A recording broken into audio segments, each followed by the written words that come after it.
Tears of humiliation welled up in her eyes. Xu Rishan was refusing to give her any respect in front of the staff. Making her compete with a basic frontline employee was a total slap in the face.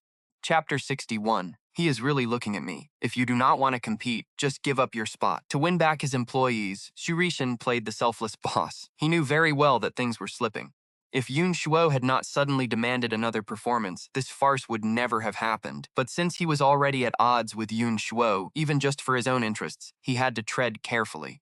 He did not want another direct clash with Yun Shuo. At least in public, he had to look like he wanted to patch things up. He finalized the decision. Nobody else objects, right? Let Ingenue and manager Rong Yan perform separately, and everyone will vote on who gets the spot at the annual gala. I have no objections, Rong Yan said, casting a freezing glare at Ingenue. Rong Yan had always loved Yun Shuo, so she naturally despised her rival, Ingenue. If Ingenue had actually been a good match for him, she would have silently blessed their relationship.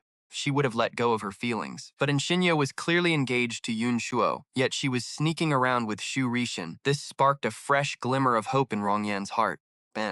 Rong Yan thought of the message Yun Shuo sent her yesterday and instinctively looked toward him. Feeling her intense gaze, Yun Shuo cleared his throat, suddenly feeling a bit self-conscious.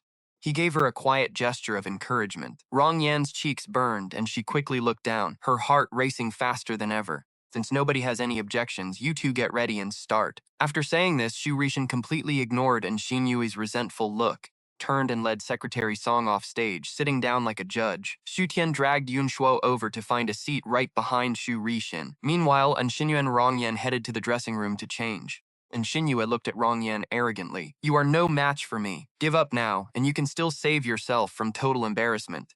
Rong Yan let out a soft laugh. It is not over until it is over. Her words carried a double meaning, referring to both this competition and Yun Shuo. She was determined to win both. We will see about that, Ingenue sneered, brimming with confidence. She was certain she could not lose. With her skill, she would crush Rong Yan even in a fair match, let alone with Xu Rishan in the room today. Every advantage was on her side. She stepped onto the stage with total confidence, and to be fair, Ingenue did have a solid background in dance. While her arrogant attitude was off-putting in real life, it gave her a captivating, commanding stage presence. By the time her fast-paced dance routine ended, the room was silent. Thunderous applause erupted. The employees had harbored some prejudices against Ingenue, but after seeing her perform, they had to admit she had the talent to back up her pride. As the dance ended, Ingenue triumphantly lifted her skirt in a mock princess bow. She strutted off stage like a victorious peacock, her head held high. She sat directly in the empty seat next to Xu Rishan. This made many employees hesitate. No matter how dislikable Ingenue was, she was still their big boss's rumored girlfriend. Besides, her stage presence was absolutely flawless. The employees who thought she was just putting on a show began to drop their bias, and the scales tilted in her favor. When Rong Yan stepped out in her costume, the employees were still mesmerized by Ingenue's dance. But Rong Yan had also trained since childhood and won many competitions. Normally, she would not be nervous in a setting like this, but as she stood on stage, Rong Yan could feel everyone's eyes locking onto her, and that included Yun Shuo. Her chest tightened with sudden nerves. As the music began, she instinctively relied on her professional training to find her rhythm. But her mind was in total chaos. Yun Shuo never watched rehearsals. Why did he show up today? Up until now, this dance was easy. Rong Yan had practiced it smoothly several times before, but now, even without looking toward Yun Shuo, she could feel his intense, focused gaze on her. Is he looking at me? He seems to be watching. He really is watching me. And in that split second, her focus shattered. Her triple jump went completely wrong, sending her crashing hard onto the floor. A collective gasp echoed through the room. It was an absolute disaster. There was no need to vote. The winner was clear, and Ingenue sneered with delight. Did you not study dance? How do you even make a rookie mistake like that? Rixin, if you let her perform, she will embarrass the company. Rong Yan turned pale, but she gritted her teeth and forced herself back up. With a mistake that massive, there was no point in finishing. But Rong Yan's pride would not let her quit. Acting as if nothing had happened, she kept on going. She pushed through and finished the entire routine. A polite round of applause followed, but everyone in the room knew the truth. The applause was purely out of pity for her loss. Whispers broke out among the staff. What happened? Manager Rong was incredible during previous rehearsals. Yeah, if she performed this at the annual meeting, she would have blown everyone away. Such a pity. Maybe she got nervous competing against Miss Anne. That makes sense. Miss Anne is a bit aggressive, but her dancing is flawless. The rehearsal space was just a makeshift conference room. seats were incredibly close to the stage. Rong Yan heard every word of their gossip. She lowered her head, a bitter smile forming on her lips. She had lost. She was not afraid of failing, but losing to Xinyu stung. Yun Shuo had to be deeply disappointed in her now. Rong Yan did not dare look toward Yun Shuo, fearing disgust in his eyes. But Yun Shuo was staring straight at her. He had always thought she was just a fragile, delicate woman. But seeing her finish the dance despite the fall gave him a fresh perspective on his college classmate. Maybe she was not as dull as he had assumed. They simply needed a real chance to understand each other. Even though he did not feel a spark yet, Yun Shuo wanted to take a step forward and give them a chance. Is there any need to vote? The winner is clear, right? While everyone was busy feeling sorry for Rong Yan, Xinyu strutted up to the administrative manager like a victorious peacock. But just as she finished bragging, Xu Tian stood up. Chapter 62. Go home and accompany my wife. Wait, isn't there still one performance left to review? In a standard review, President Yoon's performance needs to be checked too. We can't make exceptions just because he is a shareholder. The manager felt put on the spot, silently cursing Xu Tian's entire family. No exceptions for shareholders. Easy for him to say. Xu Tian was part of the Xu family, and with his shares he had nothing to fear. But the manager was just an ordinary worker. How could he dare tell Yun Shuo what to do? It is fine, let's follow the standard procedure, Yun Shuo said, completely unbothered. Then, he walked confidently to the front, but instead of stepping onto the stage, he approached Rong Yan and offered his hand. Miss Rong, my performance needs a dancer. May I have the honor of you dancing to my song? Rong Yan stuttered, completely overwhelmed. Miss Rong, are you unwilling? Yun Shuo asked, finding her dazed reaction adorable. No, that is not it, she gasped. She could only nod vigorously to say yes. Xu Tian watched them with a proud smile, thinking how he had planned to suggest this.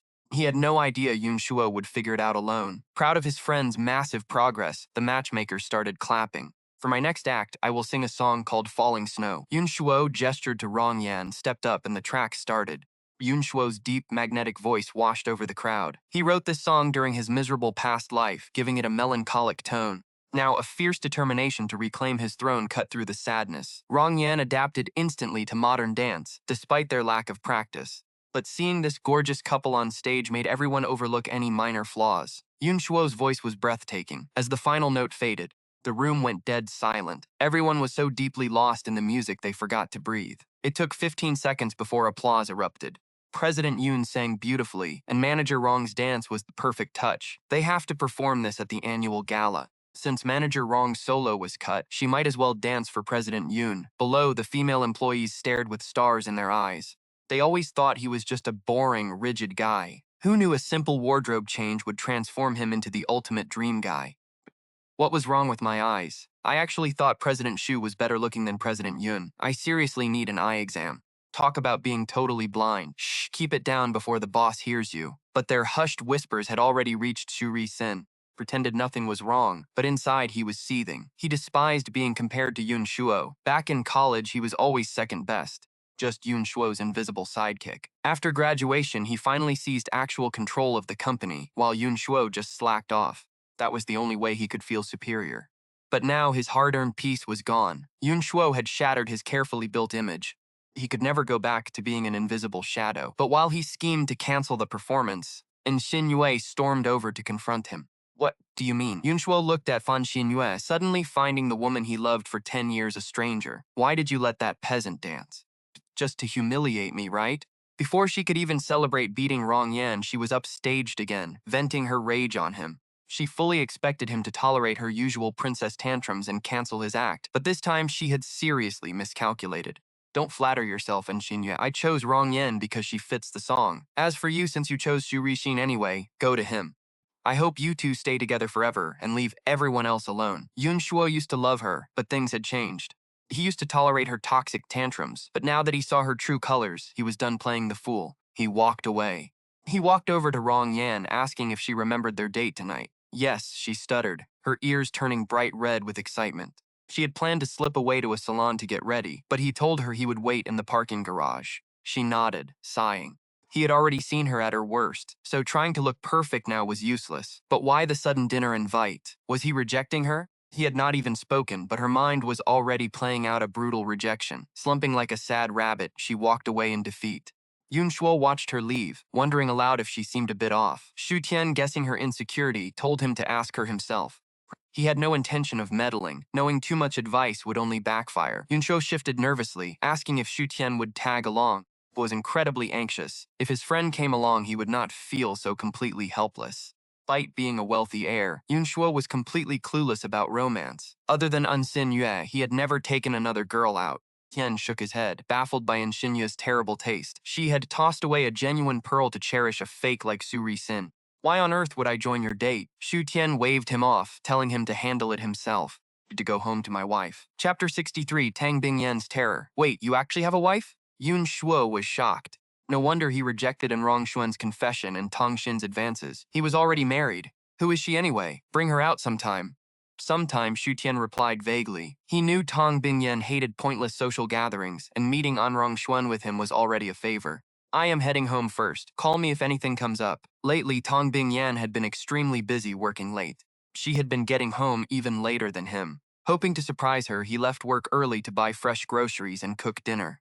Stopped by a famous Jiangcheng City bakery to buy osmanthus cake. Since the rose pastries from last time were too sweet, he opted for a lighter flavor. Just as he parked his car, as he carried the grocery bags into the villa, he noticed the entire place was eerily silent. Even when Tong Bingyan was away, guards and staff were normally on duty. But today, there was not a single soul in sight. Had she given everyone the day off? He put the groceries in the kitchen and set the cake aside. Pulling out his phone, he dialed Tang Bingyan to see what was going on. But instead of her voice, he was met with a cold, automated recording. The number you have dialed is currently unavailable. He frowned. Was his own signal acting up, or was she just in a dead zone? He wanted to head to the living room to try the call again, but stepping out of the kitchen, a faint metallic scent hit him. It was blood. Thanks to his brutal past life, Xu Tian was immediately on high alert. Gut told him this heavy scent only came from massive blood loss. His heart sank. Had robbers broken in? Holding his breath, he silenced his footsteps and traced the metallic stench. It was coming from the basement. He always knew the villa had a basement, but in his past life, Tong Bingyan strictly forbade him from going down. Back then, they hated each other, so he never cared about its secrets. Now, standing at the top of the stairs, cold wind and the stench of blood hit him. His heart hammered wildly against his ribs, threatening to burst. Something go wrong? He figured Tang Bingyan kept cash down there, and maybe the servants had betrayed her to some robbers. If Tang Bingyan came home now, they would trap her. They got the money, they would definitely kill the witnesses. That would explain the heavy stench of blood. Xu Tian stared down into the pitch-black doorway. Taking a breath, he grabbed a kitchen knife and crept back. He had no idea what was down there. He couldn't risk calling the police yet. Fear for Tong Bingyan overcame his own survival instinct. Tiptoeing down the steps, the air grew colder. The copper smell grew suffocating. It was thick and nauseating, forcing him to clamp a hand over his mouth to keep from gagging. Reaching the bottom, a sharp sound echoed from the end of the hall, the crack of a whip. Were the intruders still here? On high alert, he pressed against the wall and crept toward the heavy door. Peering through the small glass window, he froze. He gasped. The scene made his skin crawl. Suddenly, a blood-curdling shriek pierced the silence. Tong Bingyan, you will burn in hell. The voice was a ragged, demonic shriek. Xu Tian stopped dead in his tracks. Shock washed over him. Through the glass, he saw blood splattered across the floor. Tang Bingyan sat calmly on a leather sofa, completely unmoved. Awei and Chen Xiaoxiao stood by her side. Kneeling before them was a mangled, bloody figure. The only way to tell it was a woman was by her screams. She was drenched in blood, her body twitching in agony. As she thrashed, Xu Tian caught a glimpse of white bones splintering through the flesh of her arm. Shreds of flesh lay scattered on the concrete floor. Even with Xu Tian's hardened resolve, the sheer brutality of the scene turned his blood to ice. Head spun. Then Tang Bingyan spoke, her tone cold and empty, treating the whimpering woman like trash, disposed of at her whim. Chen Xiaoxiao raised the whip and lashed it down with brutal force. The woman shrieked, rolling in agony, but she kept cursing. Tong Bingyan, those assets belong to me. That was my birthright. Karma will destroy you. Sister? Xu Tian stared, his mind racing. So she was a Tang. But the family tree had countless branches and cousins. He had no clue who she actually was. But judging by her voice, she was no innocent. Tang Bingyan, if grandfather finds out you are torturing your own family, you are finished. I will tell him everything. He loves me. He would never let you get away with this. The woman dragged herself backward. She crawled toward the door, bleeding out too fast to escape. Her escape attempt was pathetic, a mere death rattle. Tang Bingyan watched her squirm with absolute chilling indifference. With a final surge of strength, the woman grabbed the doorknob. But before she could turn it, Chen Xiaoxiao lunged forward. She grabbed the woman's throat, hoisting her up with ease. The woman gasped, choking. A wet, rattling wheeze escaped her throat. She thrashed, kicking her legs, but she couldn't break the chokehold. Startled, Xu Tian stepped back, but Chen Xiaoxiao's sharp ears caught the scuffle of his shoe. Who is out there? Xu Tian froze at the shout. He knew he was caught. He sighed, pushing the heavy door open. Ah Wei and Chen Xiaoxiao stared at him, their breath catching in their throats. Oh no, Xu Tian, why are you back so early? Ah Wei panicked. He shouldn't have been home yet. Normally, his commute took at least another hour. Why didn't the guards warn them he was back early? Unlike the panicked Ah Wei, Chen Xiaoxiao glared at Xu Tian with pure hatred. She still resented him for the punishment she received. She didn't blame Tang Bingyan. She believed her mistress was just blinded by this scumbag, and she swore to protect her. For outside, it was just a shadow. Now, standing in the room, the raw carnage and thick, hot stench of blood made him sick. He knew Tang Bingyan had to be ruthless to rule the Tang family at her age, but witnessing it was different. Brutality shook him. But having survived a past life of betrayal, he knew how vicious this world could be. Mercy was a fatal flaw. Forcing his face into a calm mask, he stepped forward, carrying his box of pastries. Tang Bingyan grew deathly pale. A dark, destructive resolve flickered in her eyes. She had been ready to let him go. But he had given her hope. If he took it back now, she might snap. She braced for his disgust, waiting to be called a monster. Instead, Xu Tian gently raised the box. Wife, he asked softly, do you want some osmanthus cake? For once, the cold-blooded CEO was stunned. Looking up, she found no fear, no hatred. Slowly, the ice in her eyes began to thaw. Xu Tian broke the silence to remind his wife that the osmanthus cakes would spoil if left out. Watching this, Wei face-palmed. What a total idiot. Look at the situation. He actually asked the young mistress to eat cake now of all times. But just as Wei was cursing him for being brain-dead, he watched Tang Bingyan stiffly reach out and take the pastry box. She quietly opened it, took a small bite of the cake, and chewed. Wei stood there defeated. Maybe Xu Tian wasn't the crazy one after all. Tang Bingyan finished her bite, looked up, and asked him softly, don't you have anything to ask me? Of course I do, Xu Tian said naturally. Tang Bingyan smiled bitterly. The moment of truth had finally arrived. But then Xu Tian asked her, I bought ribs at the supermarket. Do you prefer them braised or steamed? The half-eaten cake slipped from her hand, falling back into the box. Nearby, Wei and Chen Xiaoxiao looked like they had seen a ghost. You only wanted to ask me that? Tang Bingyan stared into his eyes. She tried to read his thoughts, but his eyes were completely calm. Of course, he said, what else would there be? Tian shrugged. If you do not like ribs, I bought carp for soup. Tang Bingyan looked at him. Aren't you going to ask why I did this? Tang Bingyan stared straight at him. Why? Xu Tian seemed confused. Then he glanced at the woman Chen Xiaoxiao was holding, and a sudden realization hit him. You mean her? She must have upset you, so of course you had to punish her. Chen Xiaoxiao and Wei froze. This was definitely not the scumbag they used to know. Tang Bingyan was completely thrown off, unsure of what to say next. Don't worry, wife. I will always support you, no matter what. It is fine to handle people who cross you, just do not get into trouble. We live in a lawful society. If you can't handle it, leave it to me. Your husband will find a way. Chen Xiaoxiao gasped. Putting aside those cringy, goosebump-inducing words, how did a gold digger like him have the nerve to claim he would get justice for their young mistress? Who did he think he was? Without their mistress, this scumbag would have been destroyed by his family's schemes long ago. He really overestimated himself. Both Wei and Chen Xiaoxiao were absolutely certain their mistress would never fall for this cheap routine. But just as they sneered in contempt, a soft, rare smile broke across Tang Bingyan's freezing face. She nodded, her expression softening like warm sunlight. Okay, she said. Wei and Chen Xiaoxiao looked at each other, both seeing pure terror in the other's eyes. Had their mistress been possessed? Before they could process it, a phone rang loudly. Wei glanced down at the caller ID. Panic filled his face. It is the old master, he said. Tang Bingyan remained expressionless. Answer it. Wei reluctantly pressed accept. Switched to speaker. Sir, why are you calling at dinner time? Is there an emergency? Put Bingyan on the line, came the reply. Grandpa Tang's voice was incredibly harsh, barely holding back his anger. Wei looked nervously at Tang Bingyan, who gave him a calm nod.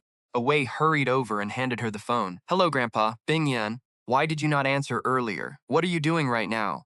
Tone was accusatory. He had clearly caught wind of something. Wei and Chen Xiaoxiao looked grim, knowing exactly what this meant. Patriarch hated family conflict more than anything. If he discovered what had happened, he would be furious and might even order a beating.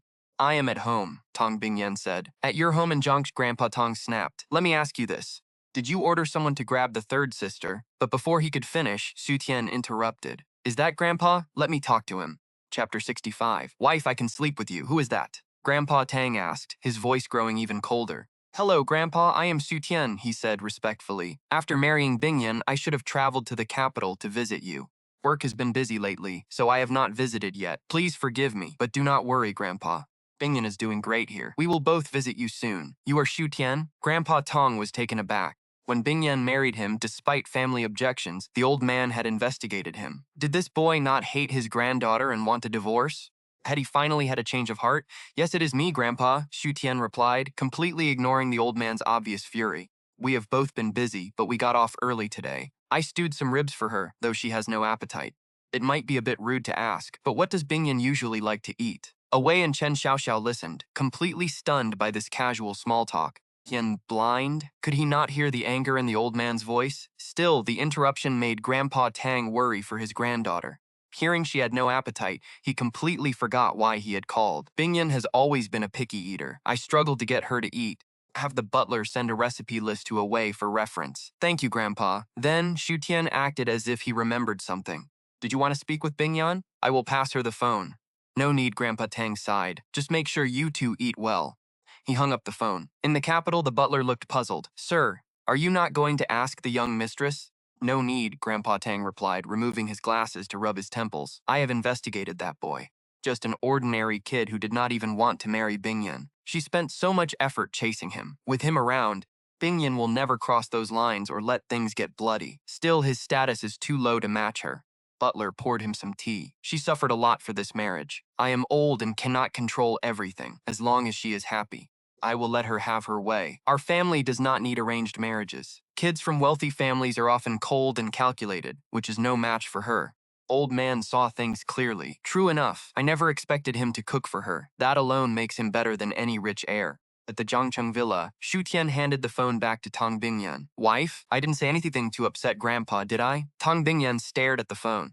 Stunned for a moment, she shook her head. Shu Tian had changed so much lately. It felt like a dream, a beautiful dream she never wanted to wake up from. Will the old master call back? Ah Wei asked cautiously. He couldn't believe this was over. Maybe Elder Tang just didn't want to grill her in front of an outsider like Shu Tian, saving the reckoning for later. Probably not, Tang Bingyan said quietly. She knew her grandfather.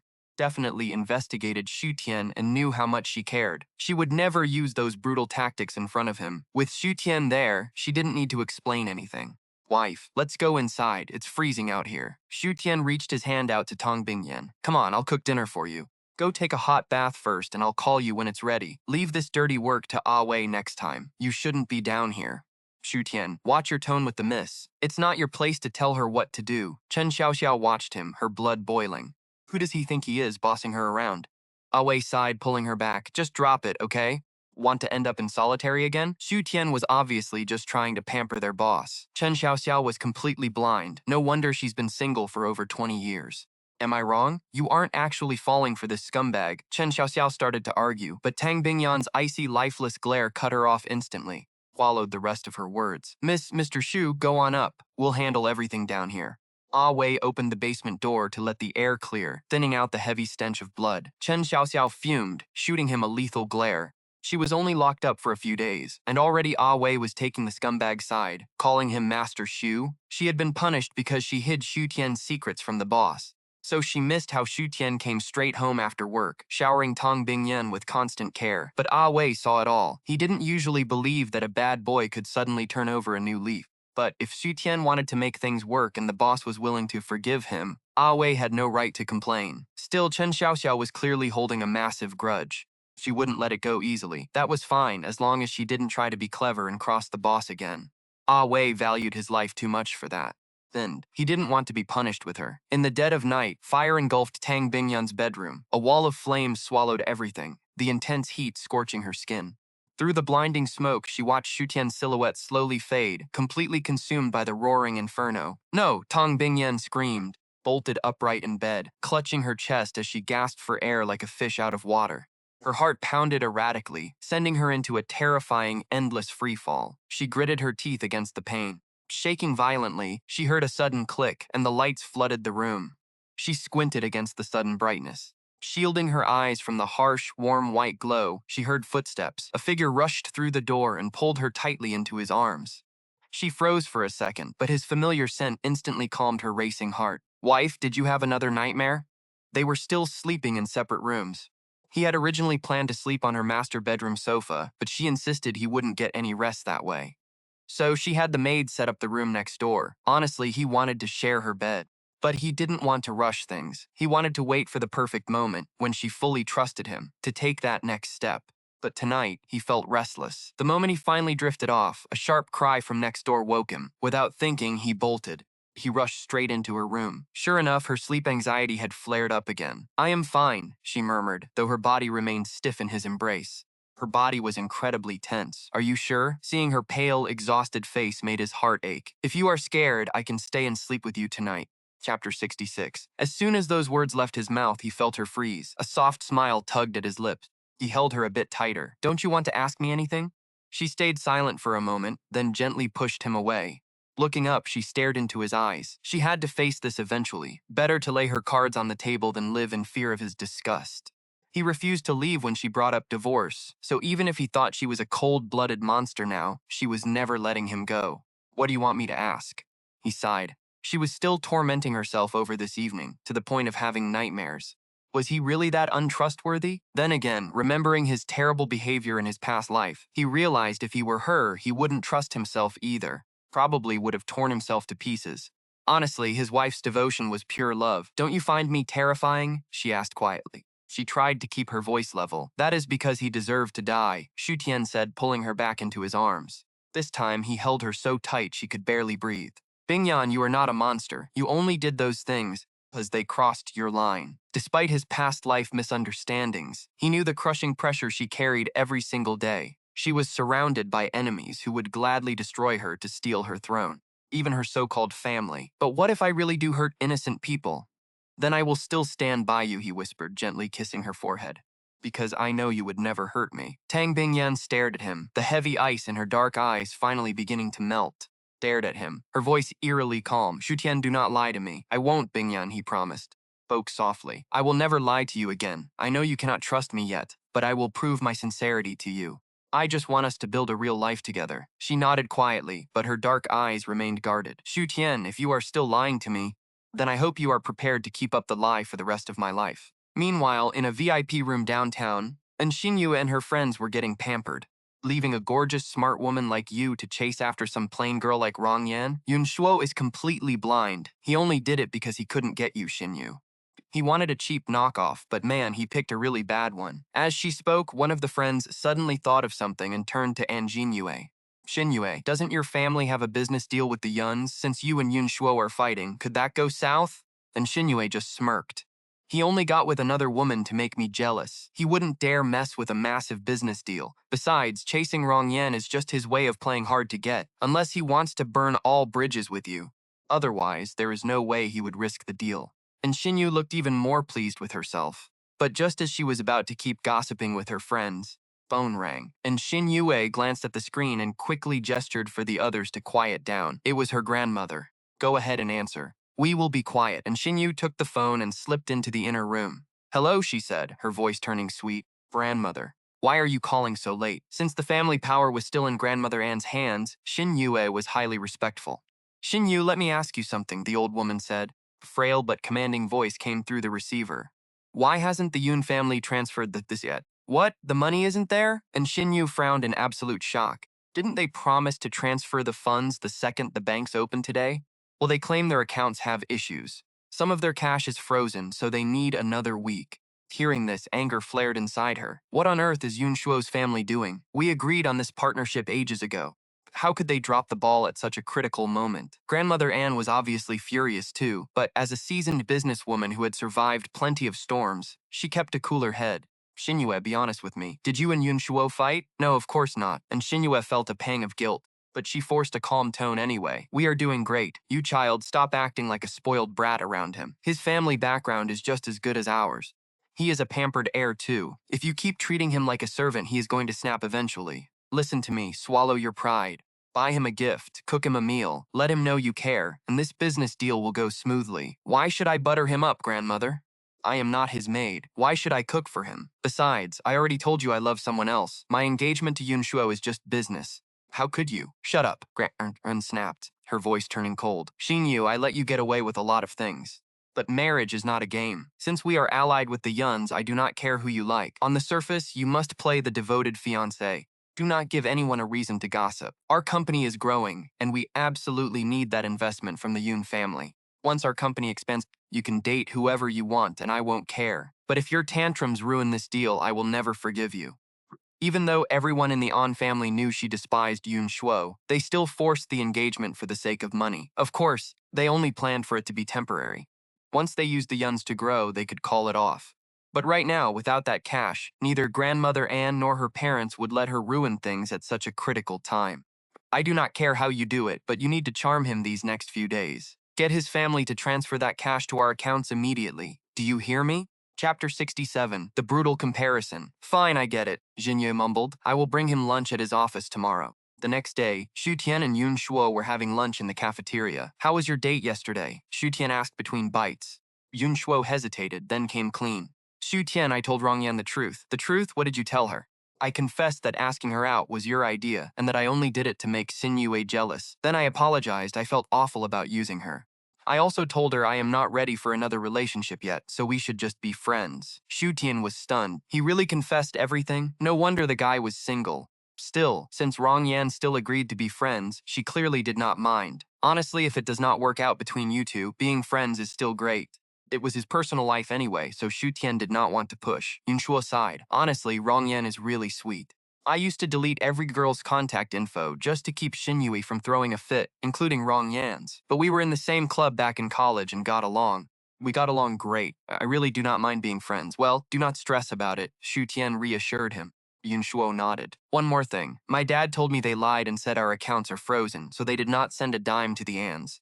In fact, he is already pulling our funding from their joint projects, and they have no idea. With your dad handling it, things are covered. But just as Xu Tian went to warn him to watch out, a familiar figure strutted over. It was in Xin Yue. Xu Tian shut his mouth instantly and went back to his food. Despite yesterday's massive public scene, she acted like nothing had happened. She arrogantly strutted over and slid into the seat right next to Yun Shuo. Having lunch? What a coincidence. I ordered you a premium meal from a 5-star hotel. She signaled her bodyguards to lay the boxes out on the table. Yun Shuo looked down. He hated every single dish. They were all things Xu Rishin loved. His eyes locked onto a bowl of seafood porridge. The other food was bad enough, but did she seriously forget he is allergic to seafood? She did not even notice his face. Instead, she acted like she was doing him a massive favor. Look, I brought you lunch. I am sorry about earlier. Stop being mad. I am just a direct person. You should be used to my personality by now anyway. Just eat this and we will call it even. Xu Tian set his chopsticks down and stared at her. Her logic was absolutely mind-boggling, and he had never seen anything like it. He had never seen anyone apologize like that. It was truly an eye-opener, but he knew exactly why she was bowing her head today. The Ans must have pressured her, so she reluctantly came to say sorry. But this young lady was too pampered to actually mean it. Apologizing simply was not in her vocabulary. So, even if she had to bow her head under pressure, she still kept her high and mighty attitude. If this were the old Yun Shuo, he would have eaten it without a second thought. Maybe once he would have fallen for Xinyu's act and forgiven her. But now Yun Shuo saw through her completely, and he despised her. Certainly would not soften his heart now. Just as Xu Tian predicted, Yun Shuo pushed the seafood porridge away, his voice freezing cold, and Xinyu. We were together so long. Are you telling me you did not know I am allergic to seafood? And Xin Yue flinched. You are allergic to seafood? When did Yun Shuo ever tell her about his allergy? She had no time to memorize his likes and dislikes anyway. With so many people around, did he have to humiliate her like this? She humbled herself to apologize, and yet he insisted on ruining her reputation. And Jinyue clenched her fists, practically burning with the urge to scream in his face. But she remembered her grandmother's warning on the phone yesterday. Inhaling sharply, she swallowed her rage and squeezed out a fake smile. Maybe I just forgot. But I bought so many dishes. If you cannot have the porridge, eat something else. Yun Shuo looked down. These dishes were everything Xu Rishin loved. Yun Shuo let out a cold laugh. And Xinyue, are you sure you brought this food for me and not Xu Rishin? Nothing here is mine, but it is all his favorites. Talk about a sincere apology. And Xinyue's face fell even further. I sent you these dishes before. I remember you eating them happily. Yun Shuo, I was wrong this time, so stop making a scene. Yun Shuo let out a self-deprecating laugh, his eyes dripping with pure contempt. Happily? He only ate it because she rarely bothered to send him anything, and those rare times made him pathetic enough to be grateful for anything. Back then, he would have eaten garbage if she gave it to him. But now he realized, every time she sent food, Shu Rishan was right there, along with dozens of extra dishes. She knew he could never eat that much alone. She would distribute the leftovers to everyone, including Shu Rishan. It was all a calculated play. Feeding him was just a cover to please Shu Rishan. Behind his back, they had been playing him for a fool long before he ever suspected a thing. He actually considered Shu Rishan a friend. What an absolute fool. And Xin Yue snapped, "Look, you are a grown man. Stop being so dramatic. I brought all this food. We cannot let it go to waste." And Xin Yue slammed a container of ribs in front of him. "Eat up before it gets cold and tasteless." Watching from the side, Shu Tian wondered if this woman was insane. She could not swallow her pride, yet went through all this trouble to bring food he hated. Instead of feeling ashamed, she boldly demanded he eat it all. How did Yun Shuo ever tolerate this woman? Love truly makes people blind. But Xin Yue miscalculated this time. Even the most blind eventually wake up. Yun Shuo glared at her. "I told you I do not want this food. I am not a trash can. Take it away." And Xin Yue never expected him to humiliate her like this. Her nails dug deep into her palms. "Yun Shuo, do not push me. You think I am going too far? Did you think about that when you were flirting with Shu Rishan behind my back?" And Xin Yue's eyes flushed red with rage. Before, she only won their arguments because Yun Shuo let her win. He used to protect her from every single slight. How did everything change so fast? Just as she opened her mouth to scream, an elegant woman in a beige business suit stepped in front of her. And Xin Yue glared at the approaching woman, her face turning dark and twisted. "Rong Yan, you miserable snake. Why are you always lurking around?" Ignoring her completely, Rong Yan walked right up to Yun Shuo and placed an elegant lunchbox on the desk. "Yun Shuo, are you having lunch? I made a few dishes myself for you." Opening the container, she arranged several beautifully prepared plates on the table. 4 meats, 4 vegetables, cold appetizers, and perfectly sliced fruit. Chapter 68. Shu Tian looks at Shu Rishan's computer. "Rong Yan, did you make all this yourself?" Yun Shuo stared at her in shock. He assumed a powerful career woman like Rong Yan would never step into a kitchen. Rong Yan blushed. "My cooking is pretty basic. Please do not mind it. You worked so hard to make this for me. How could I possibly mind?" Yun Shuo smiled as he looked down at the table. Every single dish was something he loved, right down to the desserts. His eyes locked onto the sweet osmanthus taro balls. Normally, he avoided sweets entirely, but he loved this specific treat because his grandmother used to make it for him. Whenever he was sad, she would serve him a warm bowl. During the blooming season, she would even top it with fresh flowers. "Go ahead and try some. If you do not like it, do not force yourself." Her gentle voice snapped him out of his memories. Looking at the other plates, he gasped, "How did you know I love charcoal-grilled lamb chops?" Genuinely amazed. "This mapo tofu is my favorite too." Nearby, staff whispered, "Manager Rong actually knows exactly what President Yoon likes to eat." The surrounding employees practically squealed with excitement. Someone claims to be his fiancé, but does not even know he is allergic to seafood. What an absolute embarrassment. Other one actually knows him. Any sane man would know who to choose. If I were her, I would hide my face. "You people just wait." And Xinyu heard the mocking whispers, her face darkening with rage. Shoving a venomous glare at Rong Yan, she spun on her heel and stormed off. "Anyone want some extra food?" Yun Shuo waved over his secretary dining nearby. "Take these dishes," and Xinyue brought and share them with the staff. 5-star cuisine after all, and wasting food is a shame. The secretary grinned. "Thank you, President Yoon, we will definitely enjoy it." The crowd got a free show and a gourmet meal. Everyone was smiling from ear to ear. Maybe the rumors about their boss were completely wrong. Yun Shuo was not the cold, unfeeling robot the gossip made him out to be. The secretary pointed at Rong Yan's dishes. "What about these?" "I am finishing every single bite." Yun Shuo glared at his secretary protectively, guarding the plates. The secretary blinked in confusion. "But sir, that is enough food for 4 people. If I cannot finish it, pack it up for my midnight snack." Under Rong Yan's hopeful gaze, he took a bite. He instantly gave a thumbs up. "Rong Yan, since when are you a master chef?" "If you opened a shop, I would eat there every day." "I am just glad you like it. I love it. Everything is perfect. Stop standing there and sit down with me. Let us eat together." Yun Shuo gestured for Rong Yan to sit, asking if she made the sweet osmanthus lotus root dessert herself. She nodded, saying she remembered him mentioning in college how his grandmother used to make it. She added that hers probably was not as good as a shop's. Yun Shuo froze, chopsticks mid-air, staring in disbelief. Feeling self-conscious under his intense gaze, she softly asked what was wrong. "Did I overstep?" she whispered. "No," Yun Shuo quickly replied, explaining that he never expected her to remember a casual comment from years ago. Before, he only agreed to the date because of Shu Tian's advice and lingering guilt. But right now, his chest tightened. He did not even remember sharing that childhood memory with anyone. Yet Rong Yan remembered. She had actually gone out of her way to learn how to make it. So this was what it felt like to be loved, not endless compromises and apologies. Love could actually be romantic. Meanwhile, Xu Tian sat in the background like furniture, quietly eating his meal. Drowned in their sweet romantic display, he could only sigh. At that moment, he suddenly really missed his own wife. Later that afternoon, just before closing time, Xu Rixin called him into the office. Xu Tian asked what he wanted. Walking in, Xu Tian cut straight to the chase. Xu Rixin kept his usual plastic smile, asking if a big brother needed an official excuse just to talk to his sibling. If it is not business, we have nothing to say, Xu Tian said. I am going home to my wife. Xu Rixin sighed, asking if there was some misunderstanding between them. Explain about An Xinyue, Xu Rixin pleaded. I do not like her, I rejected her, but she is Yunshuo's fiancée and I did not want him losing face. So I kept quiet, but Yunshuo still misunderstood. Misunderstood? If this were the pre-rebirth Xu Tian, he might have actually believed that lie. He would have blamed Yunshuo for not listening. But Xu Tian was no longer that gullible fool. Before Xu Rixin could speak, his desk phone suddenly rang. Out of the corner of his eye, Xu Tian caught a woman's name on the screen. Another admirer, most likely. Xu Rixin gestured for him to wait. I need to take this, Xu Rixin said, his expression tightening as he retreated to the balcony. The man always did love his comforts. He had specifically chosen an office with a private terrace, complete with lounge chairs and a tea table for his leisurely afternoon breaks. But the terrace had terrible soundproofing. Even with Xu Rixin turning his back and whispering, muffled words drifted straight back into the room. I am sorry, he cooed. Things are crazy at work this week, but I will make it up to you. Let us go shopping next week, all right? His voice was dripping with honey.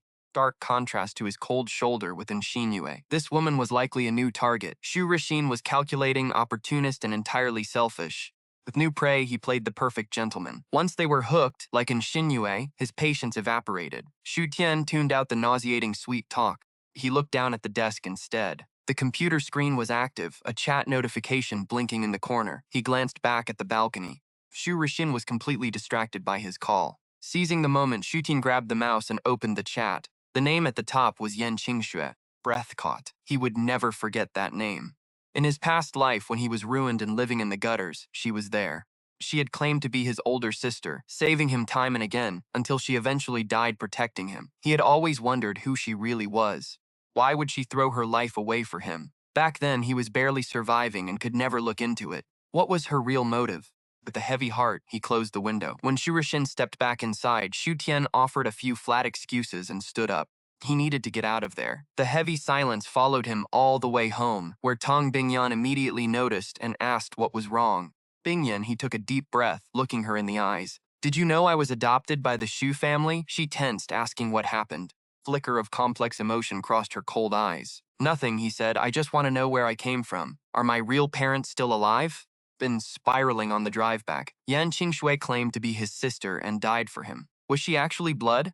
He had almost nobody in his past life. The only people who valued him more than their own lives were Tang Bingyan and her. Tang Bingyan was driven by love, what drove Yan Qingxue. Suddenly, Tang Bingyan grabbed his chin, asking if having her was not enough. She forced him to meet her gaze, her grip firm. The past does not matter, she said. Just remember who you are. You are Xu Tian. You are my husband, and that is enough. Laughing softly, he tried to calm her down, assuming this was just another flash of her extreme possessiveness. I just thought my real family might be looking for me, he explained. She stayed quiet, her fingers tightening on his jaw until it stung. She left a faint red mark on his skin. Sensing her shifting mood, he quickly backpedaled, promising he would not look into it if she disapproved. Her intense desire to shield him from others was identical to his past life. Back then, she hated the Xu family and wanted him separated.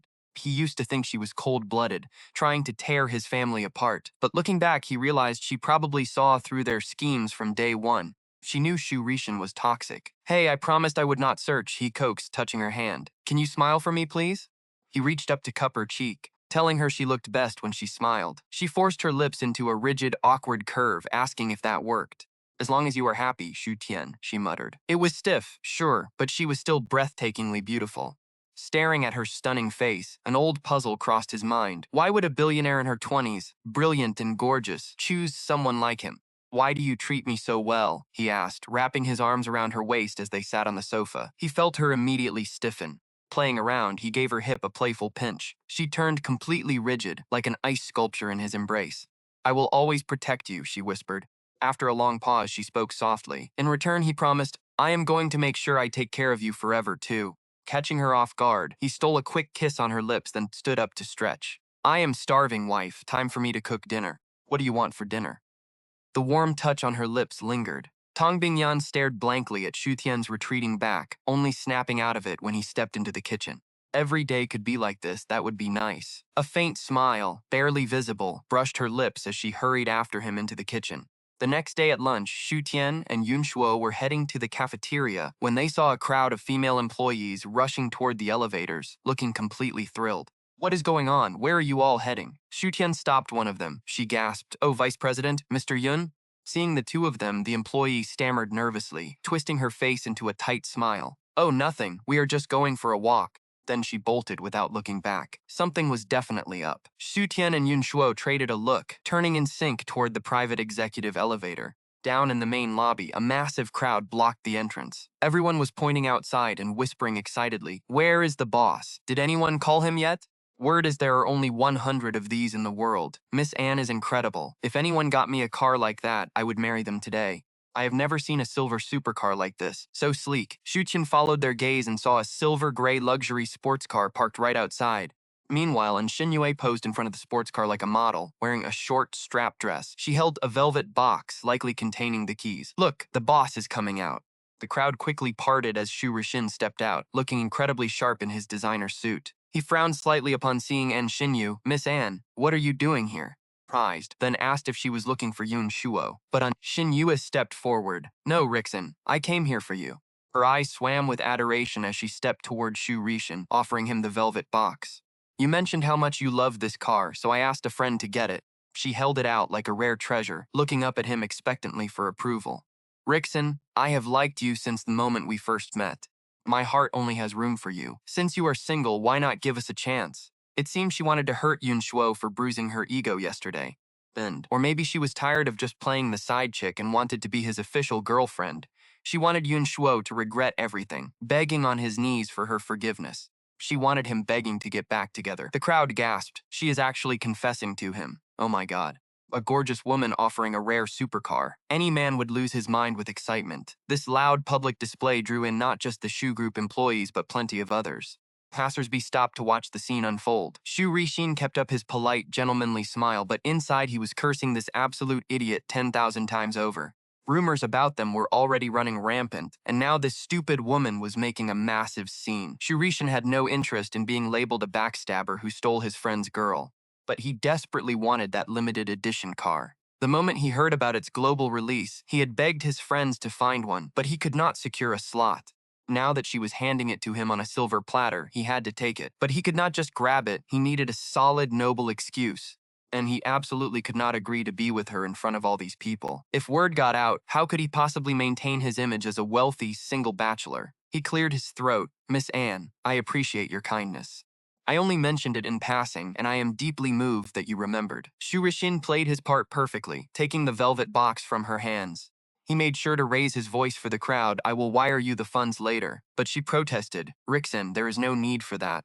Do not need to keep score." Seeing him accept the key, and Xingyu assumed she had won him over. Her smile widened. "So, does this mean we are officially?" He cut her off quickly. "Miss Anne, there are too many eyes here. Let's go upstairs and talk." Without waiting for her reply, he spun on his heel and headed inside. Left with no choice, and Xinyu hurried after him. Manipulation tactics were top tier. By accepting the gift but publicly promising a bank transfer, he kept his hands completely clean for future reference.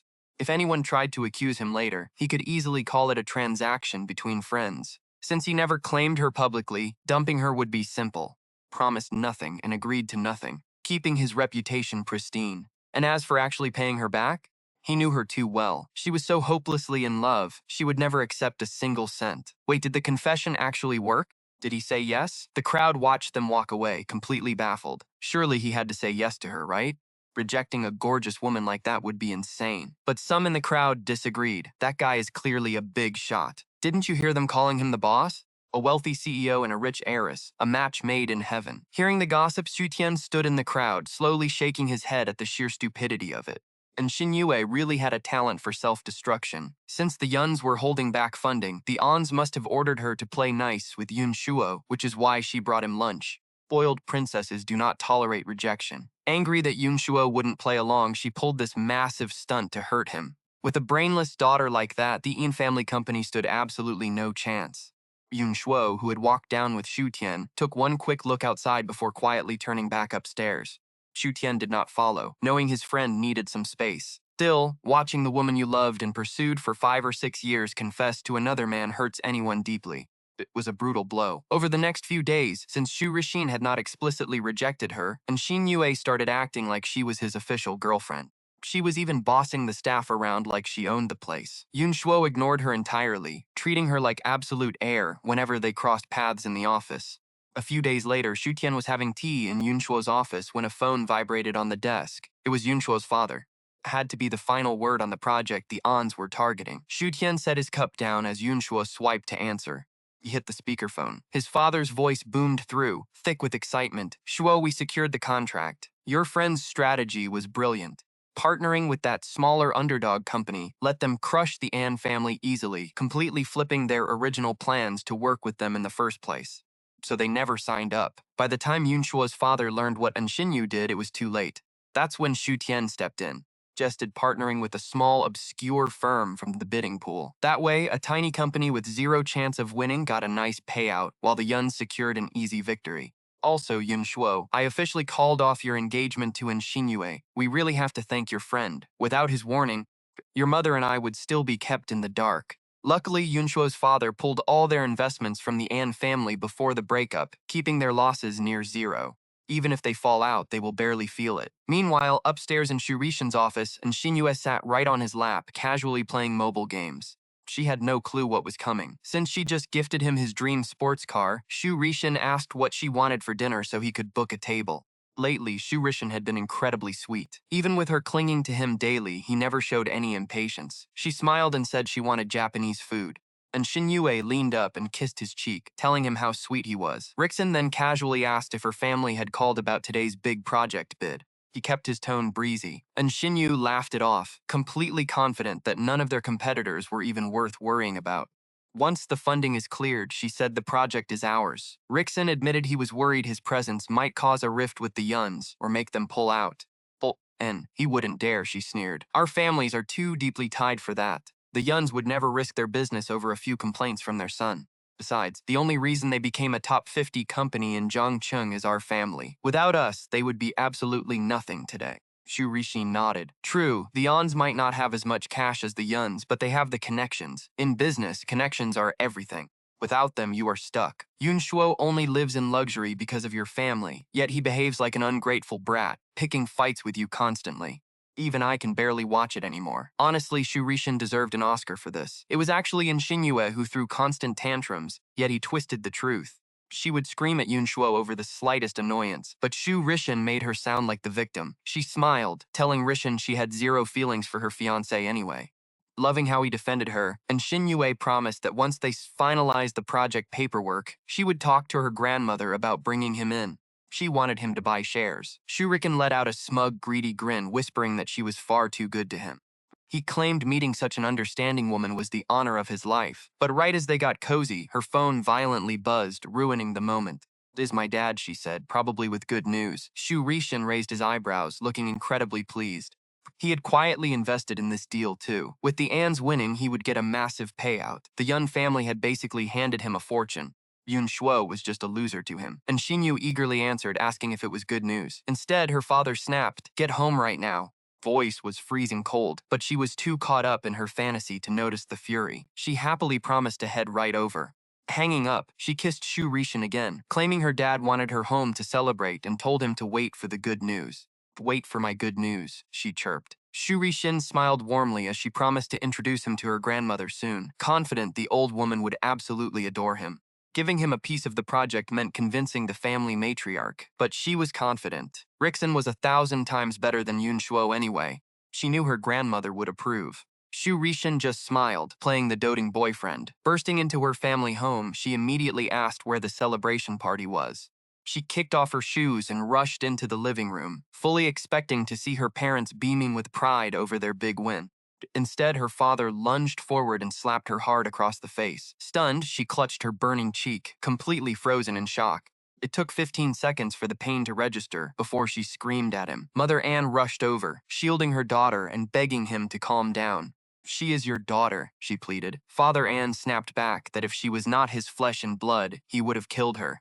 Breathing hard, he glared at her. Ask your precious daughter what she did. And Xinyu yelled back, asking if they were crazy. Spoiled her entire life, she had never been treated like this. She snapped, demanding to know why they were not out celebrating their massive victory. She had skipped a romantic dinner with Shu Rishan just to rush home for this. Mother Anne quickly begged her to shut her mouth. Bid's mention, Mother Anne's face fell. It's the Yun's fault. They were supposed to partner with us. But they stalled, claiming their accounts were frozen. Then they partnered with some absolute nobody of a company to steal the winning bid right from under us. And Xinyue gasped. The Yuns went against us? What happened? Mother Anne sighed, explaining they had too much cash and influence. Took the contract, and Xinyue felt a surge of pure rage, screaming about how the Yuns could dare to betray them like this. Stole our project and locked up our cash, she shrieked. This is absolute backstabbing. Mother Anne wept. If they only wanted the contract, fine. Once you and Yun Shuo married, it would be shared anyway. How is their family any different from ours? But what? And Xinyu felt dizzy, dreading any more bad news. But right after winning, Yun Shuo's father stood up and publicly announced the engagement is called off. He said they are cutting all ties with our company and pulling all current investments. And Xinyue froze. Mom, you have got to be joking. She swayed, nearly falling. How dare they call off the wedding? Without us, they would never have built their empire so fast without us. Now they think they can kick us to the curb? No way. Mother Anne hesitated, looking at her daughter. Shinju, be honest. Why did they suddenly call off this wedding? Your fault? Panic flashed in his ingenuous eyes, but she hid it quickly. She remembered how Yun Shuo used to chase her. No way it was her fault. Her father's anger erupted. If you didn't do something to anger him, why cancel the wedding? You useless girl! Do you know how much we sacrificed for this bid? We shut down our production line to free up cash and took out massive bank loans. And now, the Yoon family stole the entire project. They want to cut ties completely. This will bankrupt our company. Do you realize that? When I went to confront Yoon Genting, he told me if I wanted to know why, I should ask my own daughter. You still claim this isn't your fault? How did I raise such an idiot? I warned you this was a critical time. You should have been coddling him. Stop throwing tantrums, and Shinju's heart sank. Her mother grabbed her. Tell me the truth. Did you fight? Are you giving him the silent treatment again? If it is just a fight, we can still save this. Otherwise, our family company is going bankrupt. How will we explain this to your grandmother? Her mother knew her daughter's attitude too well. Her father glared. Your grandmother told you to buy him a gift to keep him happy. Did you actually send it? Panic seized in Xinyu, but under her parents' harsh glare, she forced herself to hide her guilt. Mom, Dad, there is no issue. You know my temper, but what girl doesn't bicker with her boyfriend? We are fine. Besides, I'm always on my best behavior around his parents. You know that, and she wasn't lying about that part. While she treated Yun Shuo like garbage in private, she played the sweet, high-class lady for his parents. They fell for it completely, treating her like their own daughter and buying her endless gifts. If Xu Tian hadn't stepped in and exposed and Xinyue's true colors to Yun Jinting, the Yun family would probably still think Yun Shuo was the one treating her badly. Do behave well around them. So why is Yun Jinting so furious with you now? Who knows? I didn't do anything wrong. Honestly, the Yuns probably think they're too big for us now and want to chase richer families. You can't blame me. I'm the victim. Her father wavered.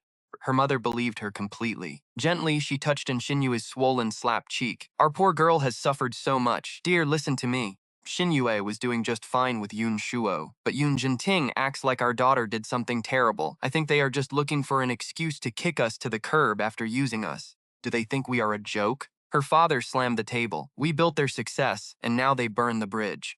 It is outrageous. Chapter 72. He was blind before. Seeing her parents take her side, and Xinyue relaxed completely. Thank goodness she knew how to play the victim. She always acted like a perfect angel for his parents, and that idiot Yun Shuo constantly defended her. Naturally, the Yun family was absolutely thrilled to have her as their future daughter-in-law. But she frowned. Why did Yun Jinting turn on her? She knew Yun Shuo was obsessed with her, a dog on a leash. Even if she treated him like trash, he would crawl back. He wouldn't cancel this. Even after she gave Shu Rishin that sports car in public, that dramatic confession should have made him jealous. He should be begging for her back, trying twice as hard to keep her. After all, he only changed his clothes and started hanging around that cheap girl Rong Yan to make her jealous and win her attention back. To her, Yun Shuo was just a loyal dog she owned. Whistle and he runs back, unconditionally protective. But he would never leave. So why did they pull the money and cancel the wedding? She ripped at her hair in frustration. Damn him. It must be Yun Shuo trying to scare her into marrying him by playing hard to get. What a pathetic, desperate trick. Her face went cold. He was dreaming if he thought this sick game would win her back. She turned to her father. Help me. How am I supposed to fix this? Her father snapped. Since they stole the project, we have to force them to let us partner up to save our company. The Yun family agrees we can still fix this. But if that old fox Yun Zhenting insists on ruining us, I will tell the entire industry how they used us and threw us away. We will ruin them. Once their reputation is dead, no company will partner with them, and no family will marry off their daughter. And Xin Yue smirked, feeling her confidence return. Do it. We cannot let them walk all over us. Her mother sighed. I thought Yun Shuo loved you. Who knew they were this dirty? Yes, honey, you worked so hard tolerating that boy. I am sorry. Finally, she relaxed. The next morning, she went hunting for him. She tracked him to a cafe with Xu Tian and marched right up, boiling with rage. Yun Shuo, I gave you too much face. I didn't think you were such an ungrateful backstabber. You get a new girl and suddenly you call off our wedding? Who do you think you are to end this? Our family set this up and you just walk away? Stealing our project and dumping us? Dream on, her face twisted. Forgetting her elegant lady act, she screamed like a lunatic, drawing stares from the entire cafe. But Yun Shuo didn't even blink. He just looked at her coldly. He took a slow sip of his coffee and looked up. Is this what you came here to say? Of course, she snapped. That project belonged to my family. You stole it from us, and you absolutely owe me an explanation. Even Xu Tian was shocked by An Xinyu's sheer shamelessness. He thought Xu Yuanxing was bad, but this woman takes it to a whole new level. Honestly, they deserve each other. And you call me ungrateful? Yin Shuo laughed. Bitterly, he was completely blind. Stared straight at her. Who said our engagement didn't count? Who said she never even liked me? You said you only looked at me because of your family. Now that we are done, shouldn't you be happy? Speechless, and Xinyue glared with pure hatred. Stop talking nonsense, she snarled. You're not breaking up. Call your father. Tell him to share the project with the An Group. Fine. But you pay me for my wasted youth and give us every future contract. Do that. And maybe we can still be friends. Otherwise, I will hate you forever. We are done. Was her final card. She knew he loved her too much to ever let her go. All his acting out, even hanging around with Rongyan, was just a pathetic attempt to make her jealous. She was entirely sure he would cave. One threat of cutting him off. He would crawl back like a dog. But she miscalculated. Yun Shuo looked at her twisted, ugly face. Why had he ever loved her? He used to think she was just spoiled. She was not just spoiled. Her heart was completely rotten. And Xinyue, I was blind to ever want you. Say. Say that again. I said I regret it. Regret wasting my life on you. Yun Shuo walked out. Behind him, she screamed. What do you mean? Back here. She stamped her foot, but he never looked back. Everyone in the cafe stared. Humiliated, she bolted. She still thought he was playing hard to get, waiting outside for her. Street was empty. Meanwhile, the project his family won was still going through official channels. The results were not public yet, only insiders knew. But because An Xinyu had been bragging, everyone at the Shu Group believed her. They flattered her constantly, but she was too distracted to care. She was cold to Shu Rishan. He noticed immediately. Was she pulling away because of her family's new wealth? Their group was joining the top 50. Would she look down on a manager? He had to keep her. A promise of easy money kept him close. He could not lose that. So he doubled down on sweet talk.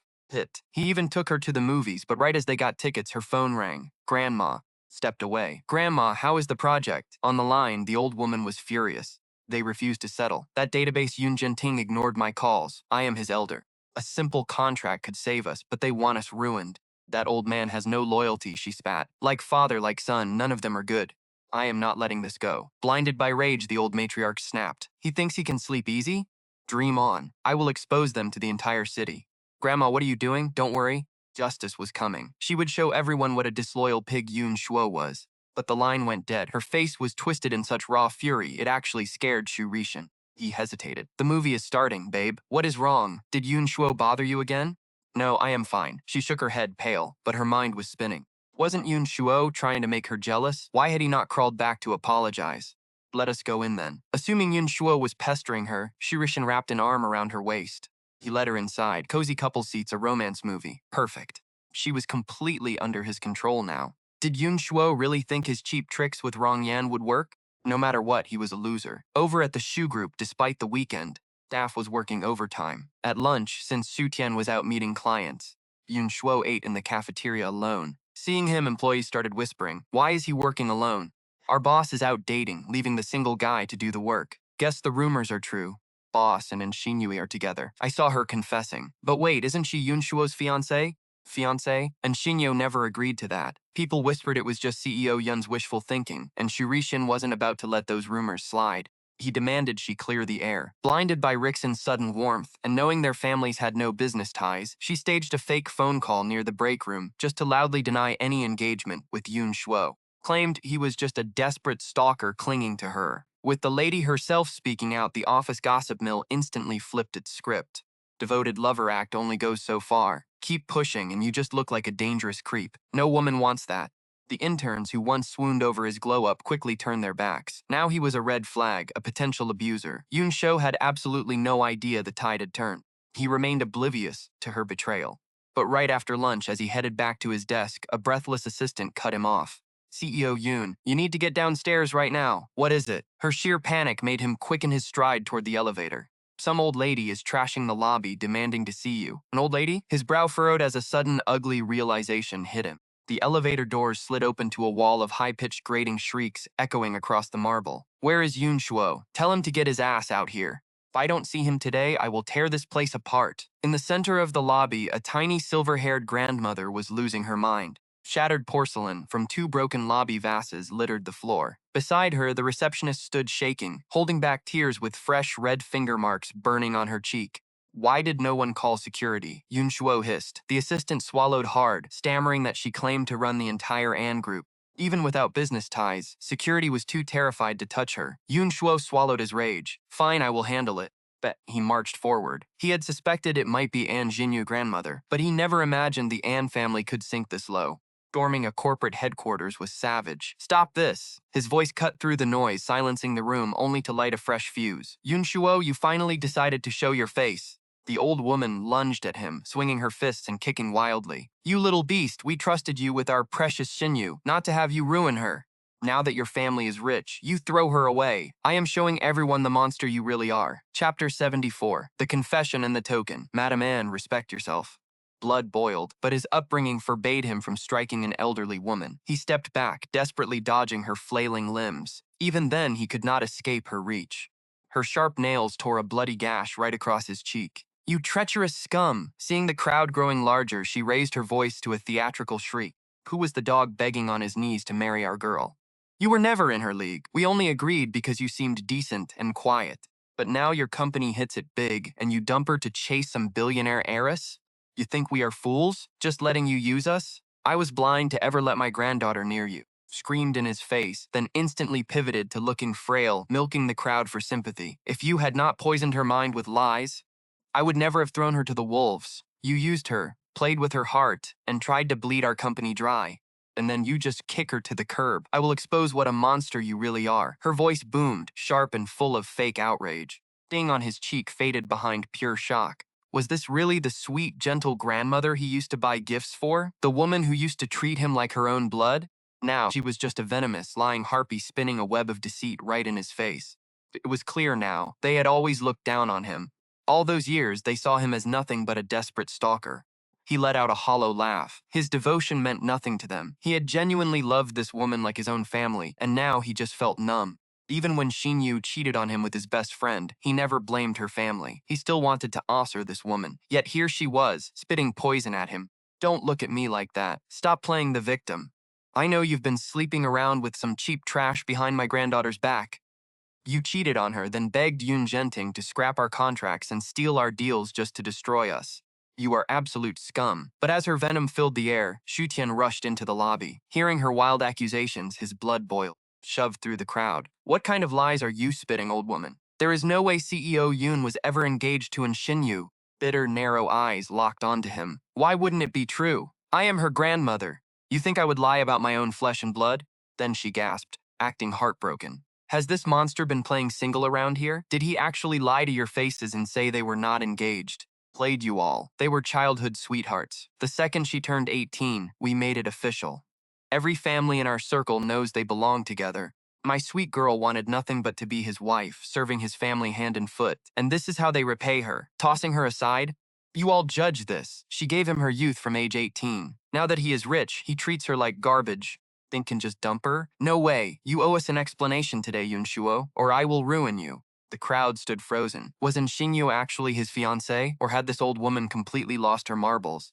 She was literally hallucinating. Saying Xinyu was begging to marry him was the joke of the century. The old woman waited for the crowd to join her pitchfork mob, but the expected insults never came. He glanced around, confused. The onlookers had these bizarre judging looks in their eyes, and he had no idea what was going on. Tian scoffed. To slander President Yun, you would actually make up a lie this ridiculous? And Xin Yue is my older brother Xu Rishin's woman. She is my future sister-in-law. How could she possibly be engaged to President Yun? Nonsense. Old Madame Un glared, furious that Xu Tian kept questioning her. She flared up instantly. Who are you? My granddaughter would never be your sister-in-law. Keep talking nonsense, and I will rip your mouth open. Are you crazy, old lady? Everyone knows Xinyu is dating my brother Xu Rishin. Barge into his company, make a scene, and slander him? Think about the consequences. Hearing this, Grandmother N froze. She only knew Yunshuo worked at Shu Corporation. Acting on pure impulse, she rushed over to settle scores. But now she remembered something. Yunshuo worked at his friend's firm and owned shares. She opened her mouth, staring in utter disbelief. Noticing his bruised face, she guiltily looked away. What was going on? Xu Tian's words left everyone stunned. The onlookers suddenly understood everything. The receptionist who was slapped by Grandmother N stepped forward, asking if she was really N Jinyu's grandmother. But then how could you not know she doesn't like President Yun?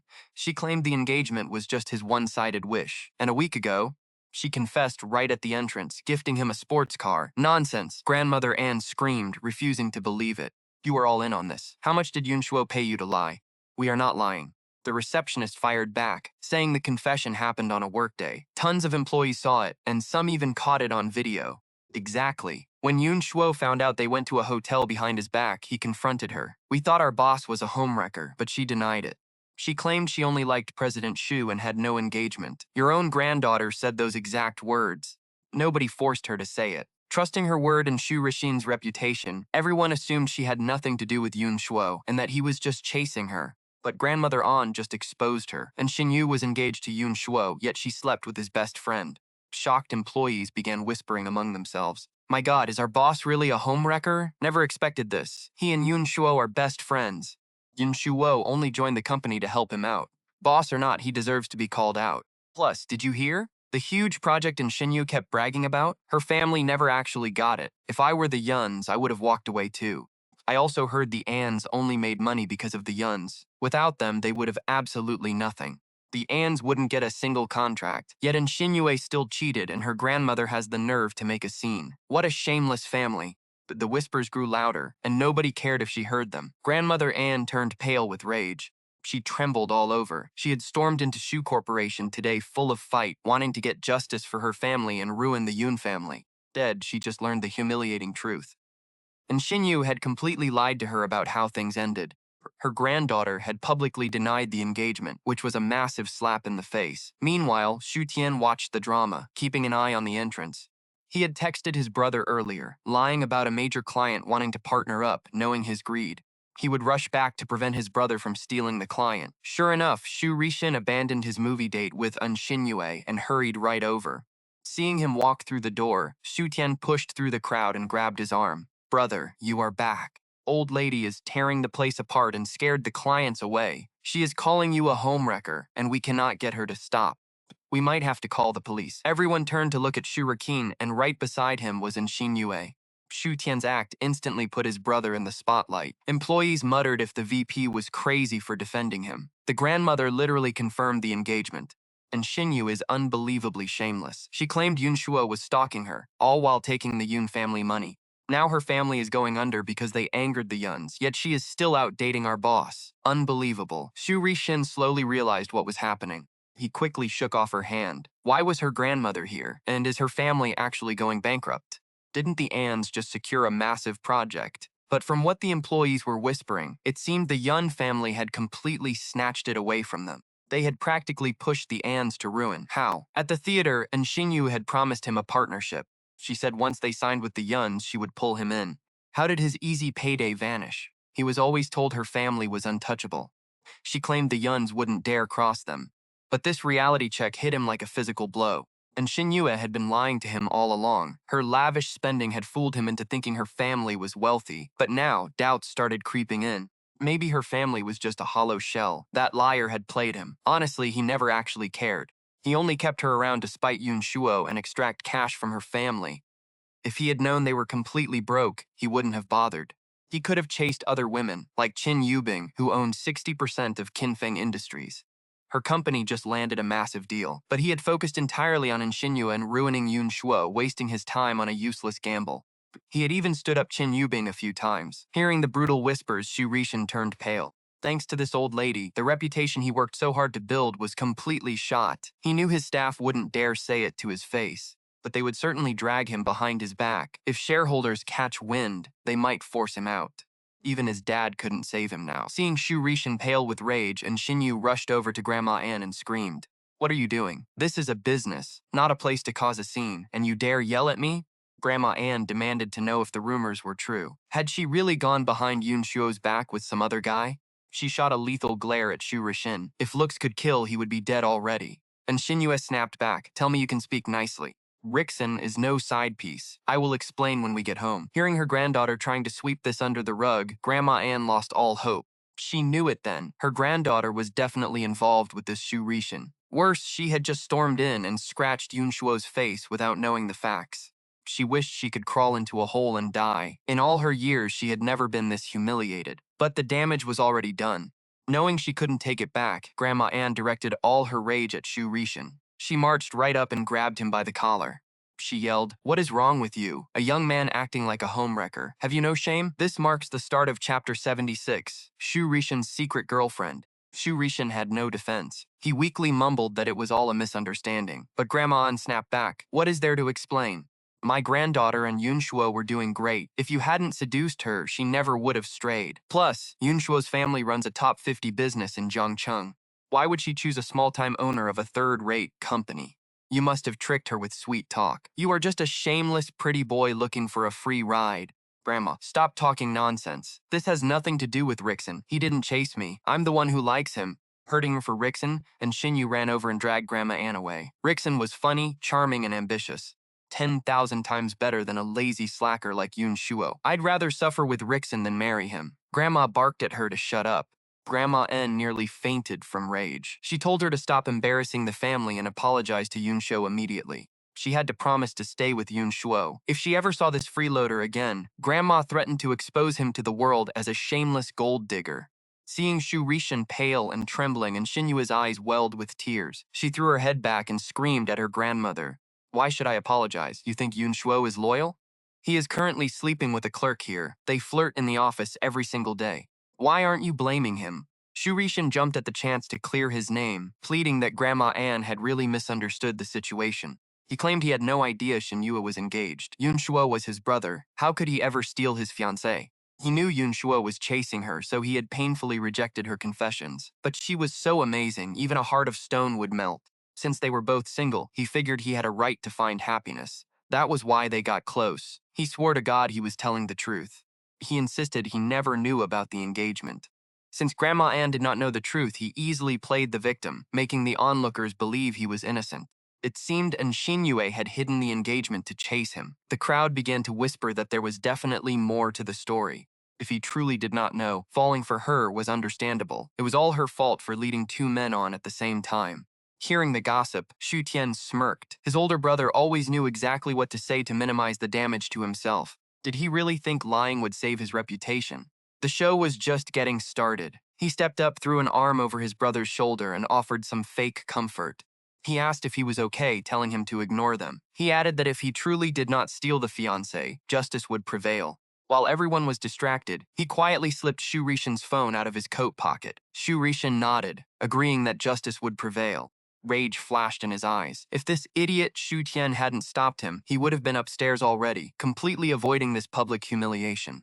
He would make him pay soon enough. Xu Tian told him to calm down so he wouldn't get sick, glancing toward the entrance. He whispered, asking if he should call the cops. Xu Rishan glared at him, telling him to mind his own business. Calling the police would only humiliate him further. Xu Tian nodded and quietly backed away, blending into the crowd. He looked down at the stolen phone. He had memorized the passcode in the office weeks ago, and it likely hadn't changed yet. It unlocked instantly. He quickly scrolled through the contacts and locked onto Qin Yubin, the powerful president of Fang Industries. She was a big deal in real estate. He had no idea she was another one of his targets. Their chats were filled with flirtatious texts. He kept scrolling and saw that even while Rickson was with Xinyue, he was texting this businesswoman. He quickly opened a new message thread. He typed a quick message asking her to come see him at the office because he missed her. Once the text went through, Xu Tian quickly deleted the text and slipped the phone back into Xu Rishin's pocket. Xu Rishin never noticed. He was too busy watching old Madame On and On Xinyue, completely distracted. Once the text went out, Xu Tian noticed the crowd's mood shifting. Xu Rishin had always been good at playing the nice guy around the office. Spent years crafting this image of a gentle, funny, perfect boss. Even after the affair with Xinyue went public, he still had loyal defenders. Now, they swallowed his excuses. They bought the idea that Xinyue had tricked him. Female staffers started whispering insults, calling her shameless, while others blamed her grandmother's terrible parenting. Some even blamed Yun Shuo. Why didn't he just step aside for his best friend and the girl? In this messy love triangle, apparently only one person mattered. Xu Rishin was cast as the ultimate victim. Yunsh watched his brother's pathetic performance, a wave of pure disgust hitting him. He turned to leave, but Xu Tian blocked his path. Whispering, he said, "Don't leave yet, you have to watch the whole show." Yun Shuo froze, confused. He had no idea what Xu Tian was planning. Even with solid proof, Xu Rishin had somehow cleared his name. How could they ever make this toxic couple pay? But Xu Tian just murmured, "I promised you she would regret this." Before Yun Shuo could ask anything, Xinyue stormed over, furious. "Yun Shuo, you coward! Are you happy seeing Rickson and me humiliated?" Humiliated today, she took all her anger out on Yun Shuo. Xu Rishin sighed, stepping up beside her. "Yun Shuo, you're my brother. This is just a massive misunderstanding. Please, you have to believe me. I never did anything to hurt you. Please stop sabotaging Xingyue's business projects." Still, looking at him, you had to admit, Xu Rishin was incredibly slick. With a few casual words, he turned a cheap affair into a simple misunderstanding, making Yun Shuo look like a petty, vengeful saboteur.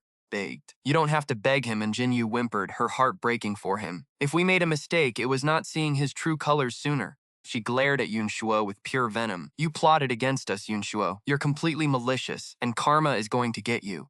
Xu Tian was amazed. How could anyone twist the facts this shamelessly? "Grandma, I did nothing wrong. I refuse to apologize to a scumbag like Yun Shuo. If his family wants a war, bring it. I'm not afraid."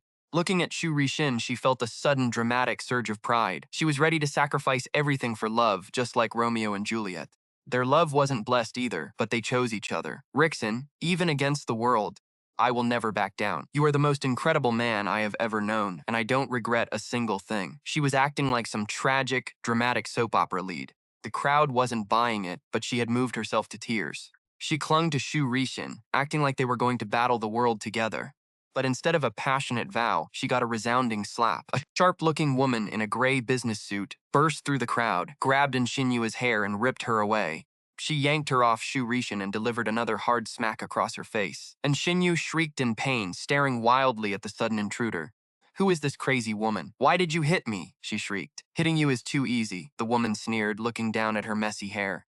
And Xinyu's face was already red with a fresh handprint. "You shameless, home-wrecking trash," the woman spat. "Touch my boyfriend again and I will skin you alive."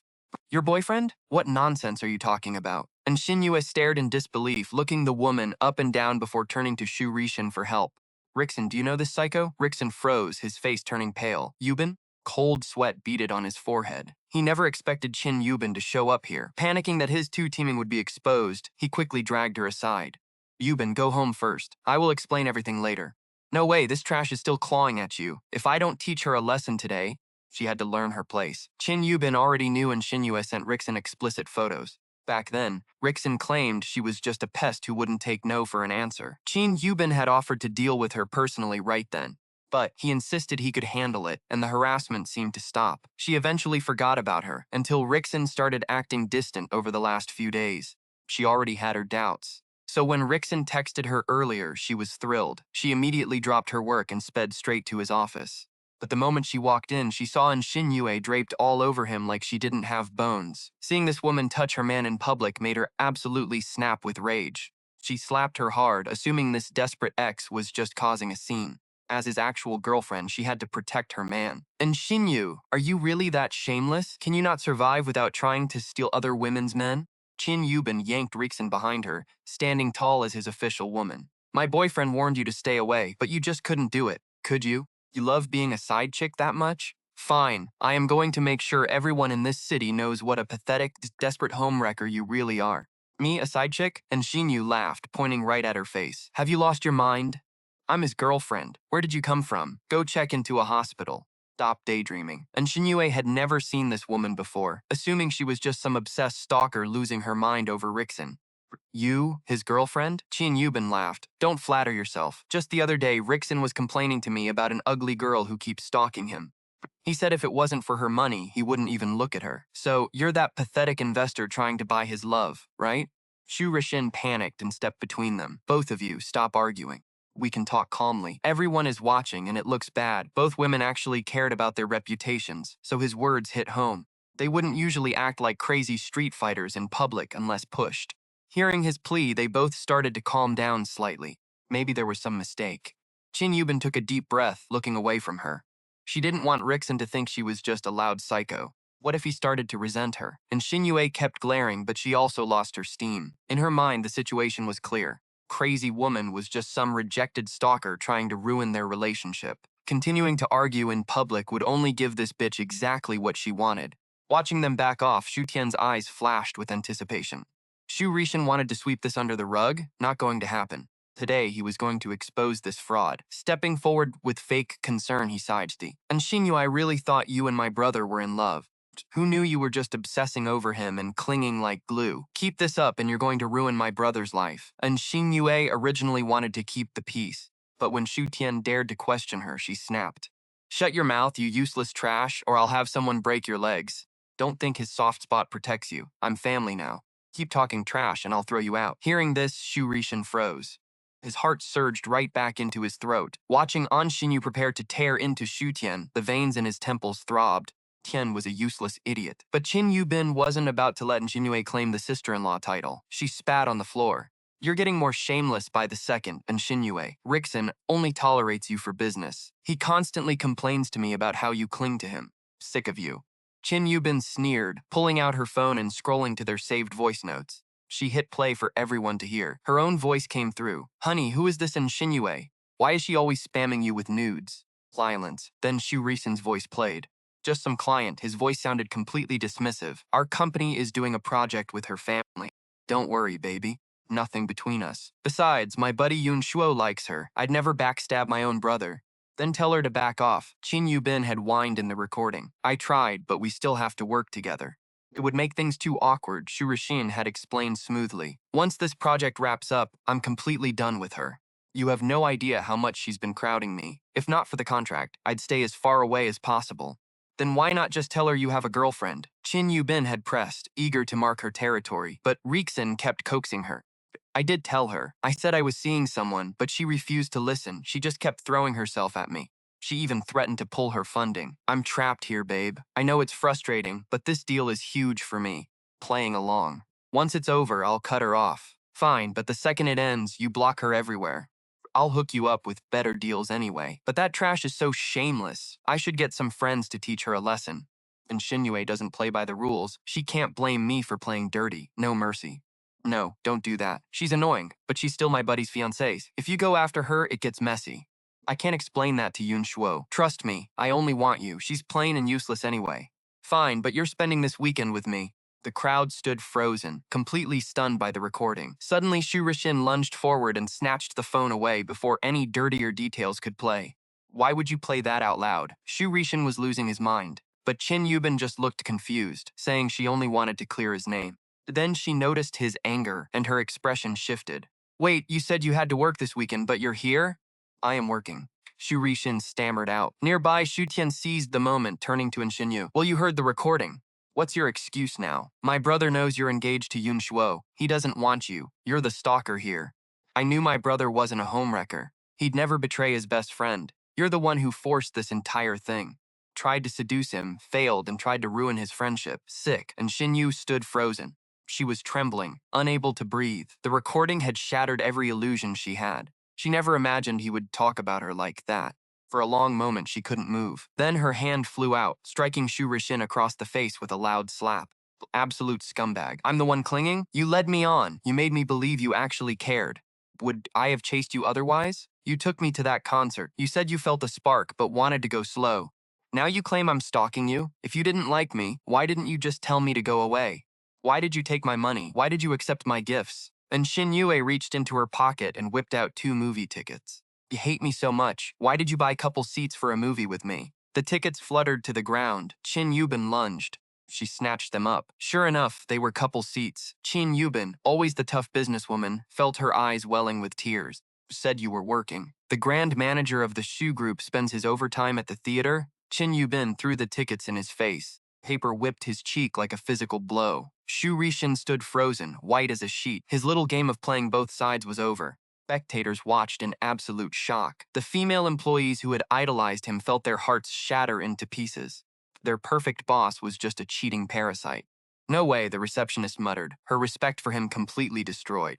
Truth was staring them in the face. We really blamed the wrong guy. Yun Shuo was innocent all along. Shu Rishin knew An Xinyue was engaged to Yun Shuo, yet he still chased her while keeping another woman on the side. Total player. Look how smooth he is. Definitely not his first time. I am afraid it is more like 3 or 4. Nearby, Grandma Anne felt her blood pressure skyrocket. Shaking with rage, she pointed a finger at An Xinyu and yelled, "Is this the man you defended? For a beast like Shu Rishin, you have ruined us. Our family is on the brink of bankruptcy. And him?" Grandma Anne cried in heartbreak. "He only ever wanted your money." Screamed at Xinyue, then swung her arms to beat Shu Rishin. "Xinyue, let me explain," but she snapped back. "What is there to explain?" And Xinyue woke up to reality. She lunged forward, clawing at Shu Rishin alongside her grandmother. She had sacrificed everything for this man, only to realize her dream of love was nothing but a cruel joke. "I loved you so much, but you went behind my back with other women. Then you called me a stalker? I will kill you, you lying scumbag." Chapter 79, Regret Runs Deep. Slapped twice by An Xinyu, Shu Rishin quickly dodged behind Qin Yubin. But Qin Yubin was not about to help him. Instead, he joined the beating. "Bastard, I trusted you and you lied to me." Qin Yubin was no fool. Shu Rishin had just twisted the truth right to his face. Trashed Xinyu like that. He definitely trash-talked Qin Yubin to others, too. Their sweet romance was dead. Now he just wanted revenge. "Stop hitting him. Stop, or we will call the police." The company staff made a half-hearted attempt to step in, but since Shu Rishin had banned calling the cops earlier, they barely even tried. Still had to work for him, so they stayed out of it. But his reputation was completely ruined. He would not get a shred of respect around the office for a long time. Covering his head, he desperately tried to dodge the blows from Xinyue and Qin Yubin. Too worried about his reputation to strike back, he was easily overpowered by 2 women fueled by pure rage. "Xu Tian, help me. Pull them off." "Crazy women off me." With bloody scratches clawed across his face, he begged the nearest person, Xu Tian, to intervene. But Xu Tian did not move a muscle. Instead, he just stood there. "Big brother, how could you? I am so disappointed." Shu Rishin panicked. "No, you have to believe me." Is a big misunderstanding. He desperately needed to clear his name before Xu Tian questioned everything. But defending himself against 3 angry women took all his energy. He had 0 time to spin a lie. Watching from afar, Yun Shuo shook his head. Xu Tian was an incredible actor. Step by step, Shu Rishin had walked right into a carefully laid trap, completely oblivious. "You absolute scumbag! Why don't you just die?" Xinyue shrieked, raining blows down. Screamed obscenities until Shu Rishin shoved her hard. Stumbling, she nearly hit the floor. "And Xinyue, that is enough. Cut it out." Shu Rishin finally snapped, chest heaving. "Do not think I won't hit you just because you are a woman." He looked like a cornered stray. He could not afford to cross Qin Yubin, but why fear a bankrupted family? Xinyu, however, did not even seem to hear him. Blankly, she stared past the crowd. Yun Shuo stood tall with his arms crossed, watching the entire train wreck in cold silence. Tears poured down her face. Seeing Yun Shuo there, all the fight suddenly drained out of her. She could not even bring herself to swing at Shu Rishin anymore. Her makeup was smeared, her manicured nails broken, and her hair was a wild mess. She looked unhinged. That was when a memory suddenly hit her. She used to be Yun Shuo's pampered princess. She never had to suffer like this. Desperate to grab onto a lifeline, she locked her eyes on him. Yun Shuo. Lunging forward, she tried to throw her arms around him. "I was wrong. I lost my mind for a second, but I really know I messed up. Forgive me. I will never do it again. Let us get married." But as she reached for him, Yun Shuo simply sidestepped. She lost her balance and plunged forward, unable to stop. She crashed hard onto the floor. Grandma Anne watched in sheer agony, her stomach turning. She never imagined her granddaughter could be this incredibly stupid, throwing away a perfect husband for a freeloading parasite. With no cards left to play, the old woman swallowed her pride. "Yun Shuo, now that everything is out in the open, Jinyu knows she messed up. Just forgive her. You two have been together for so many years. Surely there is still love there. With a little guidance, she can change. Can we just pretend none of this happened?" I promise to teach her how to be a proper wife. I promise she will stay committed. She will never wander again. Bint, your father is furious right now, which is completely understandable. But when you go home today, could you explain things to him? We can set up a family dinner soon to clear the air, and then we can sign the business partnership agreement. Project cannot wait. If it stalls any longer, our family business will collapse. Yun Shuo, do this for me. Just forgive Xinyue. Let us keep the deal alive. Yun Shuo stared blankly at the old woman, feeling absolutely nothing.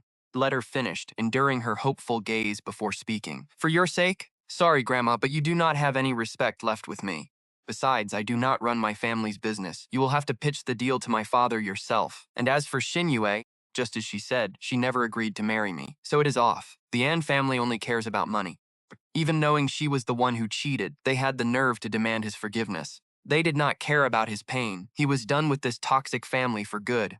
Grandma impaled. As an elder, she had already forced Xinyu to swallow her pride and apologize. Yet Yun Shuo remained completely cold. Deeply humiliated, her voice turned sharp. Yun Shuo, I raised you. Are you really going to burn bridges with us? You are a grown man. Xinyu is just young. She did not commit any unforgivable sins. What is there to forgive? Unforgivable sins? Yun Shuo just laughed. She literally went to a hotel with Shu Rishan. By your logic, as long as she has not legally married someone else, nothing she does counts as cheating? Felt incredibly stupid for ever calling a selfish snake like him family. Old Madame Anne watched him walk away, her expression hardening in absolute fury. Yun Shuo, is that how you speak to your elders? But before she could scream, a freezing voice cut through the crowd. Shuo, what happened to your face? A small group stepped into the lobby, led by Yun Shuo's father, Yun Zhengting. Chapter 80. Tang Bingyan's grandfather comes to Jiangcheng. Behind him were Yun Shuo's mother and a middle-aged man. The man looked a lot like Xinyue. Must be her father. Yun Shuo's mother saw the scratches on her son's face and rushed forward. Mom, Dad, why are you here? Yun Shuo stammered, trying to hide his face so they wouldn't worry. Tried to block her view, but he was too late. His mother's eyes welled with tears as her fingers gently brushed the bloody scratches. She knew instantly those were a woman's fingernails. Shuo, who did this? Was it Xinyu or that old woman? She knew her son. He was raised to never hit a woman, but right now she regretted teaching him to be so damn polite. Stood there, letting the Anne family tear him apart. It is all a misunderstanding, old Madame Anne stammered, looking around frantically at the crowd. Let us talk somewhere private. A misunderstanding? Yun Shuo's mother stepped in front of her sons, her eyes freezing over. After my son found out about your granddaughter's affair, he was completely wrecked. He almost got into a fatal car crash. If his friend hadn't saved him, he'd be in the hospital right now. And you want to talk about a misunderstanding? And Xinyue cheated. That is a fact. Don't tell me she is young and made a mistake. In this country, 18 makes you an adult. She needs to face the consequences of her actions. Old Madame Anne went pale. She had no idea it was that bad. No wonder they were so furious. And Xinyue's father felt his stomach drop. He knew they were in the wrong, but he had spent all morning begging Yun Zhengting for mercy. He had finally gotten Zhengting to consider renewing their partnership, but then he got a call saying his mother was making a massive scene here. Between the affair and his mother blaming Yun Shuo, any hope of saving their business deal was dead. Bankruptcy was staring them right in the face. Shook with rage, but since he couldn't yell at his own mother, he turned his fury entirely on Xinyue. He lunged toward her. A hard slap echoed across the room. You unfilial brat, is this how I raised you? Her father yelled, completely out of control. Struck her again, leaving her ears ringing. Apologize to Shuo and your future mother-in-law right now. His mother scoffed. Don't bother, I am nobody's mother-in-law. Your daughter told everyone the engagement was a joke. Fine, we are officially calling it off right here, in public. We are done. Father Anne stood frozen, his face completely pale. Desperately tried to save face. Stammering that his mother must not have known, or she never would have come here, he begged them to reconsider. Don't pretend you didn't know. Yun Shuo's mother snapped. We had no idea our son was being treated alert. He bought her designer dresses, expensive jewelry, everything she wanted, every single month. He even pulled favors to get her VIP concert tickets. And what does your precious daughter do? She wears those clothes, takes those tickets, and goes out with another man. What is my son to her? A joke? In Guobang, we only canceled our contracts before. To keep things clean.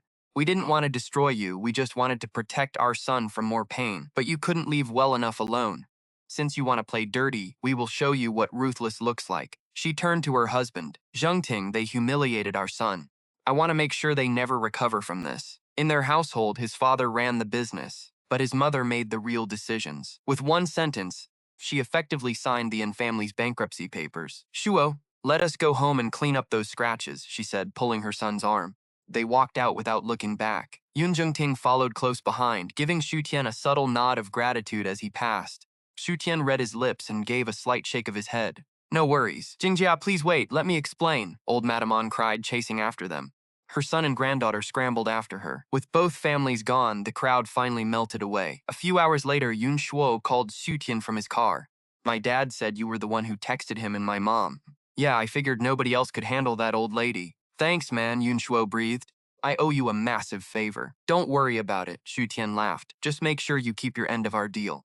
I won't forget. I have been thinking lately, instead of wasting my life doing things I hate, I want to actually chase my dream. Spirit. Hang on, I have another call coming in. Let me run. Xu Tian stared at his screen. The caller ID read Tong Bingyan. She never called during business hours. Hey honey, what is going on? Xu Tian asked, his voice softening. Do you have plans tonight? No, why? Xu Tian asked with a grin. Wife, are you trying to ask me out for some quality one-on-one time? Tong Bingyan stayed silent for a second before continuing. My grandfather came to Jiangcheng. At 5 p.m., Wei parked the car outside a downtown mall. Xu Tian scrambled into the car, loaded with gift bags. Wife, why did grandfather suddenly come to Jiangcheng? He had planned to make a name for himself before meeting the elder in the imperial capital, but now the old man was here. He could hardly refuse to see him. Right after Tong Bingyan called, Xu Tian rushed to a mall to pick out gifts. Grandfather was getting old and had bad rheumatism. The imperial capital was getting freezing cold lately, which was too hard on his body. He came to a Jiangcheng hot spring resort to recuperate. The Tangs owned plenty of property here. That included a private villa at the Blue Mountain Resort. Actually, Tong Bingyan first met Xu Tian because she was there helping her grandfather recuperate. His health was failing.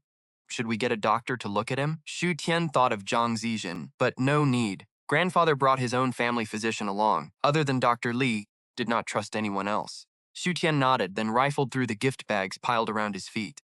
Wife, I bought some presents for grandfather. I do not know if he will like them, so I just bought a bit of everything. In his past life, he was so obsessed with divorcing Tong Bingyan that he never met her family. 2 lifetimes, Xu Tian had never met Elder Tong. Beside Wei, Chen Xiaoxia sneered at the cheap gifts Xu Tian bought.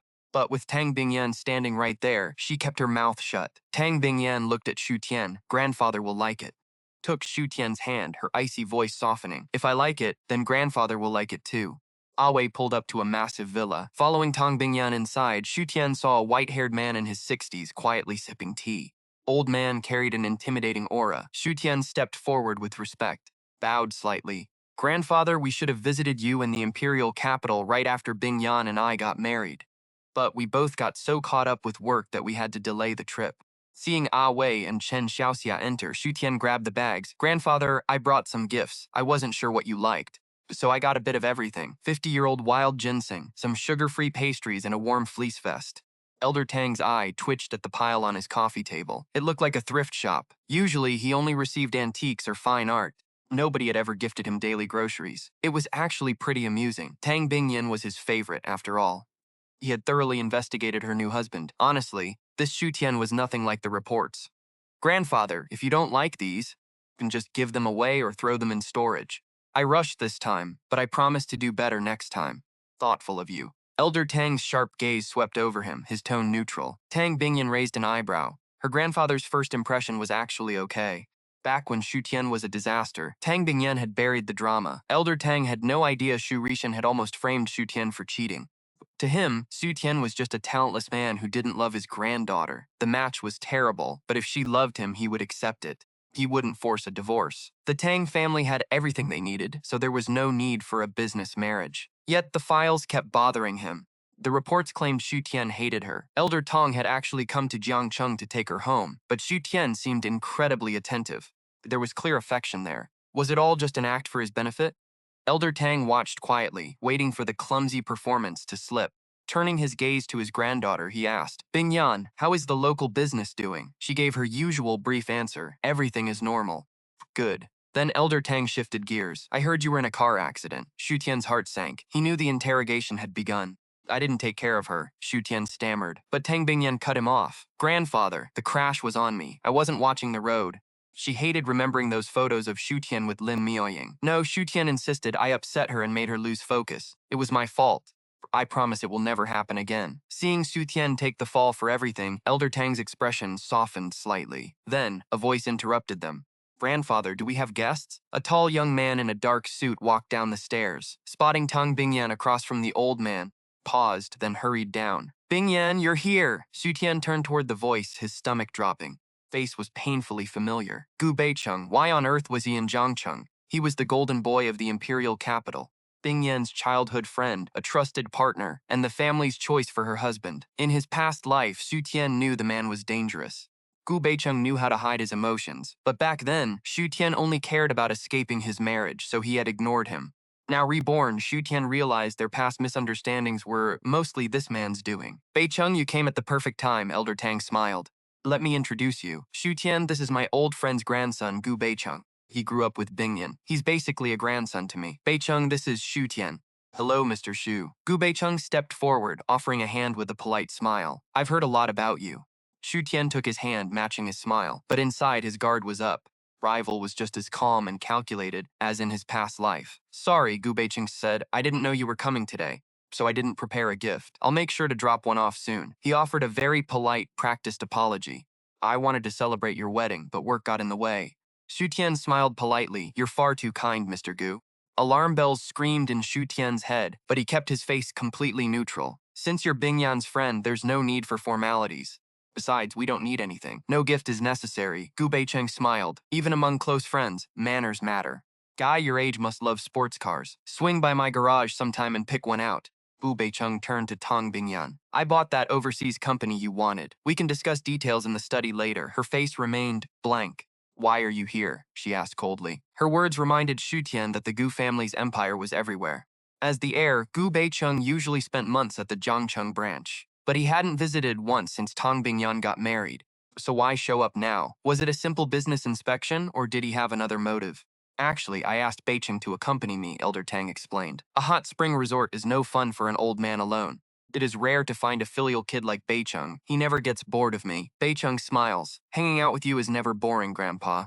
I love hearing stories from your youth, Gu Beicheng says with a smile. Then he turns to Tang Bingyan. Bingyan, you and Mr. Shu should stay at the villa tonight. I will have the maids get your rooms ready. Well, thanks then, Mr. Gu Shu Tian feels uncomfortable with Gu Beicheng acting like the master of the house. But the man is incredibly polite, warm, and thoughtful.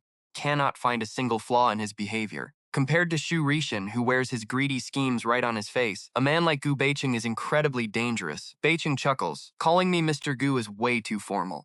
Just call me Beicheng like Grandpa does. I am a few years older than you. If you do not mind, is it okay if I call you Xiao Tian? Do as you please, Mr. Gu, Shu Tian replies with a polite smile. Right then, a voice calls out, Mr. Gu, you came to Jiangcheng too? Awei and Chen Xiaoxiao return after putting the gifts away. Spotting Gu Beicheng, Chen Xiaoxiao rushes over with a warm greeting. Long time no see. You have to stay in Jiangcheng longer this time. Lately, those old geezers at the company have been stirring up trouble. With you here, the eldest miss won't have to work overtime every day. Beicheng looks concerned. Bingyan, did you run into some trouble here? Gu Beicheng looks at Tang Bingyan in surprise. He considers himself her most trusted business partner, believing she would never hide company matters from him. But she just shrugs. It is just a minor thing. I already took care of it, Tang Bingyan says, giving Chen Xiaoxiao a warning glare. Xiaoxiao shrinks back, terrified, though having Gu Beicheng around makes her feel a bit braver. Instead, she excitedly complains to Gu Beicheng. You really need to talk to the eldest miss. She is such a workaholic. When she gets busy, she does not even eat her meals on time. Now that you are here to watch over her, I can finally relax. Grandpa Tang smiles. Xiao, taking care of Bingyan is your job. If you cannot do it, you just dump it on Beicheng? Do you want your salary docked again? Grandpa Tang chuckles warmly. Even though Chen Xiao is only Bingyan's assistant, she grew up in the Tang household. Grandpa Tang treats her like his own granddaughter, which is why she never filters her words around the family. She is never restrained around him. Xiao sighs. I really have no choice, Grandpa. You know how stubborn she is. Even if I try to stop her, she just will not listen. If I have to beg Mr. Gu, you cheeky girl, you always have an excuse. Grandpa Tang scolds with a laugh, clearly not actually angry with her. Bingyan. This is not the first time Xiao has complained about this, Gu Beicheng says, pretending to look stern. If you keep skipping meals because of overtime, I will have to go to your office and supervise you myself. She is making a mountain out of a molehill, Tang Bingyan says coldly. Besides, Shu Tian has been cooking dinner for me lately, so I haven't worked overtime in ages. Tong Bingyan quietly grabs Xu Tian's hand, locking their fingers together. You are too thin, she murmurs. You need to eat more. Xu Tian pats her hand with a warm smile. But if your assistant had not mentioned it, I would never have known you skip lunch at the office. I guess I will have to start supervising you every day, too. Seeing how harmoniously they get along, Grandpa Tang lets go of his final doubts. This definitely does not look forced. But then, he glances over at Gu Beicheng, sighs softly. It would have been so wonderful if Bingyan had chosen Beicheng, but he knows his granddaughter too well. Since she already chose Xu Tian, no way she is changing her mind anytime soon. Grandpa Tang waves his hand. You young people go have fun. I am tired and need to rest in my room. Xu Tian steps forward to help, but Gu Beicheng beats him to it, helping the old man up from the sofa. Bingyan, show Xu Tian around the estate. I will take Grandpa upstairs to rest. Thanks, Tang Bingyan nods. Once Grandpa is upstairs, she leads Xu Tian out of the villa. Xu Tian glances back at Gu Beicheng before looking away. In their very first meeting, the man had acted like he owned the place. He made sure to show off how easily he could chat with Grandpa Tang and how deeply Bingyan trusted him. Even Bingyan's subordinates treat him like family. With Gu Beicheng around, Xu Tian feels like a complete outsider. But honestly, so what? Xu Tian sneers inwardly. In his past life, this would have made him furious. He would have blamed Grandpa Tang for treating him like a stranger, started a massive fight with Bingyan. But he is not that brainless idiot anymore. Gu Beicheng can try to mark his territory all he wants, but Xu Tian is her legal husband. As long as they do not divorce, Gu Beicheng is nothing more than a business partner. Bingyan interrupts his thoughts. Do you want to go to the hot springs? Tong Bingyan notices he looks a bit off, assuming the living room drama upset him. Snapping back to reality, Xu Tian immediately grabs her hand, smiles. Honey, do you want to soak in the hot springs with me? Who wants to soak with you? Bingyan stammers, her gorgeous face turning slightly red. Go by yourself, she says. Then I will pass, Xu Tian replies. It is actually that time of the month for Bingyan, so she insists. Just go and relax. You have been busy, go unwind. I am not going anywhere, Xu Tian says, pulling Bingyan into his arms. He grins. Spending time with my wife is way more important than some hot spring. Just then Chen Xiaoxiao steps outside and spots him hugging Bingyan. Furious, she rolls up her sleeves to storm over. How dare that jerk put his hands on her? Xiaoxiao, stop, Gu Beicheng warns, having seen them too. But he does not make a scene like she does. Why are you stopping me, Mr. Gu? Xiaoxiao asks, her face flushed red with anger.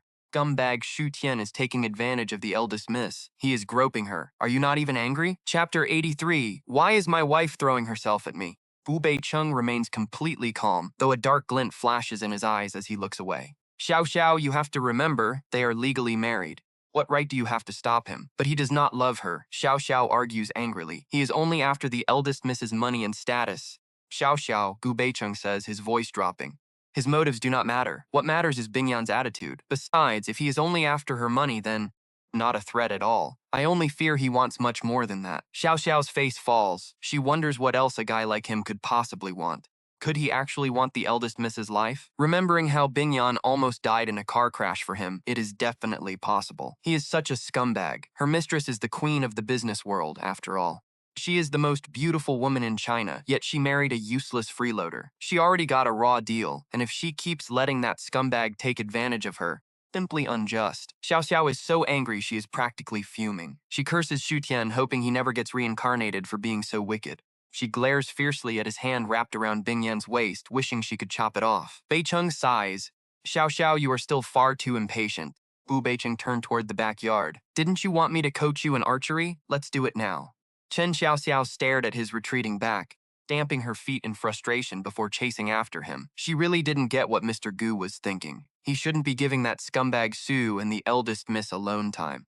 After dinner, Xu Tian and Tong Bingyan returned to their bedroom. Before long, there was a knock at the door. Gu Beicheng walked in, carrying a folder. Bingyan, I have some things to discuss. Can we go to the study? You can speak here, Tang Bingyan replied, sitting on the sofa without moving.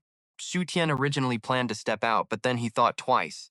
This was their bedroom. Why should he, the legal husband, leave so Gu Beicheng could be alone with his wife? Besides, in his past life, Tong Bingyan never hid company secrets from him. She never made him leave. So Xu Tian sat comfortably on the other's sofa, browsing a financial magazine. Gu Beicheng glanced at him, hesitating but staying silent in the end. He walked straight to Tong Bingyan to report. When it came to professional matters, Gu Beicheng was always professional. Xu Tian didn't try to eavesdrop and just kept reading. But maybe because he was exhausted from the past few days, or because Gu Beicheng's voice was too soothing, his eyelids grew heavy. Soon he fell asleep on the sofa. Bingyan, I think we should pursue this project. Gooby Chung was pitching a major spring project. Shh! Tong Bingyan suddenly raised a warning finger. Gooby Chung shut his mouth, following her gaze to find Shu Tian fast asleep. Let's discuss the project tomorrow. Tong Bingyan stood up to grab a blanket from the cabinet, walking over on tiptoe. Tuck him in. Her tender care finally made Gu Beicheng's perfect mask slip. Bingyans, this project is crucial. I know what I'm doing, she interrupted with cold impatience. Then I'll head back first. Gu Beicheng lowered his eyes. When he looked up, his face was neutral again. He quickly gathered the files spread across the table, turned to leave. In his sleep, Shu Tian vaguely heard the door click shut. Though his eyelids felt heavy, he forced himself to open them. Wife, are you two finished? Careful not to catch a cold. Sleep in the bed. Tang Bingyan reached her hand out to him. She tried to pull him up, but the groggy Shu Tian instinctively tugged her into his arms, catching the unprepared Tang Bingyan off guard. Though she was light, she landed directly on a highly sensitive spot on his lower body. That did it. Shu Tian was instantly wide awake. Tang Bingyan hadn't expected him to pull her, leaving her flustered on top of him. Wife, isn't it your time of the month? Why are you throwing yourself at me? Shu Tian chuckled. Sitting up, he wrapped his arms around her waist and scooped her up bridal style. Tang Bingyan stiffened in surprise. Blush crept onto her cold, beautiful face. Put me down. Lately, although Shu Tian had hugged her now and then, was their first real taste of intimacy, leaving her flustered. She was so used to his cold hostility. This warm, attentive man felt like a dream. Not letting go. Shu Tian carried her to the bed, laid her down, and got in beside her. I'll never let you go again, he whispered. Bingyan, are you asleep? Gu Beicheng's voice was soft, but clear enough for both of them to hear. They froze, identical looks of irritation crossing their faces. We'll talk tomorrow, Tang Bingyan said coldly. Sorry to disturb you so late, but something urgent just came up at Tianfeng Entertainment, and it affects our brand reputation. We must talk. Even if the company goes bankrupt, it can wait until tomorrow, Tang Bingyan snapped, her voice freezing. Yet Gu Beicheng refused to leave. As the temperature in the room plummeted, Shu Tian sat up. Wife, it looks like something major really happened. Let Mr. Gu in. In this life, Shu Tian was determined to be a caring, perfect husband. If his wife had to handle business this late, he couldn't play the jealous spouse. He knew Gu Beicheng's real motives. Better to handle it under his nose tonight than give him an excuse to see her alone tomorrow. Tong Bingyan had zero interest in business tonight. Gu Beicheng had ruined the mood, but what really annoyed her was Shu Tian telling her to go work. She thought he had finally changed, but he was still totally clueless. Shu Tian suddenly felt a chill run down his spine and sneezed. Rubbing his nose, he looked up and caught a dark, simmering look beneath her calm expression as she got out of bed. He felt a bit unsettled, thoroughly confused. Was I not being understanding enough? Gu Beicheng stepped inside, instantly sensing the tense air, though he quickly masked his expression with an apology. Bingyan, I'll keep this brief so I don't disturb your rest with Mr. Shu. You know Shang Yiran, right? Gu Beicheng handed over a folder. He is accused of assaulting a minor. Shang Yiran. Hearing the name, Shu Tian immediately recalled a scandal from his past life. Shang Yiran was a singer signed to the Tang Group's Tianfeng Entertainment. Industry insiders loved his deep, magnetic voice and unique songwriting. That plus his handsome looks made fans go wild. Just a year after debuting, his sold-out concerts threatened the popularity of Xia Yuxuan, the top idol from a hit survival show. Both were highly talented, top-tier artists. Their career resources overlapped heavily, so the media constantly compared them. Behind the scenes, their fan bases had a massive feud. Not long ago, Shang Yiran was announced as the singer for a major tribute film theme song. It meant mainstream recognition and a massive future. But right after the big announcement, this nasty scandal broke. If Shang Yiran gets blacklisted, Xia Yuxuan will snatch his resources and ruin his career. Right now, we have the girl's testimony and her parents' public accusations. Plus, rival companies are hiring online trolls, especially Megastar Media. They want to ruin Shang Yiran. They even want to destroy Tianfeng Entertainment. If we mess this up, it is over. Tong Bingyan asked, are you absolutely sure he was framed? She met him once at an annual gala. He did not seem like a predator. Still, she never jumped to conclusions. If he truly was a monster, she would know. She would never tolerate it. Gu Beicheng said, I talked to his manager, and we are completely sure he was set up. My team investigated immediately. We are certain he was framed. But with allegations involving a minor, it is nearly impossible to prove innocence, even if we go to court. Trials drag on. Even if the court clears him eventually, his reputation will be dead. Our PR team suggests settling with the girl's parents privately. They dropped the lawsuit. Yiran still looks guilty, and he is our top-earning singer, loaded with brand deals and live performance contracts. Brands are already sending legal notices to cancel contracts. If we do not resolve this, Tianfeng Entertainment will suffer massive damage. What is our next move? Gu Beicheng asked for her input, but he knew there was only one path: settle with the family and push other artists to take Shang Yiren's gigs. Lawsuits take forever and we are not a charity. Minimizing losses is key. Gu Beicheng hesitated, then added, Bingyan Shang Yiren did make us a lot of money. Cutting him loose to save ourselves feels cold. Tang Bingyan asked blankly, is there any other way? Gu Beicheng shook his head, no.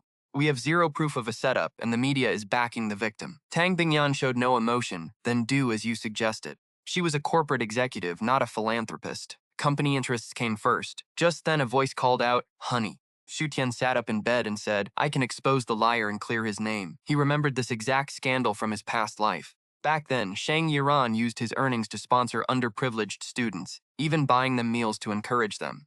This time was no different. The girl's greedy parents had coached her to lie to extort a massive payout. They manipulated the media to paint Shang Yiran as a monster. Past life, the parents' lies were actually quite clumsy. The court never found him guilty, but public outrage had already reached a boiling point. For it to cut losses, the company settled. To the public, settling looked like a confession of guilt, unleashing a wave of brutal online abuse. His career was completely ruined. Years later, eaten alive by guilt, the girl finally came forward under heavy pressure to reveal the truth. The public finally learned the truth. People felt deeply sorry for him, but online sympathy could not put his shattered life back together. Late justice is no justice. His career had tanked, and a brilliant rising star was permanently dragged into the mud by greed. Xu Tian felt for him. He knew exactly what it felt like to be framed. And besides, Shang Yiran worked for Tang Bingyan's company. He wanted to save her the loss. Before Bingyan could speak, Gu Baicheng chimed in. I get you want to help, but entertainment PR runs deep. Without experience, you will just mess up. Xu Tian ignored him and looked at Tang Bingyan. Your current plan is just a settlement. That means paying a massive extortion fee and permanently destroying Shang Yiran's career. You are basically throwing him away. Trust me, honey. I am positive I can clear his name and make sure those greedy liars pay for what they did.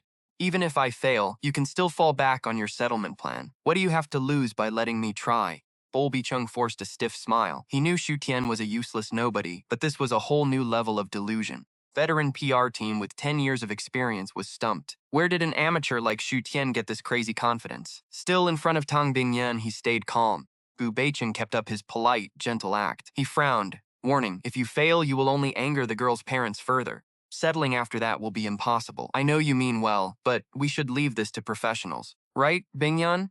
Turned to Tang Bingyan. She was incredibly decisive, and he knew she only put up with Xu Tian because he had not crossed her line. Business was on the line, nobody could influence her, not even Xu Tian. But then, things changed. Let him try, Tang Bingyan said. The words hit Gu Beicheng like a physical slap. Before he could even process it, she spoke again. She added, starting tomorrow, Xu Tian is the general manager of Tianfeng Entertainment. Back him up completely. Gu Beicheng's brow furrowed in shock. Stayed quiet. Realizing he could not change her mind, he quickly pivoted. Letting Mr. Su handle this was fine, but there was a catch. Dropping him in as general manager right now might cause a backlash from other executives. That is a lot of pressure on him. If he fails, he will take the fall as manager. And given his connection to you, it would drag your reputation down with him. Why not let him start as a regular employee? If he actually pulls this off, we can promote him to general manager with zero complaints. Nobody could complain. Gu Baicheng knew her too well. Once she made up her mind, there was no changing it. More than anything, Gu Beicheng wanted to keep Xu Tian's identity a secret. If he became GM, the office gossip mill would go crazy. They would eventually dig up the truth that he and Tang Bingyan were legally married. Tang Bingyan frowned. She had wanted him at her company for years, but he had always refused. Now that Xu Tian was finally offering to help, she wanted to give him a high position to keep him around. But before she could speak, he cut in. I think Mr. Gu has a point. I do not know much about running an entertainment company. Someone will help you learn, Tang Bingyan said, her tone leaving no room for argument. She clearly wanted him in that manager's seat, but Xu Tian smiled. Honey, I just want to help you resolve this crisis. As for the position, it will be more convincing to think about that after I get some actual results. Hearing this, Tang Bingyan frowned even deeper. Seeing her hesitation, Xu Tian decided to push. He sighed, pulling out his ultimate weapon. Stepping right up to Tang Bingyan, he crouched down slightly in front of her. He looked up, locking eyes with her. I do not want people calling me a freeloader who lives off his wife. Honey, just give me a chance to show you what I can do, okay? Hearing him call her wife made her ears burn. In front of Gu Beicheng, she kept up her unshakable, powerful CEO persona, but in the end, she gave in to Xu Tian. Fine, we will do it your way. But if anyone tries to make things hard for you, tell me immediately. Xu Tian smiled. No need to trouble my beautiful wife over something so small. I am sure Mr. Gu will arrange everything for me. Having got his way, he turned to Gu Baicheng with a grin, adding with deliberate heavy emphasis, Right, Mr. Gu? Gu Baicheng froze, then forced a stiff nod, trying to keep his smile intact. Bingyan, I will handle the onboarding paperwork for Mr. Xu Tian myself. Meanwhile, over in a luxury villa district, tipped-off reporters had already blocked every entrance. The moment they saw Zhang Yuran's car pull up, they swarmed like flies to fresh blood. Surrounded the vehicle. As soon as Zhang Yuran stepped out, a microphone was shoved directly into his face. He shrank back in disgust, quickly pulling down his hat. He yanked up his collar as they shouted, Zhang Yuran, do you have any explanation for the allegations of molesting minors? Is it true that you have been harassing the kids you sponsor? You have been sponsoring poor students for years. Were you just using charity as a cover for a sick hobby? Half of them are girls. Does that mean this was premeditated? Facing the barrage of vicious questions, Zhang Yuran kept his head low, hiding behind his hat and collar. He pushed forward toward the villa while his manager and security cleared a path. His manager, Zhou Ping, shielded him, pushing away the microphones and cameras. He shouted to the crowd, Sorry, we are not taking interviews at the moment. We are actively gathering evidence and will provide a full answer soon. Yuran is law-abiding and a man of integrity. He would never cross that line. But as they headed inside, a tall, scrawny reporter suddenly blocked their path, sneering, law-abiding and of good character? Stop lying. Look at these photos of you alone in a room with these underage girls. Doesn't that prove it? In reality, these pictures were already all over the internet. They were originally promotional shots from his charity work, showing Zhang Yiran chatting and eating snacks with the kids. But this reporter had cropped out the male students. It made it look like he was only alone with young girls. Forced to stop, Zhang Yuran looked up at the doctored photo. He clenched his fists in pure rage. Seeing the photo, the other journalists surged forward like sharks. Zhang Yuran, we have photo evidence now. Are you still trying to deny this? You only helped those poor kids to satisfy your own sick desires. The victim admitted you gave her a drink that made her drowsy, and then you took off her skirt. She is a minor. How could you do something so sick? To think you put on such a behind closed doors, you have absolutely no morals, threatening underage girls under the guise of charity. Aren't you afraid of karma? Chapter 86, My daughter is only 12. Shang Yuran looked up coldly, staring at the reporters shoving microphones directly into his face. When he first saw those photos, he was furious. But watching these reporters spin wild lies and frame him based on a single heavily edited image actually calmed him down. Did these righteous, heartbroken reporters actually care about the truth or justice for the victim? No, they just wanted to pin the disgusting crime of targeting a minor on him. All they wanted was a sensational headline to grab eyeballs. I did not do any of those things, Shang Yuran shouted over the noise. I trust the courts and the authorities to clear my name. Seeing him speak, the press swarmed like rabid dogs smelling a bone. Camera shutters clicked frantically, capturing every micro-expression. One reporter, thin as a rail, sneered. Pressed aggressively, the evidence is right here, so why are you still lying? You are just a sick pervert who assaults underage girls. I recall your 9-year-old sister died in an accident last year. Is it fair to assume you played her to death too? Before the reporter could even finish his sentence, furious Shang Yuran kicked him straight to the ground. Yuran, calm down. Zhou Ping saw him snap and desperately grabbed him to hold him back. Cameras were everywhere. Zhou Ping knew the footage of Shang Yuran attacking a reporter would make massive headlines, but Shang Yuran was entirely consumed by rage. He still had not processed his little sister's death. The reporter's sick speculation had ripped open his deepest wound. Are you mad because I hit a nerve, Shang Yuran? He's gone crazy. Shang Yuran is losing it. Pull him off. Justice might be delayed, but it will never be denied. You will pay for this, Shang Yuran. Bystanders finally dragged the furious actor away before he could actually kill the man. Gasping for air on the pavement, the battered reporter glared at Shang Yuran with pure hatred. You will pay for this, Shang Yuran. You are utter trash, and I will make sure the whole world sees your ugly face. Once the crowd was dispersed, Shang Yuran was escorted inside his villa. His face was pitch black. He had cut his knuckles during the scuffle. Blood dripped steadily onto the floor, but he did not seem to feel it. He just kept walking in silence. Nearby, Zhou Ping frantically dialed the company PR team. He explained the entire incident outside the gates. But news travels fast. By the time they stepped into the living room, videos of the fight were already viral. Reporters added fuel to the fire, painting Shang Yuran as a violent monster. Furious netizens flooded the internet, demanding he get kicked out of show business permanently. They showered the injured reporter with sympathy. Nobody cared what he had actually said to trigger the attack. The smear campaign was just fuel for a massive online witch hunt.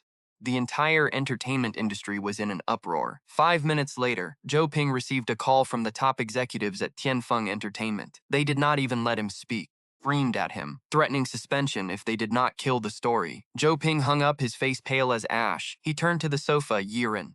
No matter how mad you get, you cannot throw punches. Those paparazzi wanted you to snap. They wanted you to hand them this ammunition. You have been in this industry too long to do this. Why can you still not control your temper? Zhou Ping sighed in frustration, but seeing Shang Yiran stare blankly at his late sister's photo on the coffee table, he just shook his head in defeat.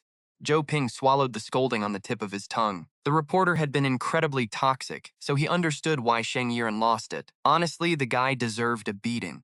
But the public did not know the truth. Egged on by scheming reporters, people online assumed Shang Yiran attacked out of sheer guilt and rage. They saw him as completely out of control. To them, he deserved every bit of backlash. As Zhou Ping frantically racked his brain to salvage the PR disaster, a sharp ringtone cut through the room. Shang Yiran's phone was buzzing on the coffee table. Zhou Ping glanced at the screen. No name was saved, but the number was painfully familiar. It belonged to the father of the underage girl. Zhou Ping went cold. Before Shang Yiran could reach for it, Zhou Ping snatched the phone away. "I will take this," he hissed. "Do not do anything stupid." Then he swiped to answer. A cold, gravelly voice echoed from the speaker, asking if they had received the court summons yet. Zhou Ping quietly hit the record button, keeping his voice perfectly level as he responded. "Hello, this is Zhou Ping, Shang Yiran's manager. If you have demands, we can talk. Just clear his name in public, and I will meet whatever conditions you want." The man on the other end erupted in fury. "What kind of garbage are you spewing?" he roared. "Do you think I am some sellout who would sacrifice my own daughter for cash? Shang Yiran is a piece of trash who did disgusting things to my girl. I am going to put him behind bars." Li Qiang sounded incredibly righteous. To an outsider, he sounded like a grieving father fighting for justice. But he was just a blackmailer playing the victim to get the moral high ground. Zhou Ping felt a headache coming on. Pressing his rage, Zhou Ping tried to reason with him. "Li Qiang, your daughter almost dropped out of school. Shang Yiran paid her tuition and books. He even built a cafeteria there. Did it so poor kids could get actual meals. Now you twist the truth for money and drag his name through the mud. Do you feel no guilt?" Li Qiang scoffed. "So what if he paid her tuition? He only did that to look like a generous philanthropist. Besides, just because he funded her school, does that mean I should let him ruin my daughter? 12. She knows nothing. Is he even human?" Chapter 87, Resolution Plan. Zhou Ping felt his blood pressure spike. Every word from Li Qiang was a lie. The man had absolutely no bottom line. He claimed Shang Yiran was a predator, insisting there must be other victims. For the sake of other kids, he would never back down. Listening to Li Qiang's self-righteous lies, Shang Yiran finally snapped. Snatched the phone. "Li Qiang, you have no proof. Even in court, a judge won't convict me. You just want money, right? Well, I will make sure you get absolutely nothing." Li Qiang let out a dark, threatening laugh. "Shang Yiran, you really will not learn until you are ruined. Just wait. I will take everything you own and destroy your life." The line went dead. Shang Yiran stared blankly at the silent phone. His knuckles turned white as his grip tightened on the device. Zhou Ping sighed. "Calm down. Do not let him get to you. We need to control the damage.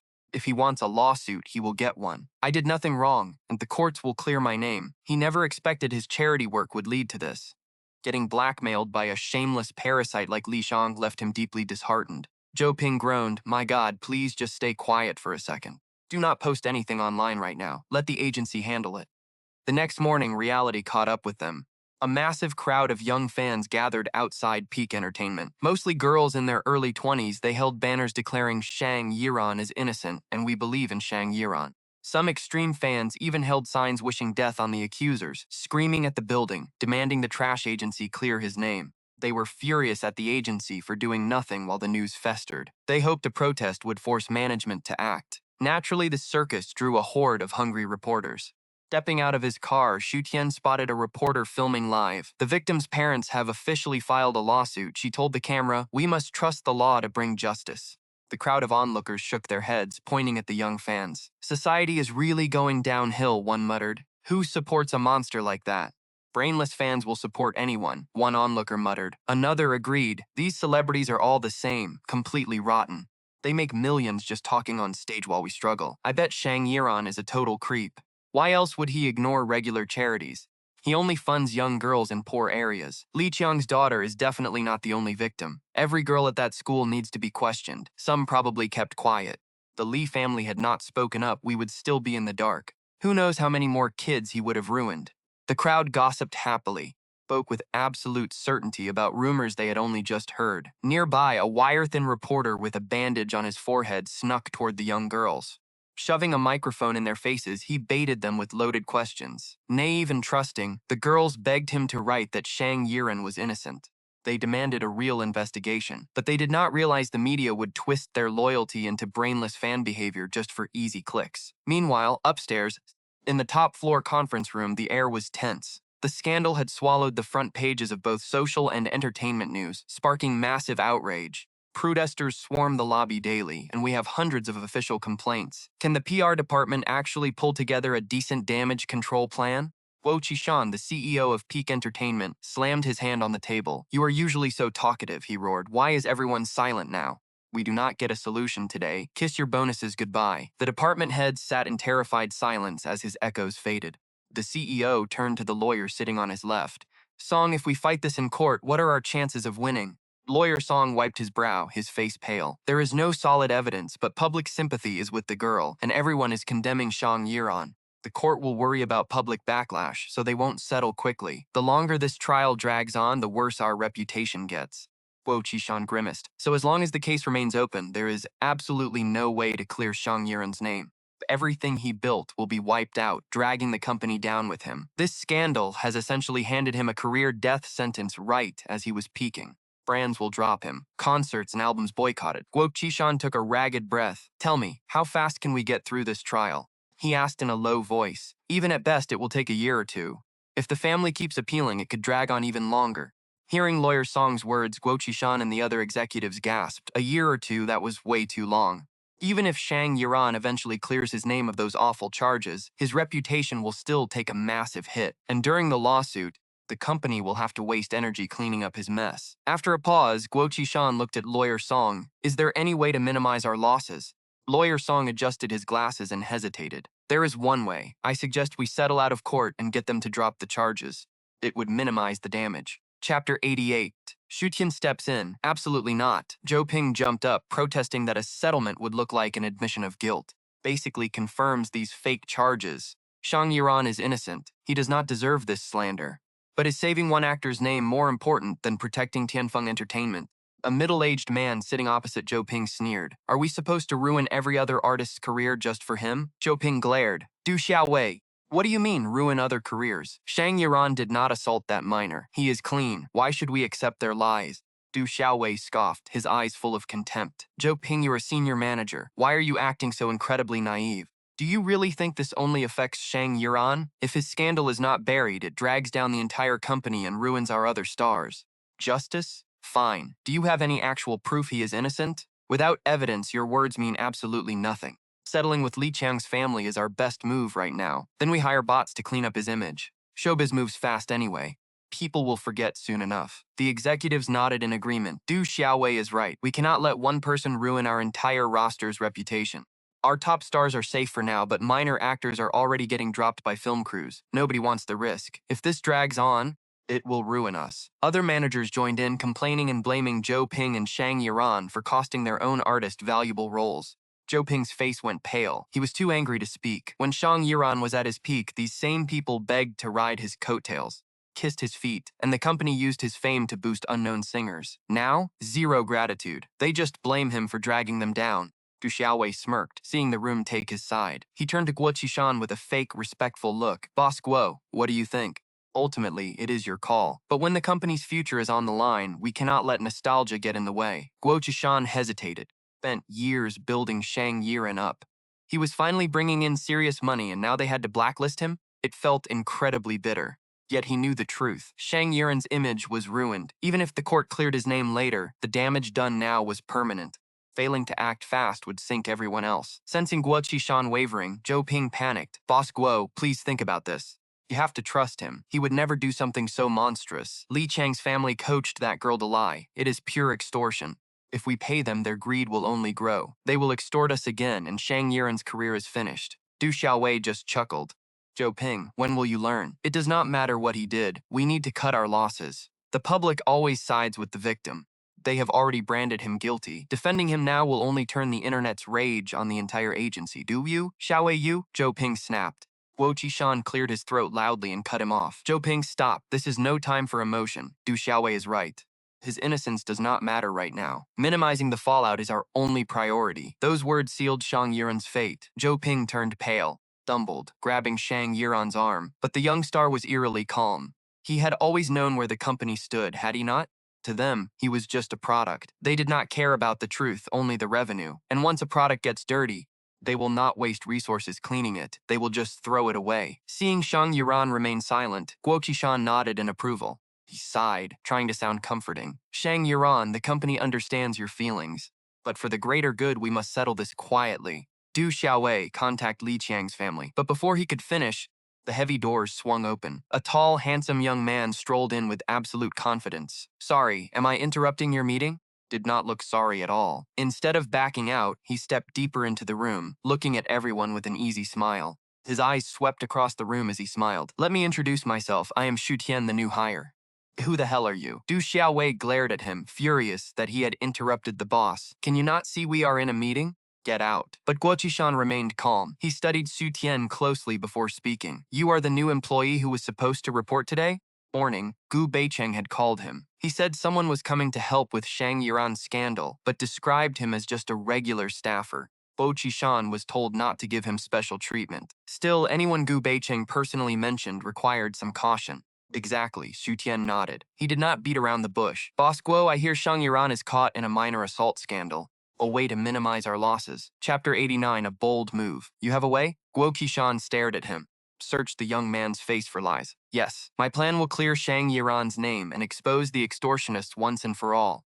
The company will not lose a single dime. Guo Qishan's expression shifted. He had to admit he was incredibly intrigued. Shang Yiran was Tianfeng Entertainment's biggest cash cow. Guo Qishan naturally wanted to save him. If his hands weren't tied, he'd never ruin the actor's career. Xu Tian sounded incredibly confident. Guo Qishan leaned forward, intrigued. Tell me your plan. Nearby, Du Xiaowei's face instantly went pale. Anger flashed in Du's eyes. He managed several C-list singers. If Shang Yiran got blacklisted, those lucrative resources would go straight to his own roster. It was his golden ticket. He couldn't let Shang Yiran crawl back from this. He quickly interjected, President Guo, he's just a brand new rookie.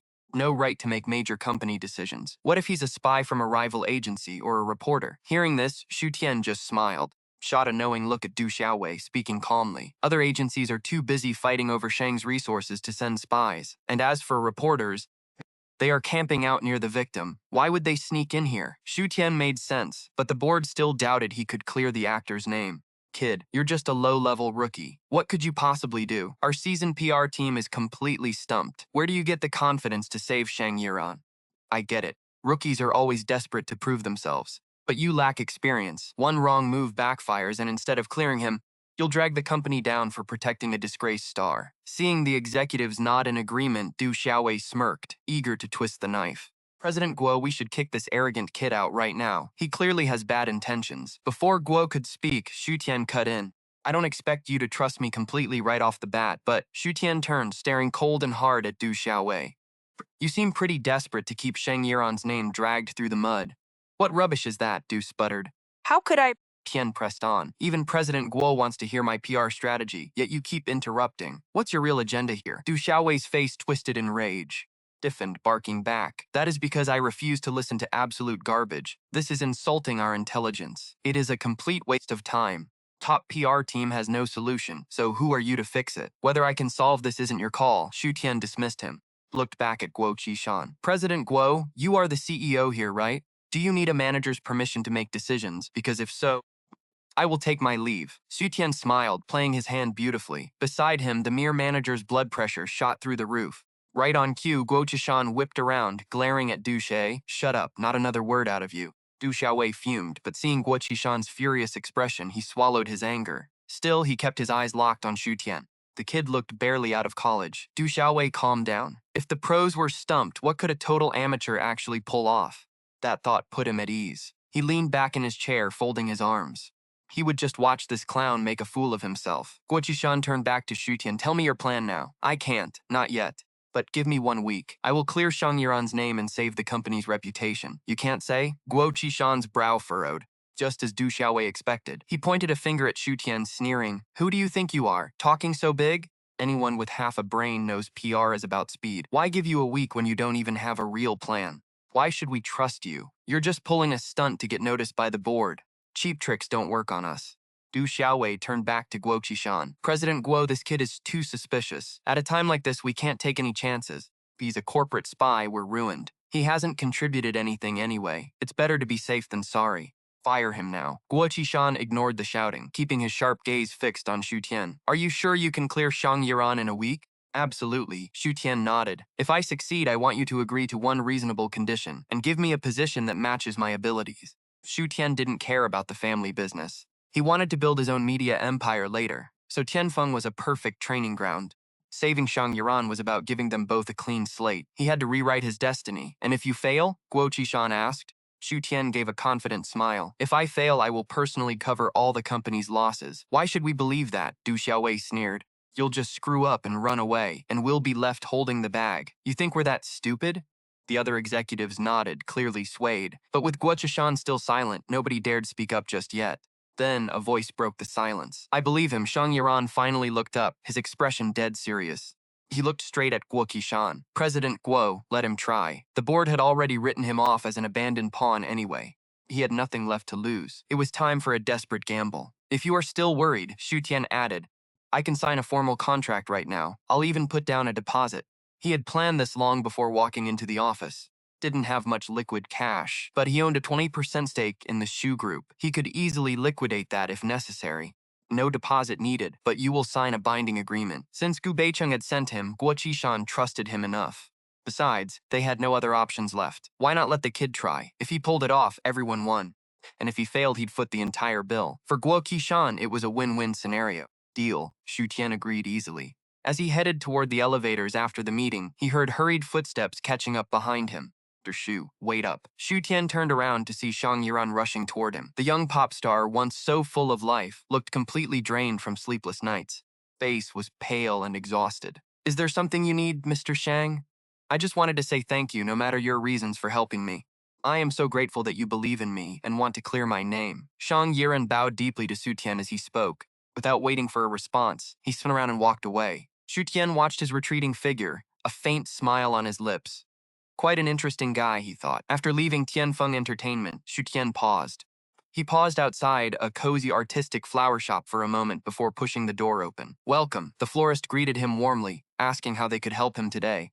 I need a bouquet of red roses, he said. The florist smiled, noting that their flowers were flown in fresh daily. How many stems would you like, sir? Xu Tian thought for a moment and went with 19. He skipped the usual 99 roses that represented eternity. Carrying that many would just be a hassle. Besides, his wife probably preferred to keep things low-key. The florist quickly wrapped up the 19 red roses and asked if they were for a girlfriend, offering to write a card. No need, Xu Tian said, taking the bouquet. He offered a warm smile before heading out. They are for my wife. We are past the stage of needing fancy cards. The clerk watched him walk away, feeling a bit touched. To buy flowers even after years of marriage, his wife is truly one lucky woman. Meanwhile, the envied Tong Bingyan was sitting in her office at the Yan Corporation. 3 nervous executives stood before her as she spoke. Why is the South City project 5% over budget? And why has construction still not started on the land we bought last quarter? What is going on here? Where is the marketing team's report? Her icy words and suffocating aura left all 3 of them struggling to breathe. One chubby executive wiped sweat from his brow, starting to stammer out an explanation. Stammered that it was not that they were careless, but the South City project. I do not need explanations. I want results. Tang Bingyan cut him off, her cold voice freezing the entire room. I am asking one last time. Do we need to replace the team? The executives shivered. No, please, there is no need to replace anyone. Give me a deadline. At the mention of a deadline, the executives lowered their heads. If they set it too short, they would never finish. If they set it too long, she would never agree. While they were trapped in this dilemma, Wei knocked and stepped inside. President Tang, Mr. Xu has arrived. Hearing this, the 3 trembling executives froze. Then they watched their terrifying, icy president instantly soften, her cold expression completely vanishing. They stood there, utterly dumbfounded by the sudden change. To be fair, before his rebirth, Xu Tian had absolutely despised this marriage, refusing to ever acknowledge their relationship. Tong Bingyan, always accommodating, had simply gone along with his wishes.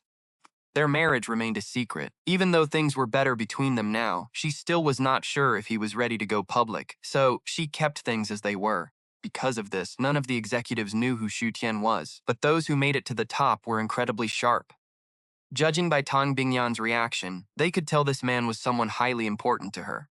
Then, seeing an escape, one executive quickly spoke up, suggesting they discuss the project details later. Since Tang Bingyan did not object, the three of them immediately prepared to slip away. Perfect coordination, the three of them bolted out of the office. But the moment they stepped out, they saw a handsome, slender young man walking down the hall holding a bunch of red roses. The executives gasped in unison. In all their years at the Yan Corporation, they had never heard a single rumor about their CEO. For this man to openly bring her flowers, Mr. Xu was clearly special. But with their jobs on the line, gossip was the last thing on their minds. They kept their heads down and rushed quickly to the elevator. Xu Tian watched them, wondering why they fled like he was some kind of monster. Not thinking much of it, he walked straight into Tang Bingyan's office. Under her stunned gaze, he strolled over and stopped right in front of her desk with a smile. Flipped the 19 red roses into her hands. "Can you leave early today, honey? We haven't had a proper date night in forever." Tang Bingyan stared down at the vibrant red petals, completely stunned. It was as if she could barely process his words. This was the first time Xu Tian had ever bought her flowers, and red roses of all things. What did this mean? Standing right by the office door, Ah Wei watched the scene with pure irritation. Did Xu Tian really think he could win her over with such a cliché move? Their elegant boss would never be pleased by a cheap, ordinary bouquet like that. And only 19 of them at that. How incredibly stingy. But just as Ah Wei was mentally trashing Xu Tian's dense, unromantic behavior, something completely unexpected happened. He could not believe his eyes. Their famously cold, untouchable president actually smiled. It was just a fleeting, rare look of genuine warmth, but it was there. Away froze, rubbing his eyes in sheer disbelief. Tang Bingyan quickly masked her expression, returning to her usual aloof self, but she held the roses tightly. She walked over to her antique shelf and picked out a porcelain vase. "Away, go fill this with water," she ordered calmly. Away took the vase, his jaw dropping instantly. This was a rare, priceless antique worth millions of dollars. Boss was actually using it as a common flower vase. Could things get any more ridiculous? Meanwhile, Shang Yiran had quietly returned to his dorm after leaving the company. After leaving Fang Entertainment, he had taken a quiet cab ride back to the trainee dorms. These basic rooms were reserved for rookies who had barely even made a name for themselves yet.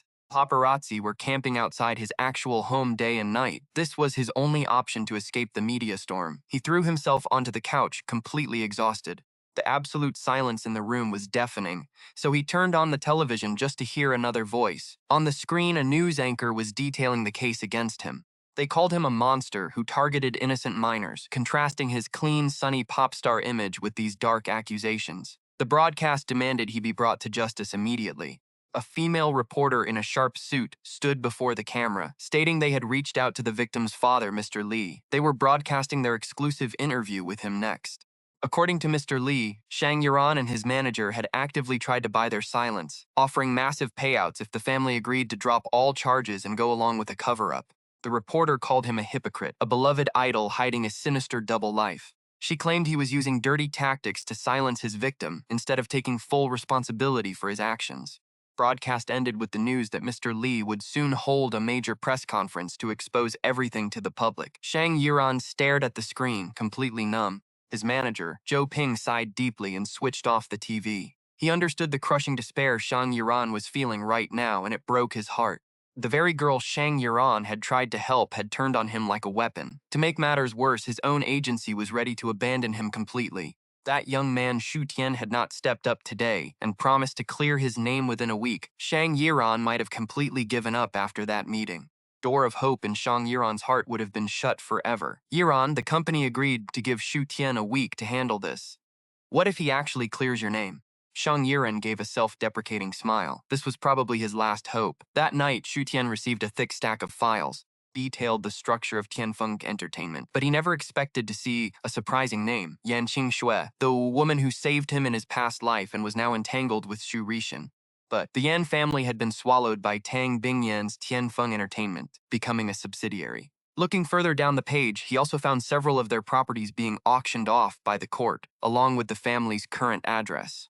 Xu Tian immediately hired a private investigator to look into the Yan family in Yanqing Shui. 3 days later, Li Qiang and his wife gathered the Jiangcheng media for a press conference, streaming it live on China's biggest online platform.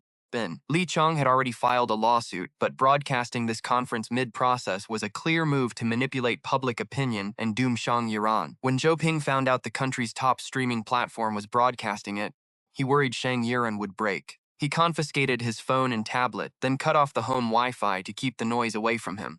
But right as Zhou Ping went to lock the devices away, Shang Yiran's phone started ringing. He looked down and saw Xu Tian's name on the screen. Zhou Ping glanced nervously at Shang Yiran before answering the call. "Mr. Xu, any progress?" On the other end, Xu Tian's response was short and sharp. "Watch the stream." Zhou Ping blinked, confirming watch the Li couple's press conference? "Yes." "All right, I got it," Zhou Ping said. After a brief hesitation, Zhou Ping brought the tablet over to Shang Yiran. "Yiran, Mr. Xu wants us to watch the broadcast." Staring blankly on the couch, Shangxin finally reacted at the mention of Xu Tian's name. He glanced up at the screen, his eyes filled with a quiet sadness. Meanwhile, inside the ballroom of a five-star hotel in Jiangcheng, the Lai couple was holding their press conference. The massive hall was packed to its 1,000-person capacity, with out-of-town reporters traveling hundreds of miles just to secure a first-hand scoop. Up on the temporary stage sat the victim's parents, Li Qiang and Qin Lili. Li Qiang looked scrawny and thin, his face pinched with sharp rat-like features. He wore a cheap, ill-fitting suit with a deadpan expression, while Qian Lili dabbed at her eyes beside him, pretending to be utterly heartbroken. Photographers captured every detail, already brainstorming sensational headlines. The public would gladly demand justice for these grieving parents while dragging Shang Yiran's name through the mud for his heinous actions. "Please quiet down, everyone." As the conference began, Li Qiang took the microphone, his voice heavy as he thanked the media for this chance to seek justice. "You all know we are fighting an incredibly powerful star. My wife and I are just poor folks scrap-selling to get by, but we will not be intimidated by his power. We won't bow to money either. Justice might be delayed, but it will never be denied. The monster who hurt my daughter will face the full weight of the law." Li Cheng's dramatic speech moved every reporter in the room. Beside him, Qian Lili sobbed even louder, weeping openly for the cameras about her poor, unfortunate daughter. "It is all my fault. If I hadn't trusted an outsider, she wouldn't be suffering. I thought Shang Yiran truly wanted to help our family and put my daughter through school. I never imagined he had such filthy intentions toward my little girl. If I had just paid closer attention, none of this would have happened. I am such a useless mother. But I had to watch that creep ruin my daughter while I stood there helpless." In Chapter 92, Xu Tian steps in. If Li Cheng's words had stirred the crowd's justice, Qin Lili's and self-blame ignited their fury. Bastards. Watching them shamelessly twist the truth on stream, Zhou Ping wanted to kill someone. He turned to the silent Shang Yiran, asking anxiously, "Yiran, are you okay? Ignore their lies." But Shang Yiran just stared, whispering, "He's there." "Who?" Zhou Ping asked, startled. Shang Yiran pointed to a corner of the screen. Zhou Ping looked closely, spotting a familiar figure. The young man sitting near the Tangshan Times reporter was definitely Xu Tian. Zhou Ping gasped. What was he thinking? Going there was incredibly reckless. The media was already entirely on the Li couple's side. Xu Tian going in alone would solve nothing. Trying to clear Shang Yiran's name now would only cause a massive backlash from the press.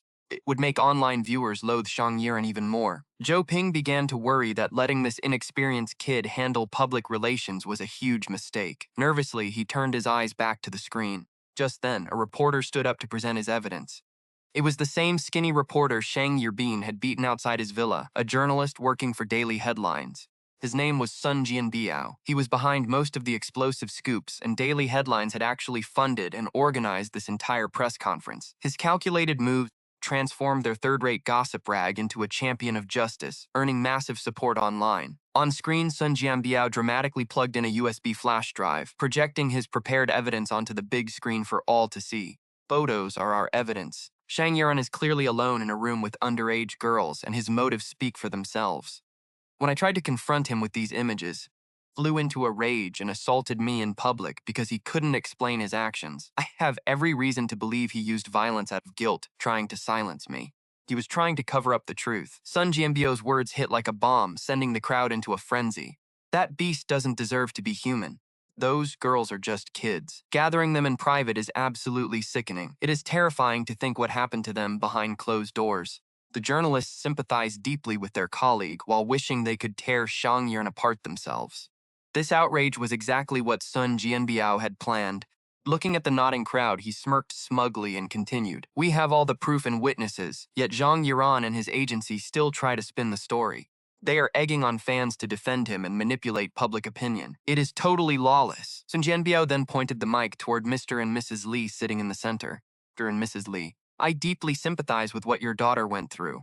I hate to make you rip open those painful bleeding wounds, but to bring the abuser to justice, I hope you can tell everyone exactly what happened. Trust me, the public will always stand on the side of justice to support you. Do not fear retaliation from Zhang Yuran or his company. Hearing these righteous words, Li Qiang teared up, bowed deeply to Sun Jianbiao and the reporters. Thank you, everyone, thank you. Honestly, before that day happened, we already felt our daughter acting strange. No matter how much my wife and I asked, she would not say a word. Then we found bruises on her arms and rope marks around her ankles.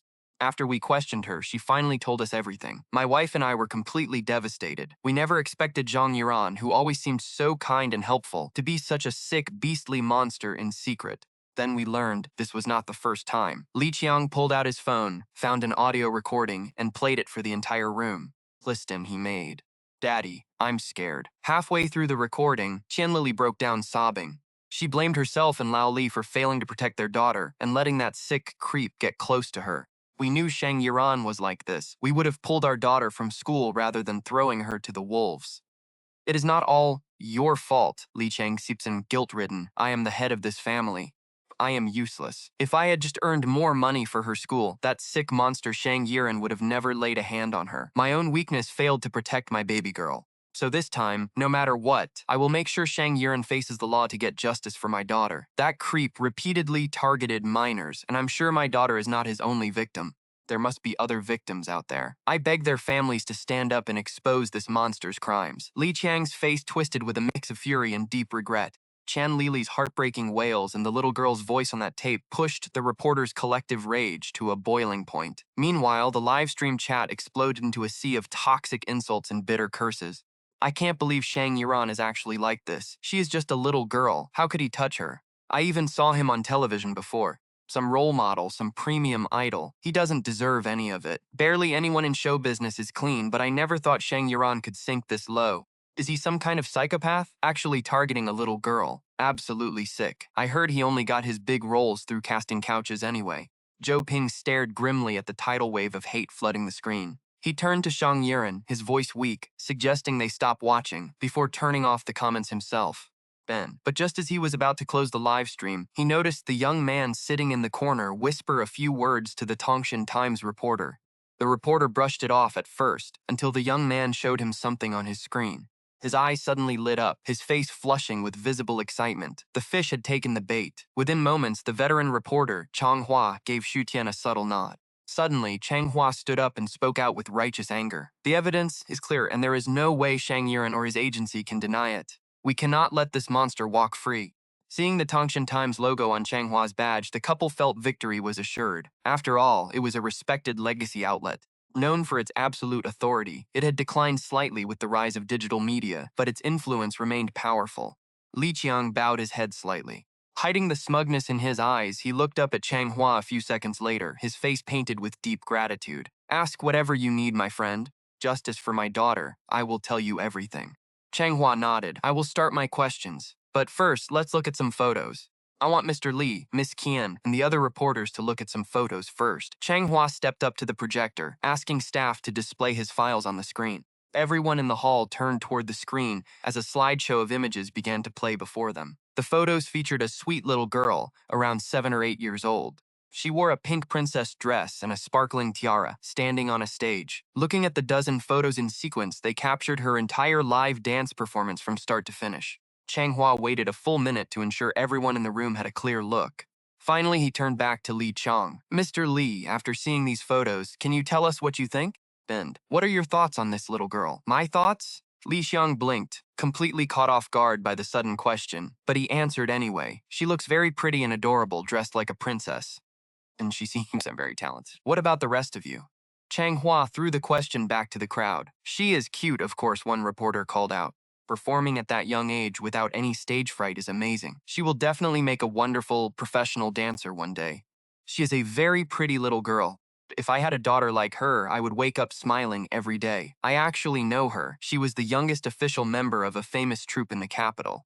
She won countless major awards as a kid. Now she is grown up and studying at an art academy in France. The reporters kept sharing their warm thoughts on the girl. Most of them showered the girl with praise and voiced their envy toward her parents. But soon the room fell quiet. The reporters turned to Changhua in confusion, unable to understand why he was asking about something totally unrelated to today's topic.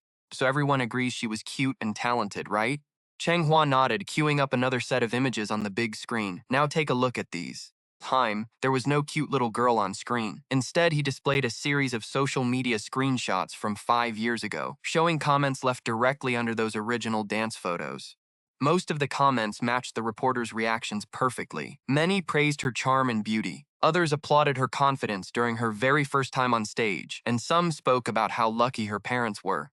But the final screenshot, which had the username and profile picture blurred, made the room instantly explode. The comment read, "She is so hot, getting locked up for her would be totally worth it. This guy even human? He must be a sick freak. How could anyone write something so disgusting? Why has his account not been banned yet? Absolutely sickening. How can anyone say such vile things to a child?" As experienced journalists, their professional instincts kicked in. Seeing the blurred username, they knew a massive story was about to break. Cameras flashed around the room as they captured the evidence. Meanwhile, watching the live stream, Zhou Ping had been desperately hoping Xu Tian would find a way to save the day. Seeing these screenshots, his stomach sank. What on earth is going on? He isn't trying to pin this disgusting account on Shang Yuran, is he? But wasn't that reporter invited by Xu Tian? Zhou Ping clenched his fists in sheer frustration. He wanted to reach straight through the screen, grab Xu Tian by the collar, and demand some answers. But beside him, Shang Yiren remained quiet, his pale face blank with total despair. Meanwhile, the livestream comments flashed by at lightning speed. The online crowd had already fallen for the trap, completely convinced that this anonymous creep was Shang Yiren. Fresh wave of abuse flooded the chat. "Oh my god, that comment is so sick, it must be Shang Yiren's private account. How can he be so filthy? The girl was just a kid in those photos. He is a total psycho. Creeps like him deserve to die. Why are we wasting resources keeping him alive?" Looking at the outraged reporters, Changhua spoke with a solemn expression. Any normal person looking at this little girl would see talent and beauty. Only a sick psychopath would look at her and have such filthy, disgusting thoughts. Seeing more evidence that seemed to seal Shang Yiren's fate, Li Qiang's eyes lit up with eagerness. He nodded in agreement. This reporter makes a great point. That comment was from 5 years ago. I had no idea Shang Yiren was such a good actor, tricking the entire public with his wholesome, clean image all this time. Even my wife and I were completely fooled. I have every reason to believe my daughter is not his first victim. If we do not punish Shang Yiren severely, more innocent kids will suffer. In the audience, Xu Tian watched Li Chang's passionate act and quietly checked the livestream comments. Mug grin touched Xu Tian's lips. Just as he expected, the fish was hooked. Up front by the projector, Changhua caught his eye with a quick glance. He quickly looked back at Li Qiang, who was still putting on a dramatic performance, and feigned a look of deep confusion. "Mr. Li, you seem very angry about this comment. Is it because you think anyone posting like that is a creep and a ticking time bomb?" "Absolutely," Li Qiang snapped back, head held high. "No decent person would ever post such filth.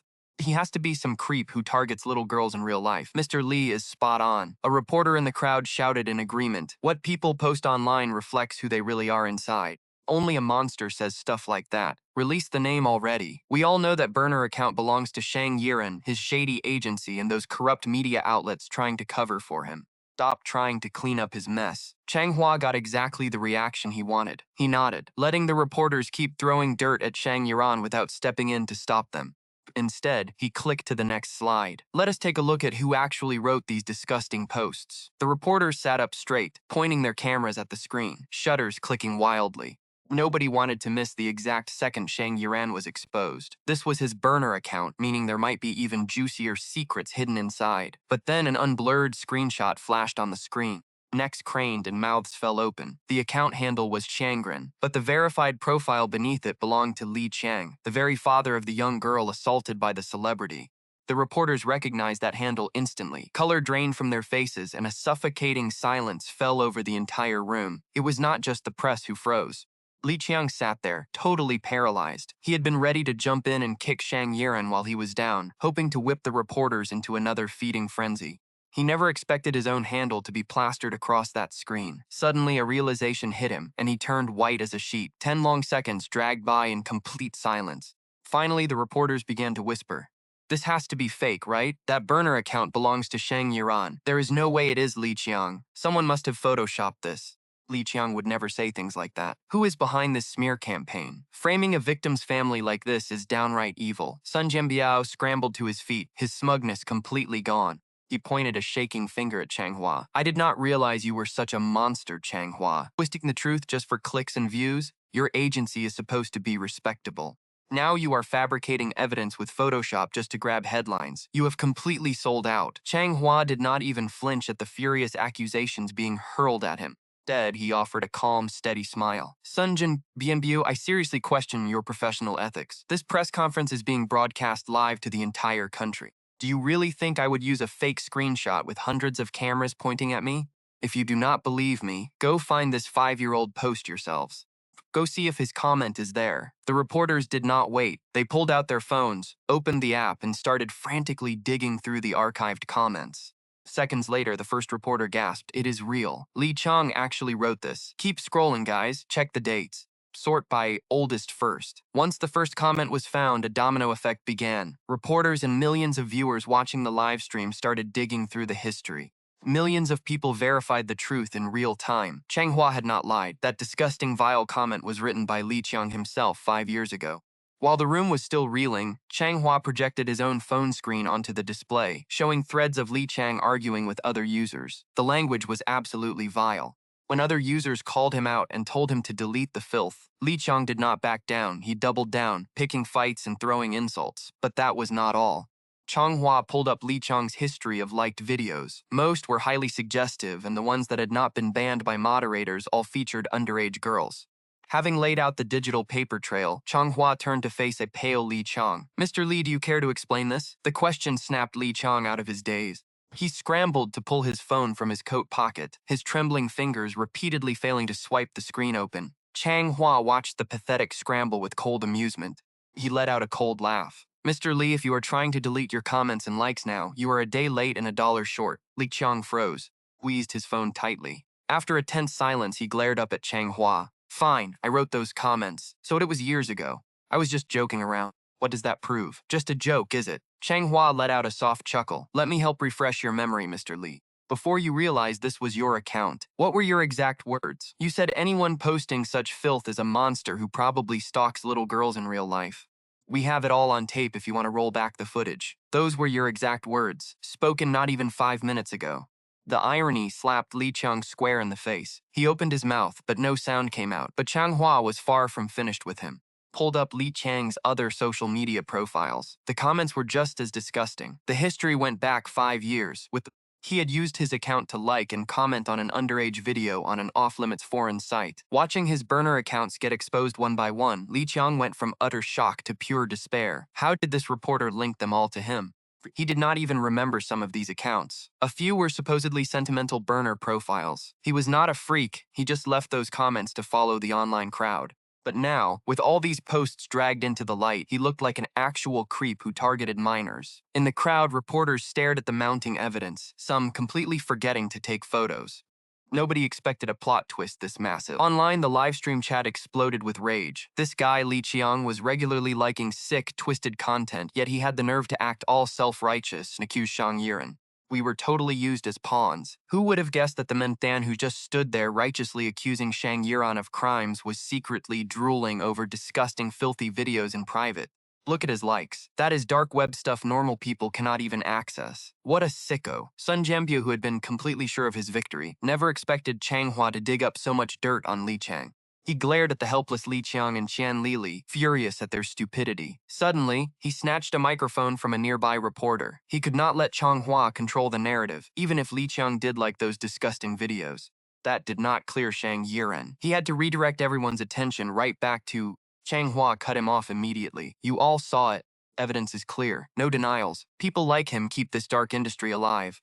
Sick perverts with their filthy habits are accomplices to the abuse of minors. We must never tolerate them." As he speaks, Changhua glares directly at Li Qiang, his eyes burning with pure, unadulterated rage.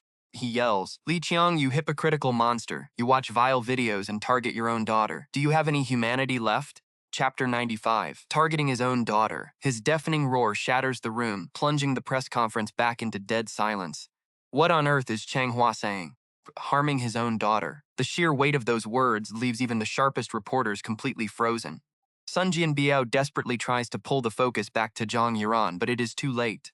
But hearing Chang Hua's words now, everyone froze in place like mindless wooden puppets. What did he even mean? After a long, tense silence, a few whispered voices broke the quiet. Did he hurt his own daughter? Is he talking about Li Qiang? What did Li Qiang actually do to her? Surely it was not what everyone was thinking. Online, viewers watching the live broadcast were absolutely paralyzed with shock. Nobody cared about the real purpose of this press conference anymore. In fact, they completely threw Zhang Yuran out of their minds. They were dying to know what this shocking scoop was all about. Lin Qiang, who had been speechless from the sudden reversal, suddenly lost his mind. Hearing Chang Hua's brutal accusations, he slammed his hands on the table, stood up, and roared, "You bastard! What nonsense are you talking about? She is my own daughter. I will sue you for slander." Right then, Sun Jianbiao finally snapped out of his shock, shouted back, telling Chang Hua to stop making things up. Li Qiang is the victim's biological father. Accusing him without proof is slander, and there will be legal consequences. Once Sun Jianbiao spoke, Li Qiang regained some control. He knew the camera was streaming everything live, so he tried to rein in his emotions. He tried to keep his composure. "I don't know who sent you," he barked, "but I won't stand for these baseless lies." Little did they know, Chang Hua was prepared. Back when Li Qiang and Sun Jianbiao first cornered him, he had already loaded the photos onto a USB drive. "You want proof?" he challenged. "Fine, let's look at the proof." The second he finished speaking, giant screen lit up with another social media screenshot. It showed a bedroom. A middle-aged man sat on a bed, his arm wrapped tight around a young girl wearing a slip dress. The girl looked stiff, staring uneasily at the camera. Still, she forced a tiny, painful smile, but the man holding her was grinning from ear to ear. The caption on the post was sickening, "This is my daughter. She looks pretty good, right?" He had even added a smirking emoji, making the post feel incredibly greasy. In the press room, reporters winced, a collective wave of disgust washing over them. Going way too far. How could he let a young teenager wear a slip dress for a photo like that? My God, Li Qiang put this online. The man is worse than an animal. Does he really have some sick fetish like reporter Chang said? Lock him up immediately. Li Qiang stared in shock at his own post blown up on the big screen. He struggled to find his voice, stammering out, "What is wrong with this? That dress is just her dance costume. She wore it for a show. The photo was just to celebrate her first time on stage. I only posted it to share the moment with people online." Chang Hua cut him off, his voice ice cold and sharp. "You call that a normal photo? Do you think people online are completely blind? Your excuses won't change the fact that you have a twisted fetish. If you think a photo is not enough, I have plenty of other proof that you are a total creep." The room fell dead silent as the reporters held their breath. They aimed their lenses at the screen, eager to catch the smoking gun. At this point, they had completely forgotten why they even came to the press conference. They were totally hooked on Chang Hua's revelations, waiting on edge for the next blow. After finding Li Chang's disgusting comments online, Chang Hua announced, "I went to talk to his neighbors. Now, let's watch the footage." Truth is, even without Shu Tian's involvement, Chang Hua already believed Shang Yiren. That was why he had taken action so quickly. He had gone straight to interview Li Qiang's neighbors. A middle-aged woman soon appeared on the screen, her face pixelated to protect her privacy. Li Qiang went pale, staring at the screen. The moment he recognized the woman, his stomach dropped. On screen, Chang Hua's interview was already starting. "Are you neighbors with Li Qiang and Qianlili?" "Yes." "Can you describe his character?" "Character?" The woman scoffed. "He is nothing but a street thug. He has no character. He does not work a real job. Drinking, gambling, sleeping around. He does it all. So he has a history of gambling and soliciting?" "Yes, absolutely. Loan sharks were constantly after them, spray painting the walls. They made life a living hell for everyone in the building." The woman's voice was full of disgust. "His wife had a little saved up, but he tricked her out of every penny and gambled it away. He even blew their daughter's tuition. She almost had to drop out. Luckily, a celebrity stepped in to sponsor her high school. Honestly, the girl got lucky. Out of all the school districts in Jiangcheng City, her school was the one chosen for the charity program. Otherwise, she would be working to pay off that bastard's debts. Her life would be ruined. Did you hear about him accusing that celebrity of assault?" "I heard. Honestly, he really knows how to play the victim. He probably thinks no one knows about his dirty secrets." "Can you tell us more about what he did?" Chang Hua pressed on. "Do I really have to spell it out? Look how pretty his daughter is. Plus, her mother stays out working the night shift. That leaves just the two of them at home. Look, Li Qiang is a lazy bum, but he wouldn't actually hurt his own daughter. Do you have actual proof of this? What proof do we need? The walls in our old building are paper thin. When something happens, The rest of us hear it loud and clear. If you don't believe me, ask the other neighbors. They will say the same. Did Qian Lili really never notice? Chapter 96, a total reversal. Even if she did, so what? You think his wife a saint? The middle-aged woman sneered. Scum, absolute scum. Li Qiang is a monster. The fact that Qian Lili stayed with him so long proves they are birds of a feather. Neither of them is any good. Then, the big screen lit up with testimonies from other neighbors. While the others were not as graphic as that first woman, they all confirmed hearing screaming, hitting, and a little girl crying every single night. It was proof enough. Li Qiang was abusing his own daughter. The reporters listened, stunned by the accusations. Everyone was caught completely off guard. Nobody expected that in just a few short days, this righteous father claiming he only wanted to protect his daughter, the great father demanding justice against the monster who hurt her, would turn out to be a sick, despicable pervert himself, touching his own biological daughter. Chang Hua glared at the sweating Li Qiang, her voice cold as ice. Li Qiang, with all this evidence and testimony right here, are you still going to deny it? Li Qiang's face turned crimson with rage. He lunged toward Chang Hua, screaming, "The trash you interviewed have always had a grudge against me. They are lying to frame me. That old hag has hated my family for years and wanted us out. Now is her chance. She is making up lies to drag me down. You cannot just take her word for it." Chang Hua stared at him coldly. "The people I interviewed were not just one person. Multiple neighbors confirmed you beat your daughter. If one person is lying, fine. But all 5 of them? Do I need permission to discipline my own daughter?" Li Qiang was losing his mind, screaming in rage. Spun around to face the reporters. "Have none of you ever hit your own kids? Does that make you sick, abusive perverts too?" The reporters watched him, disgusted that he showed absolutely no remorse. He actually tried to turn the blame back on them. The reporter's anger boiled over. "Li Qiang, even now, you refuse to repent? Beating your child is never acceptable discipline. We would never raise a hand against our kids. We teach them with patience. Stop using your sick, filthy mind to judge others. We don't force our daughter to pose in slip dresses." Surrounded by hostile reporters, Li Qiang shook with rage. "You are framing me. I am not some kind of psycho." He claimed his daughter was disobedient, so he only hit her a few times. He insisted he did nothing else wrong, but not a single reporter believed him. "Li Qiang, the evidence and witnesses are right here. Stop lying. Those awful things you accused Assemblyman Shang of doing. You actually did them to your own daughter, didn't you? That's why you knew every detail." "Bullshit. I never did that. Say it again and I swear I will kill you." Chang Hua's relentless, aggressive grilling completely pushed Li Qiang over the edge. He leaped up from his seat, swung his fist, and charged straight at Chang Hua. It happened so fast that the crowd froze. By the time security lunged to stop him, Chang Hua took a hard blow to the stomach. He doubled over in agony, barely able to stand. Meanwhile, Li Qiang thrashed, screaming for them to let him go so he could kill the bastard. "Let me go." Held fast by 2 guards, Li Qiang continued to thrash wildly. His eyes were bloodshot, glaring at Chang Hua with pure murderous hatred. Chang Hua took a deep breath, nursing his bruised stomach. He forced himself to stand straight, addressing the room. "You all saw that. Li Qiang isn't just a sick predator who targeted his own daughter. He is also a violent sadist. I have every reason to believe that beside the abuse, his daughter has survived years of severe domestic violence at his hands. I urge the authorities to investigate this thoroughly." "You bastard, how dare you frame me? I never did any of that. Keep lying about me and see what happens. I will kill your entire family. You better watch your back." Li Qiang's unhinged death threats only sealed his fate, proving to every reporter in the room that he was highly dangerous. Combined with the neighbors' testimonies, it was over. That moment, public fury against him reached an absolute peak. Online, the live stream chat erupted in pure rage as viewers realized they had been played. "Those horrible people twisted the facts and used us like weapons." I never imagined Li Qiang was actually a sick creep abusing his own daughter, while Qian Lili just stood by and let it happen. How can parents be so incredibly vile? How did he have the nerve to stand there and point fingers at Shang Yuran? His own behavior is way worse than any beast. Wait, does this mean the accusations against Shang Yuran were a complete setup? That single thought sparked a massive wave of realization online. A monster like Li Qiang has absolutely zero credibility. Clearly, the greedy couple tried to blackmail Shang Yuran, and when that failed, they framed him out of spite. We all got played by those 2 awful grifters. They bit the hand that fed them and framed Shang Yuran. If it wasn't for his generous support in the first place, their daughter wouldn't have even finished school.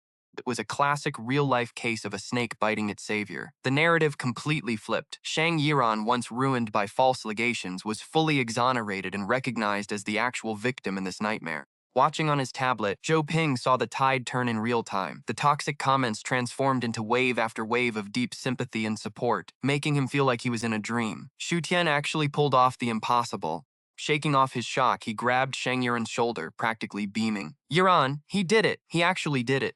Xu Tian cleared your name. None of those horrible lies can touch you now. Zhou Ping still couldn't believe it. An outsider like Xu Tian had actually managed to wash away all the mud from Shang Yuran's reputation in record time. How did Xu Tian pull this off? How did he dig up so much dirt? Or was it just blind luck, a total fluke that he stumbled onto Li Qiang's sick secret?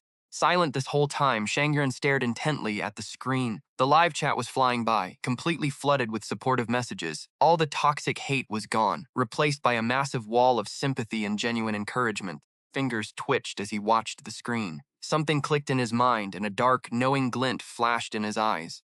Li Qiang was forever nailed to the pillar of shame. Beside him, Zhou Ping remained totally oblivious, continuing to curse the absolute animal on the screen.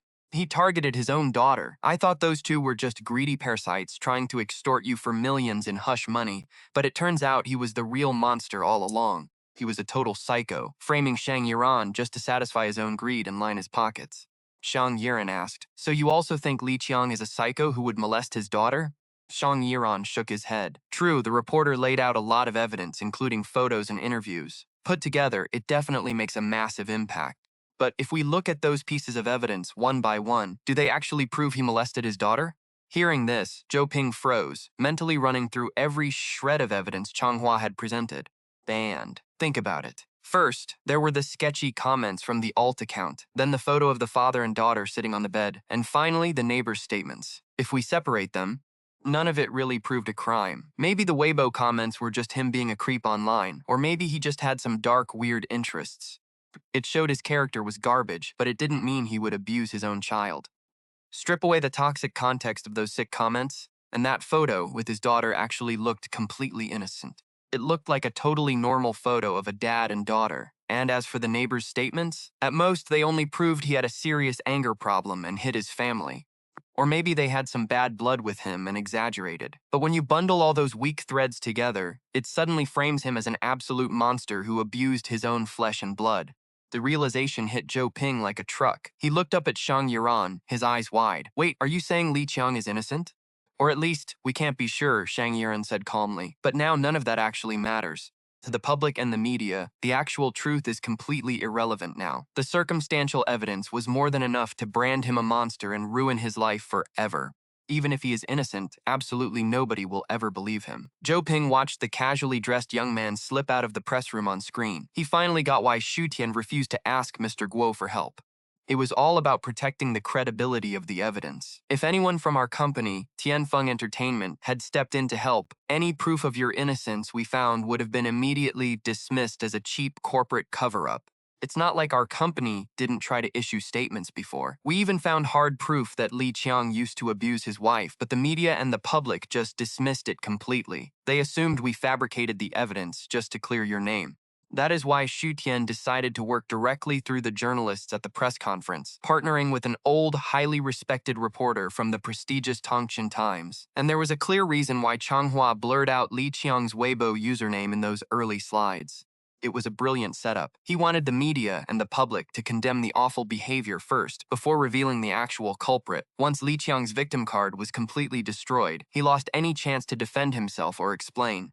After that, the evidence and interviews nailed him to the pillar of shame. Every single step of the plan had to be executed with absolute precision. Just one tiny slip-up, and the whole plan would have backfired, destroying your reputation forever. But Xu Tian pulled it off. Every step was flawless, exposing Li Qiang's lies while completely clearing Shang Yuran's name. Xu Tian gave him a taste of his own medicine. Li Qiang wanted to weaponize public opinion and silence Shang Yuran.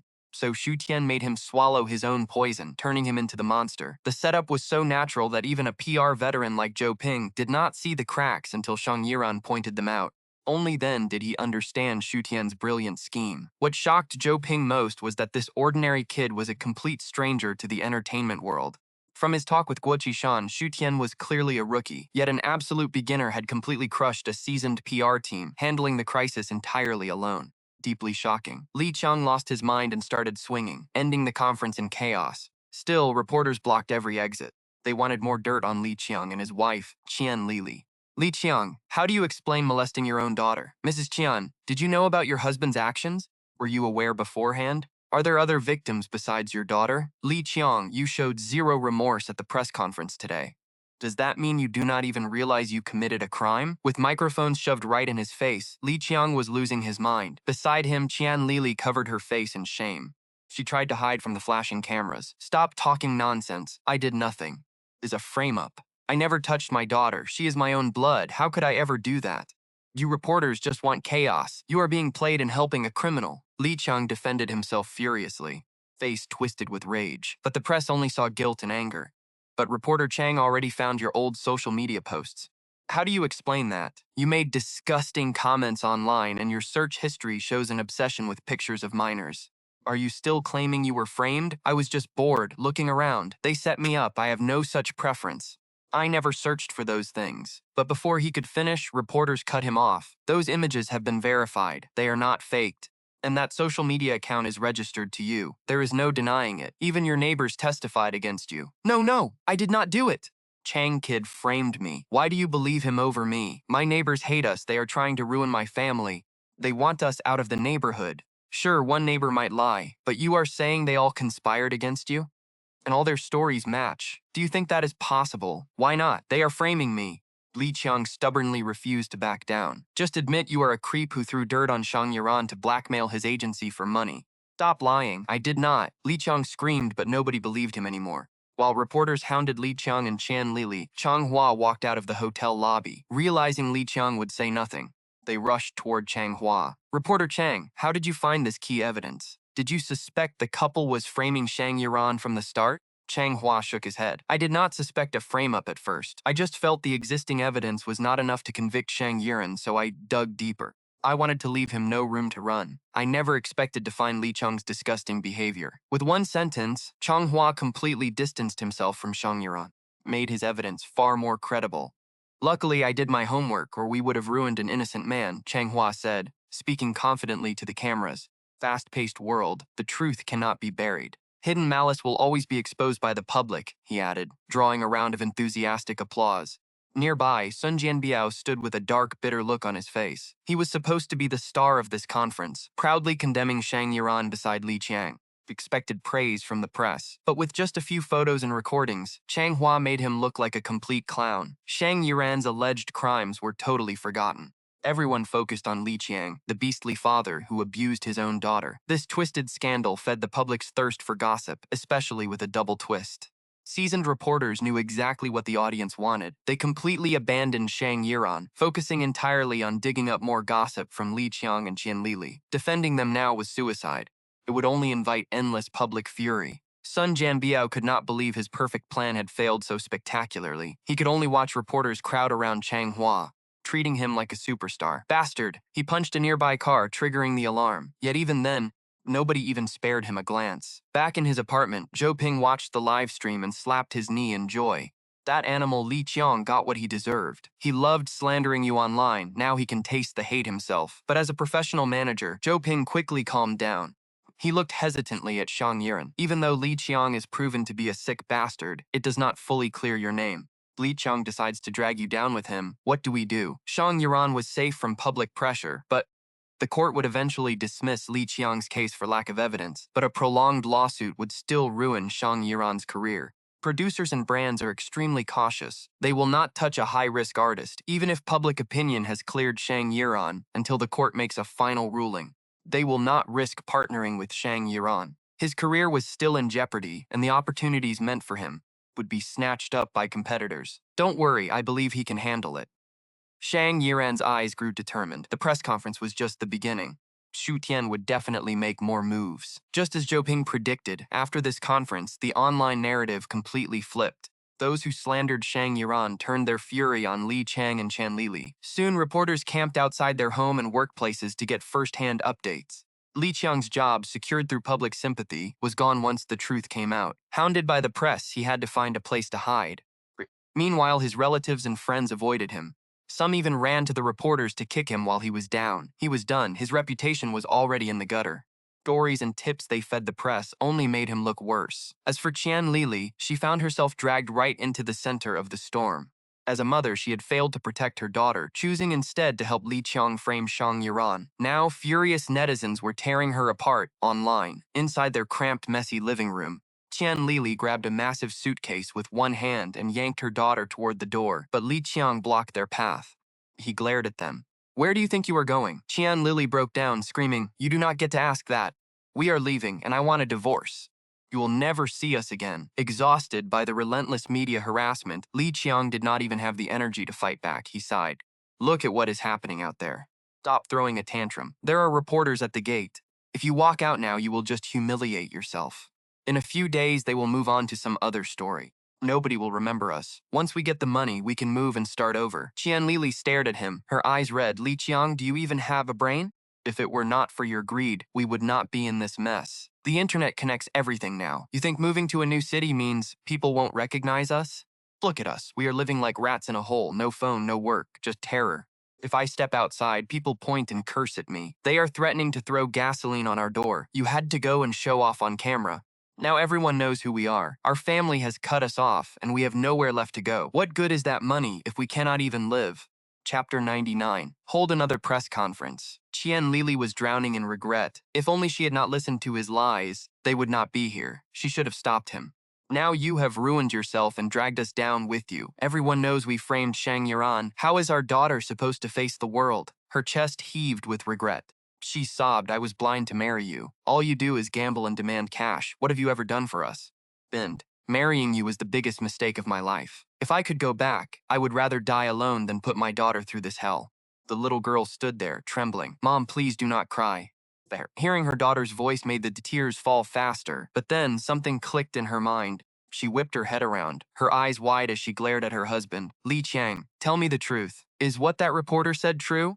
What are you talking about?" Li Qiang nearly choked on his own spit. "It is bad enough that strangers are throwing dirt on me, but now my own wife does not believe me? Momo is my flesh and blood. Sure, I have a temper, but I only swatted her a few times. How could I ever do something so monstrous? It is a setup." But Qian Lili did not buy it, not for a second. "You were shameless enough to destroy the generous person who funded our daughter's education. I should have realized a long time ago that you do not have a bottom line. You hypocrite. You were thrilled when you heard about the money. Now that the plan blew up in our faces, you want to blame me for everything?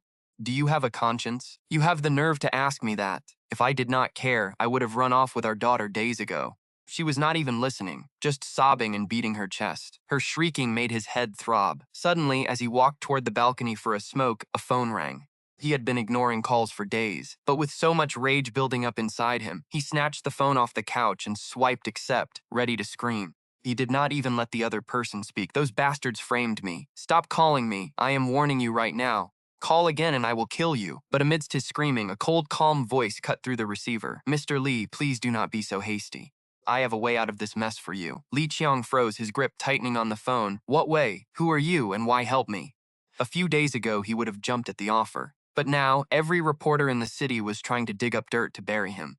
Why would anyone help him out of the goodness of their heart? The voice answered, "You do not need to know my name. Just know I can fix this."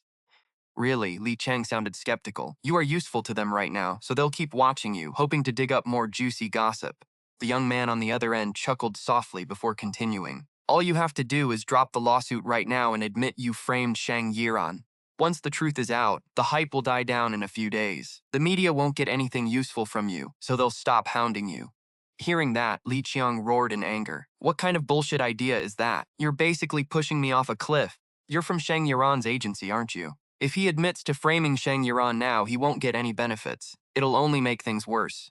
Unless he's completely out of his mind, he'd never hand over the dirt on himself. Li Qiang, you can't be naive enough to think you'll still get paid. That was only because they didn't want to hurt their company's reputation by dragging this through court. But things are different now. Nobody believes you. Everyone is convinced you're framing Shang Yiran. Summit Entertainment has no reason to pay you off now, and you don't have a shred of solid evidence anyway. Before, you could use public pressure to squeeze Shang Yiran, but that last advantage is gone. Do you honestly think you'll get paid now? You might as well just come clean, apologize to the public, and end this as quickly as possible. No news cycle lasts forever. Within a week, the paparazzi hounding you will move on to the next big scandal and leave you alone. But if you stubbornly refuse, and insist on proceeding, those reporters will keep digging. Your whole family will never have peace. Hearing this, Li Qiang fell silent. He hung up, trapped. If he quit now, he got nothing. The young man's words had left him in a horrible dilemma. The young man was right. Neither Shang Yuran nor Tianfeng Entertainment would pay him hush money now, not unless he dropped the suit. Press would hound him forever, people pointing fingers wherever he went. The constant harassment these past few days had left Li Qiang completely drained. Any longer and he would snap. He did not know who that strange kid was or what he wanted. Yet the kid was absolutely right. Before, he was sure he would get paid because everyone saw him as a victim. Clueless netizens had rushed to defend him and destroy Shang Yuran. After that press conference, his reputation shattered. Nobody believed a word. Damn it, Li Qiang kicked a trash can in a rage. Tearing at his hair, he collapsed onto the couch. I just wanted some cash. Was that so bad? Why is everyone pushing me? He could not understand how his perfect plan had collapsed. The media branded him a sick creep who threatened his own daughter. Even his wife was threatening to run away with their child. But he only framed Shang Yuran to support his family. Isolated and helpless, Li Qiang broke down. He finally understood the terror Shang Yuran felt. But Shang Yuran at least had a manager who backed him. Free was a strat. 3 days passed, but the internet mob only grew. Doxed his home address. Mailed him razor blades and dead rats. He couldn't take the pressure anymore. Posting a statement on Weibo, he offered to hold another press conference. This one was even more packed. Reporters from neighboring cities boarded high-speed trains just to get there. Both Li Qiang and Qian Lili looked exhausted, especially Li Qiang. He was like a cornered animal, frantically avoiding the cameras, his face twisted with fear. The moment the conference started, he grabbed the microphone and rushed through his heavily rehearsed script. He apologized for taking up everyone's time. Clarifying everything, he admitted Shang Yuran never touched his daughter. It was all a slanderous rumor. Forcefully making his wife lie and his daughter record audio, his only goal was extortion. He was no monster. Having never molested his daughter, his confession made the room erupt. This toxic couple deserved real punishment. People shouted that it was a total disgrace. Li Qiang and Qian Lili hung their heads in shame, but they had to appease the furious crowd. Pleaded for forgiveness. They admitted they were blinded by greed, exploiting public sympathy to frame Shang Yuran. They took full responsibility for the entire scheme. Begging them to leave their young daughter alone, he watched the reporters scoff. They should have thought of that sooner. Apologizing changed nothing. The press refused to buy it. Yet they bit the hand that fed them. Even worse, they weaponized public sympathy and manipulated innocent people to do their dirty work. Ruined trust made people wonder who would ever dare do a good deed again. Still, everyone felt pity for their young daughter. Labeled a mere money-making tool, the young girl became an object of pity. Fans online watched in absolute shock. The live chat flooded with angry demands. They wanted everyone who had blindly attacked Shang Yuran to apologize. He was innocent all along. Fans gloated about knowing the truth from day one. Now that it was out, the lazy, toxic media outlets got their faces slapped. Watching from his tablet, Shu Tian rubbed his temples. People say justice is delayed but never denied. In his past life, Shang Yuran did get justice. But he paid a terrible price. A single lie had destroyed his entire life. What good was a clean name then? And those outraged netizens online? Few actually cared about the victim. Sure, some wanted real justice, but most were just looking for an excuse to vent their own bitter rage. People did not want truth, they wanted gossip. That was the internet. Still, dragging an innocent man back from the edge of the abyss felt incredibly good. It gave Shu Tian a massive wave of satisfaction. This PR battle cemented his resolve to build his own media empire. First, he would train at Tianfeng. Once he built his network and resources, he would branch out. After being reborn, he wanted a real future with Tang Bingyan. He had to work harder. Goal to stand beside her as an equal, he pushed forward. Meanwhile, Zhou Ping was absolutely ecstatic. Admitting he had no idea how Shu Tian would clear his name, Zhou Ping called the move pure genius. Nothing beats a confession. Every bit of dirt they threw was washed away. Zhou Ping was incredibly relieved he trusted Shu Tian instead of letting the agency pay hush money to bury it. Shu Tian had delivered a miracle. This deserved a massive celebration, though Zhou Ping suggested Shang Yuran visit a temple first to wash away the bad luck. While Zhou Ping planned the party, Shang Yuran just stared at his phone. He did not seem to hear a single word his manager was saying. Zhou Ping nudged him. He has apologized, you're cleared. Shang Yuran just nodded coldly. Glued to the screen, Shang Yuran stayed quiet. Knowing him well, Zhou Ping asked if he was waiting for Shu Tian's call. Recognizing his client's habits, Zhou Ping wondered if Shu Tian was just busy. He decided to call and check. Dialing the number, the line rang forever. Just as Zhou Ping was about to hang up, someone finally answered. An ice-cold, commanding woman's voice answered. Zhou Ping froze. The sheer authority in her tone made him instantly tense up as he asked who she was. Beside him, Shang Yiren caught the female voice and frowned. He asked if it was not Xu Tian on the other end of the line. Zhou Ping double-checked the number. It was correct. On the other end, Tang Bingyan stared at the screen, her brow furrowing slightly at the interruption. Xu Tian was showering. She had answered the unknown caller ID on his behalf. Since it was a man's voice on the line, she showed a shred of patience. But that patience vanished as Zhou Ping kept fumbling over the number. Just as she was about to hang up, Xu Tian stepped out, wrapped in a towel, asking who it was. Tang Bingyan handed him the phone, face blank. For you. Xu Tian took it, drying his hair. Hello? Mr. Xu, it is me, Zhou Ping blurted. Xu Tian realized he never saved his number. Oh, Manager Zhou. Something wrong? Who was that? I thought I dialed wrong. Zhou Ping sighed, finally letting his breath out. Chapter 101. Asking for a villa. Just a friend, Xu Tian said, keeping his wife's identity a secret. Zhou Ping's resources, finding his wife's name was easy. Once exposed, everyone would write him off as a gold digger. Worse, his coworkers would treat him differently as her husband. Zhou Ping, being in show business, was sharp. Late-night lovers. She was answering his phone. Definitely more than friends. Even if they were not official, they were close. A situationship or a one-night stand. He did not push, only laughing. Mr. Xu, do not be a stranger.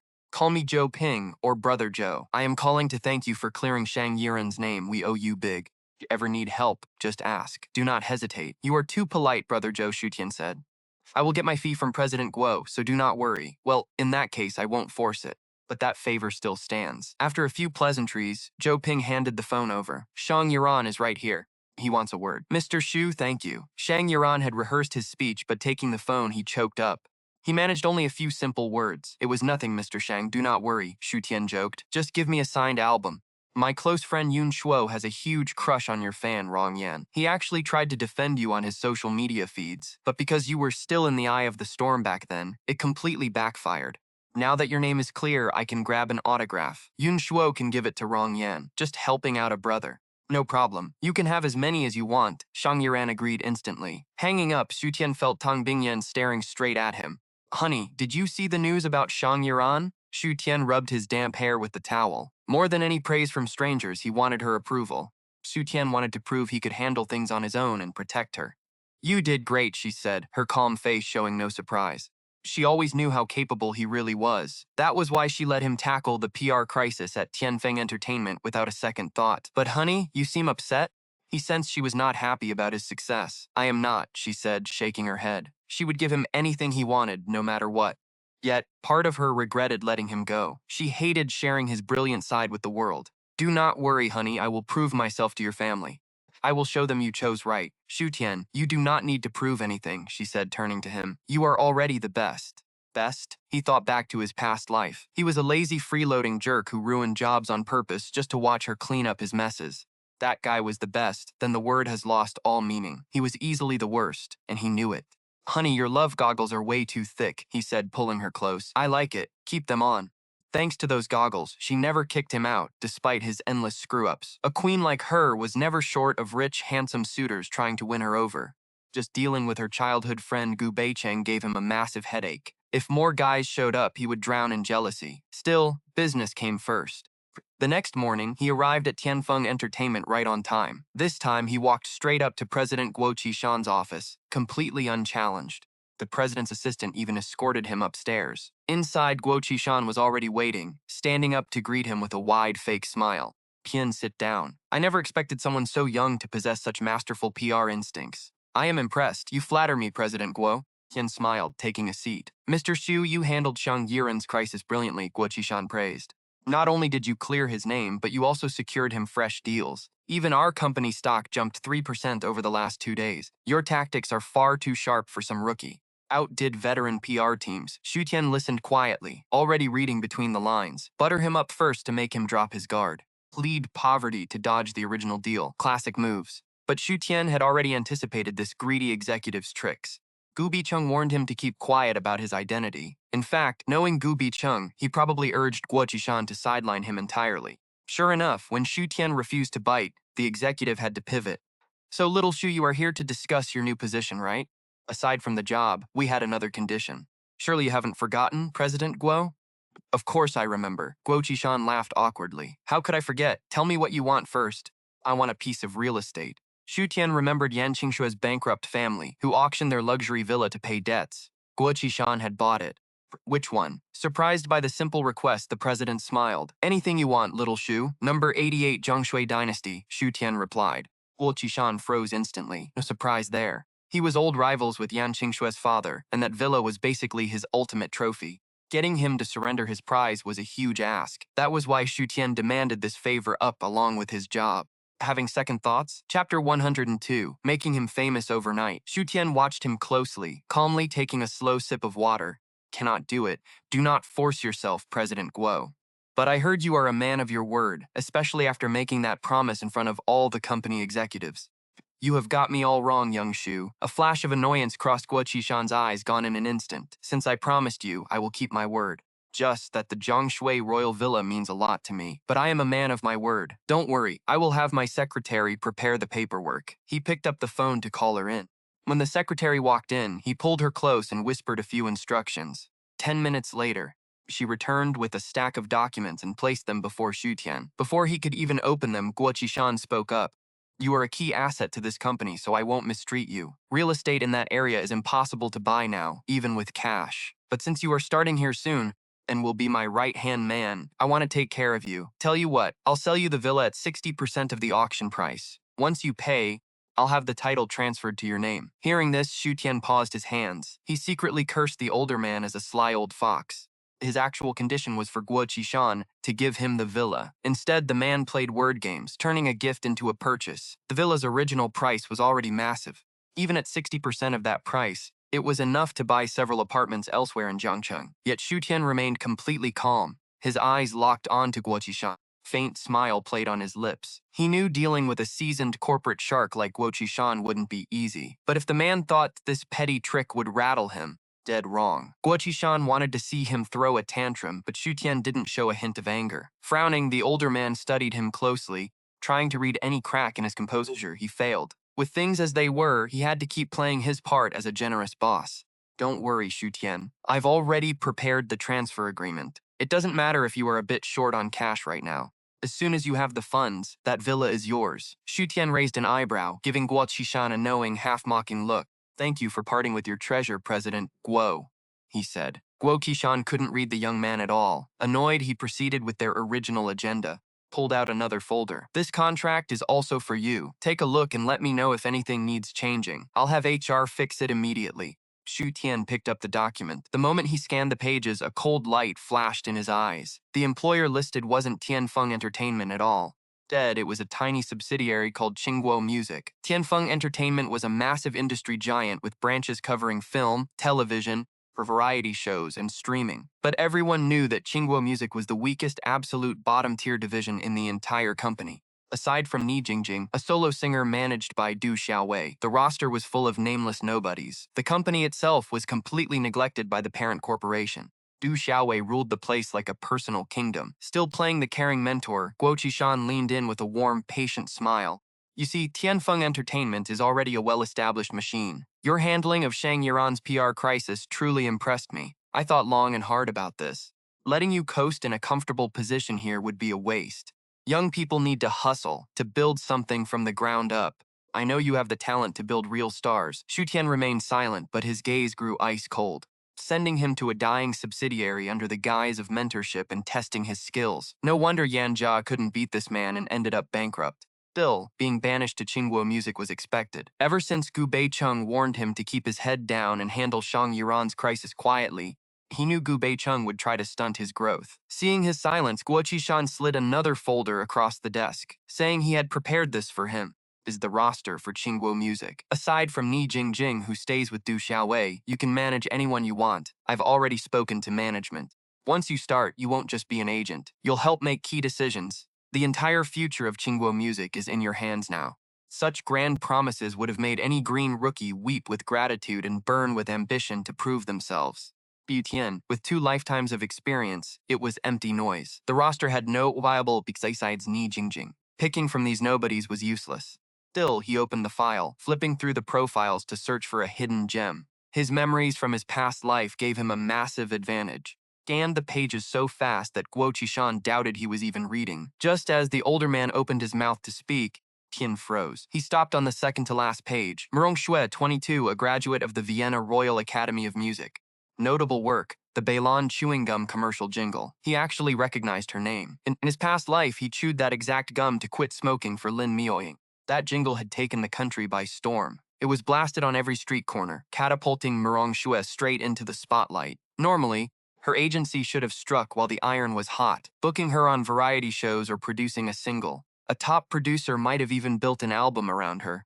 Even without big-name collaborations, she could have built a massive fan base. Yet after that single jingle, she completely vanished from the public eye. No singles, no albums, not even guest appearances to keep her face known. Gazing at her nearly blank resume, Xu Tian fell deep into thought.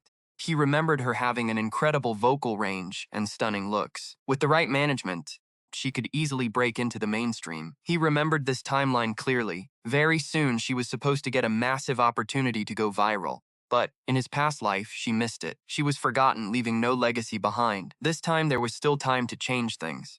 Put her back on stage, watch her blow up overnight, and make her a star. Chapter 103, Moving In with My Wife. Xu Tian handed her profile back to Guo Qishan. President Guo, I want to manage this artist, he said. Guo Qishan stared at the page in surprise. You want her? Are you sure about this? He couldn't fathom why Xu Tian would make this choice, even if Tsinghua Music was completely devoid of talent. But the artist Xu Tian chose was worse than the others. She had zero presence. Even the CEO himself had no memory of her. Her name was Murong Xue. Seeing Xu Tian persist, Guo Qishan let out an enigmatic smile. He originally thought Xu Tian had talent, but now the guy seemed too green. Based on his terrible eye for talent, he would never make it as a top agent. Sure, Murong Xue had a viral commercial song once, but that was it. Even after being signed for so long, she was still a total nobody with barely any fans. What was the point of beauty if you couldn't make it big? I've seen too many girls like Murong Xue. Great potential, but completely invisible. Xu Tian was clearly too inexperienced, but maybe some failure would teach him. Once he learned his lesson, he would finally behave. Since Xu Tian's choice played right into Guo Qishan's hands, he signed the paperwork without hesitation. Starting today, Murong Xue is officially your artist. Take this paperwork to Du Xiaowei, and he will get everything set up for you. Xu Tian quickly scanned and signed the contract, thanking his boss. Guo Qishan then added that he had already arranged his office. Paused before continuing. The company provides housing for full-time staff, and agents like you get high-end apartments. I'll have someone send the address. They will help you furnish the place. Guo Qishan got up and patted him on the shoulder, telling Xu Tian he expected great things. Xu Tian gave a polite nod, then walked out with a blank face. Just after leaving the office, he received a message from administration. His new place was in the Lanshan Apartments, which was indeed a high-end complex. It seemed that even though Guo Qishan was a snake, he paid well. Of all the housing owned by Summit Entertainment, Lanshan Apartments was the absolute best. Tons of famous agents lived there. Even Shang Yiren spent his debut year there. Once he got the keys from administration, Xu Tian started planning his move. Becoming an official agent meant he was already halfway into the entertainment industry. If he stayed at the villa with Tang Bingyan, the paparazzi might follow him and expose their marriage. He refused to let those ruthless reporters disturb her. Living apart long-term was out of the question. The best plan was to convince Tang Bingyan to move in with him and only return to the villa on holidays. Decided to send a quick text to test the waters with his wife. He let her know he had started at Summit Entertainment and got a dorm. Normally, she replied to his texts almost instantly. Even if it was just a word or two, she never kept him waiting for more than half an hour. This time, he stared at his screen for ages with zero response. Getting anxious, he called her assistant. Hey, Wei, is Bingyan busy right now? I texted her and got nothing. Wei lowered his voice to a whisper, asking what exactly he had sent. We just got some peace, he warned. Please do not dig your own grave. Though Wei didn't describe her reaction, his terrified tone made it crystal clear how furious she was. Moving out was definitely not going to be easy. He knew exactly what triggered her anxiety, but this time he really had no other choice. Their marriage got leaked. She would be the one paying the price, not him. As the sole heir of the massive Tang family, Tang Bingyan carried pressure that outsiders could never comprehend. If reporters exposed their marriage, the company's shareholders would immediately turn on her. For an elite dynasty like the Tangs, marriage was a business alliance. The heir had to marry someone of equal status, yet she had secretly married him anyway. The entire family opposed it, but to protect their reputation, only the patriarch and a few elders were told. Even the extended family was kept in the dark. They had no idea. Tang Bingyan hated the secrecy, but because Xu Tian used to despise this marriage, they had kept it completely under wraps. A sudden leak would ruin her. If he couldn't help carry her burdens, he could at least make sure he didn't become a drag on her. Besides, as a working agent, he would be pulling all-nighters and running schedules constantly. Their suburban villa was just too far from the studio. Staying in the company dorm made perfect sense. But how could he get Tang Bingyan to agree to the move? He frowned, thinking hard, until a sudden idea struck him. He immediately hailed a cab back to Huangyu Villa. Meanwhile, after wrapping up a high-level meeting, Tang Bingyan checked her phone again. Still no new messages. After sending that single text, Xu Tian had gone completely silent. Her assistant interrupted her thoughts, asking if she was ready to head home. Wei watched Tang Bingyan's face. He asked cautiously if she wasn't going home. She stepped forward on her 7-centimeter heels, swept toward the CEO office like a storm. I am working late tonight, she said. Wei frowned and tried to stop her. But Mr. Xu, Tang Bingyan stopped. What about him? Wei spoke up. He is waiting for you. Tell him not to wait, she snapped. She marched inside. Bang. The heavy door slammed shut right in his face. Wei stared at the wood, feeling completely helpless. He sighed. His boss was furious. He always knew Xu Tian was trouble, but thought the car accident would have changed things. Instead, the guy was right back to his old habits, hopeless. Just as Wei went to call him, the door swung open.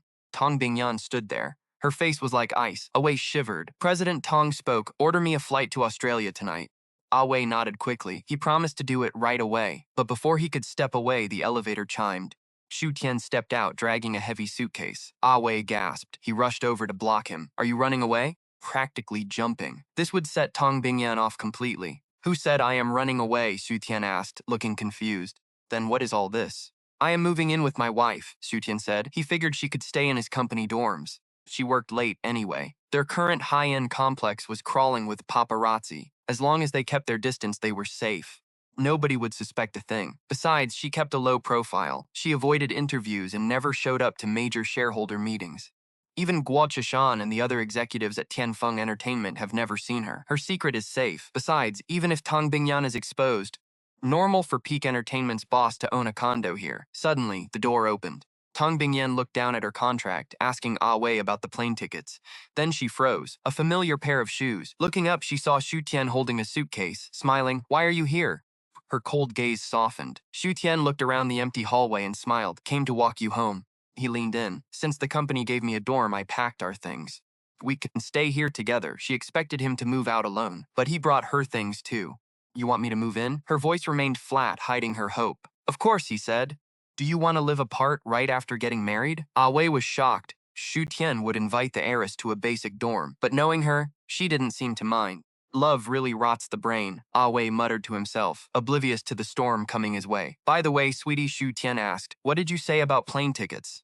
Are you traveling? No, not me, Wei is. By the way, wife, did your visitor leave? Trip. A business trip? Since when? Wei is going? Perfect. I bought Kobe beef to make steaks. Let's go, Tang Bingyan agreed, instantly forgetting she had just refused dinner with him. You can leave now? Yes, she said, grabbing his hand. What about the Australia tickets? I will give you a week off after the deal, she said, leaving Wei in shock. A week off sounded nice, but he had originally asked for time off to visit family. Since when did his strict boss become so unpredictable? While Wei dragged his suitcase to the airport, grumbling all the way, Xu Tian and Tang Bingyan arrived at the Lanshan Regency apartment. Come on in, wife, he said. It was his first time here too, so he showed her around the place. Set the bags in the bedroom. It is a bit small, but we won't live here permanently. Can we make do for now? Yeah, she murmured. The word we seemed to please her, softening her cold demeanor. She started unpacking. I will cook dinner, Xu Tian said. Go take a shower first. He grabbed the groceries and headed to the kitchen. She took out fresh pajamas and went into the bathroom. Just as Xu Tian had the steak searing, the doorbell rang. Could that be? Xu Tian wondered. Nobody else should know his address.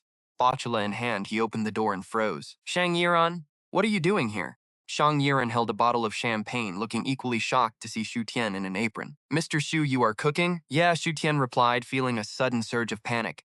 He did not know if Shang Yiran had ever met Tang Bingyan. She was in the shower right now. If they ran into each other, the secret marriage might leak, causing a massive headache. But Xu Tian quickly regained his composure. How did you know I lived here? Shang Yiran smiled, saying he heard from brother Zhou that Xu Tian had moved in right across the hall. You live across from me? Xu Tian was stunned. Don't you live in the villas?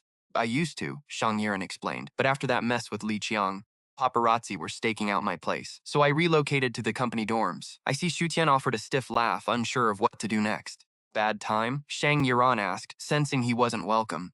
No, my girlfriend is showering, Xu Tian called out, hoping Tang Bingyan heard him. Coworkers here.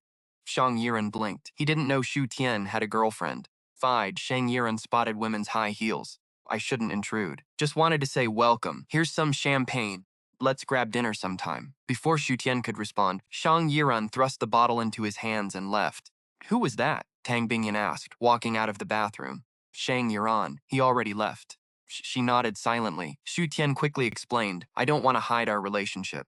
But I want to build my own career first. I know you do not care about my background, but I don't want people calling me a gold digger or saying I am not good enough for you. Did not mention his real fear, that exposing their marriage would hurt her reputation. He cared more about her feelings than his own pride. But hearing this, her eyes went cold anyway. Who would dare say that? Well, they wouldn't say it to my face, but I can't stop them from whispering, he smiled.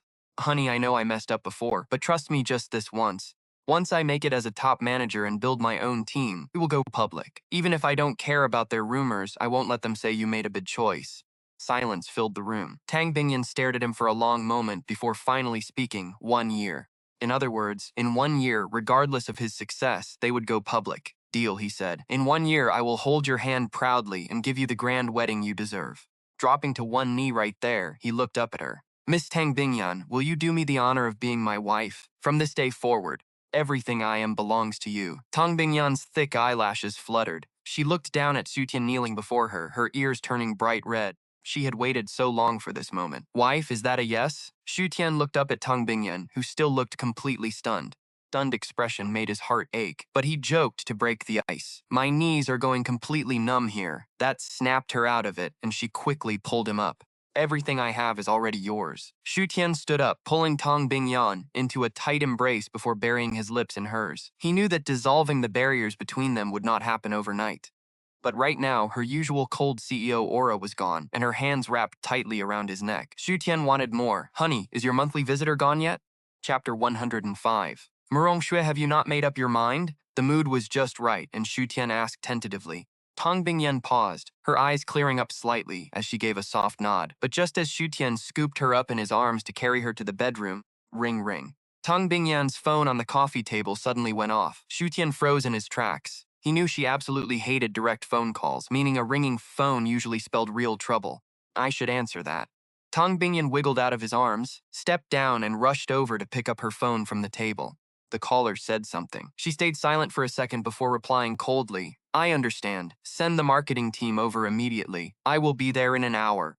Xu Tian knew her company was facing some serious trouble. Feeling a bit disappointed, he headed to the bedroom to grab his bag. By the time he returned, she already buttoned her collar all the way to the top.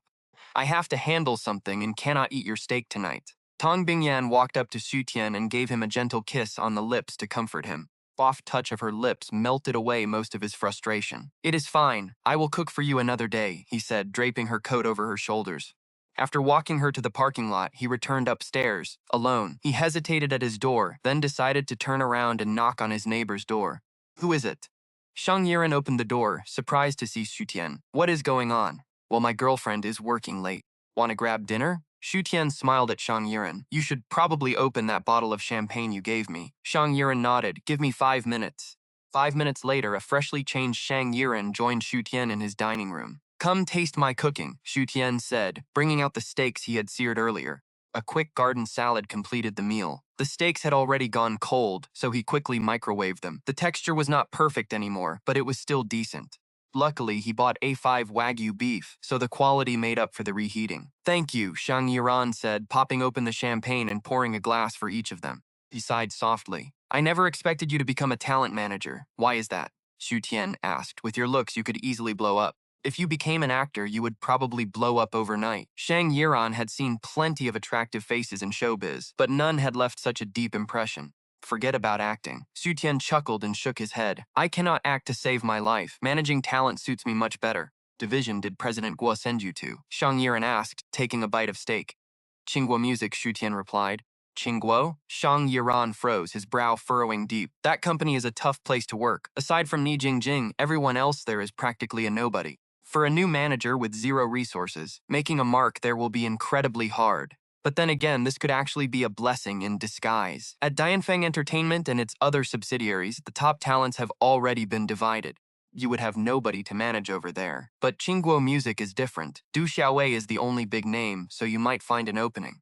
That is exactly what I was thinking, Xu Tian replied. Seeing how seriously Shang Yuran was analyzing things, he decided to dig deeper. Yuran, you have been with Dianfeng Entertainment for a while. What do you think of Du Xiaowei? Online fans seem to love him, and I know of his artist, Ni Jingjing.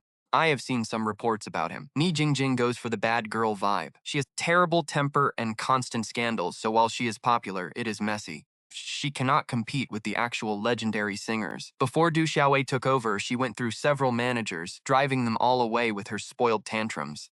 Either she fired them or they quit. She only started behaving when Du Xiaowei became her manager. To the public, Du Xiaowei always acts like a refined gentleman. That is why he has a solid reputation in the industry. Of course, Xu Tian did not like him since Du Xiaowei had targeted him over Shang Yuran right away. Still, he wanted to know Shang Yuran's thoughts. Shang Yuran shook his head. The man is just incredibly good at putting on a show. Anyone in showbiz who has dealt with him knows he is dangerous. Be careful around him, and do not let him stab you in the back. Do not worry, I will keep my guard up. Shang Yuran's warning matched exactly what Xu Tian suspected. From the way he spoke, it was clear Shang Yuran trusted him completely. If Xu Tian had any bad intentions, leaking this conversation would ruin Shang Yuran's career all over again. Actually, you should be careful too. Xu Tian set his chopsticks down and looked at him. Shang Yuran looked up, confused. Do not trust people so easily, Xu Tian warned, and never hand others ammunition to use against you. Shang Yuran's eyes darkened. He nodded in silence. Xu Tian knew he had touched a raw nerve. But he had to say it. Li Qiang framing you should serve as a wake-up call, Xu Tian added. Being too kind does not always end well. If you do charity work in the future, let your assistant handle it. There is no need to get too close to them. Yeah, I will not make that mistake again, Shang Yuran murmured. Looked down. This lesson would stay with him forever. The next day in an office at Qingguo Music, Du Xiaowei sat with his legs crossed, smoking a cigarette. Bent. He leaned back in his leather chair, wearing a custom-tailored suit. The limited edition watch on his wrist was worth at least $1 million. Time had left its mark on his face, but he looked quite young for his age. Across the room, a young girl sat quietly on the sofa. She had simple, pin-straight hair and wore a faded, washed-out dress. Even her canvas shoes looked years old. Yet her cheap clothes could not hide her natural beauty. Her flawless face and innocent charm easily outshone most celebrities, though her usually bright eyes were now bloodshot, and her pale skin looked completely bloodless. Bear hung heavy in the air, his eyes clouded with exhaustion. Du Xiaowei finished his cigarette and ground the butt into a ruby-studded ashtray. Shifted, locking his eyes on the girl on the couch. Merong Shui, my patience is running thin. Have you decided? Merong Shui flinched, her body trembling.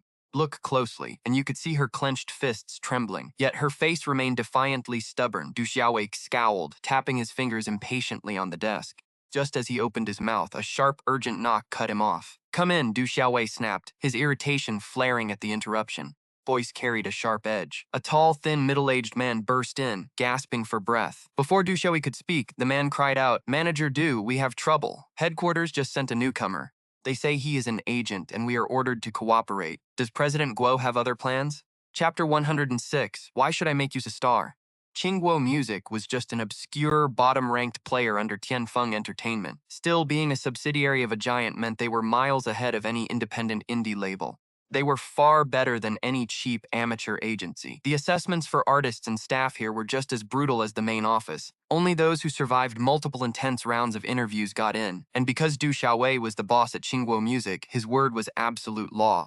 Every single artist or employee needed his personal stamp of approval to get through the door. But now, with zero warning from headquarters, a new agent had been parachuted in. Naturally, the entire office was already buzzing with deep resentment toward this mystery newcomer. Du Xiaowei's inner circle had already painted a target on Xu Tian's back. Hearing the news, Du Xiaowei's eyes turned icy, a wave of pure anger rolling off him. He sneered. The newcomer, is it that Xu Tian? Yes, that is him. Manager Du, do you know him? Remembering how Xu Tian had clashed with him at the headquarters meeting, Du Xiaowei's expression soured. He is just a clueless greenhorn, he muttered. Someone who got lucky by playing cheap tricks. Small time nobody like him is not worth my time. The middle-aged man hesitated, but before he could protest, Du Xiaowei cut him off. I am the boss at Qingguo Music. Can a rookie like him really shake things up? Du Xiaowei rolled his eyes. That amateur Xu Tian had somehow stumbled into the right public relations strategy. He actually cleared Shang Yuren's name. That bastard Su ruined my plans and I still owe him for that. Now he is practically begging for a beating. He has a death wish. Fine, we will settle all our debts at once. If Shang Yuran had been blacklisted, all of his prime resources would have landed directly in Ni Jingjing's lap. Instead, the man avoided the ban entirely, gained massive public sympathy, and now his endorsement fees are shooting through the roof.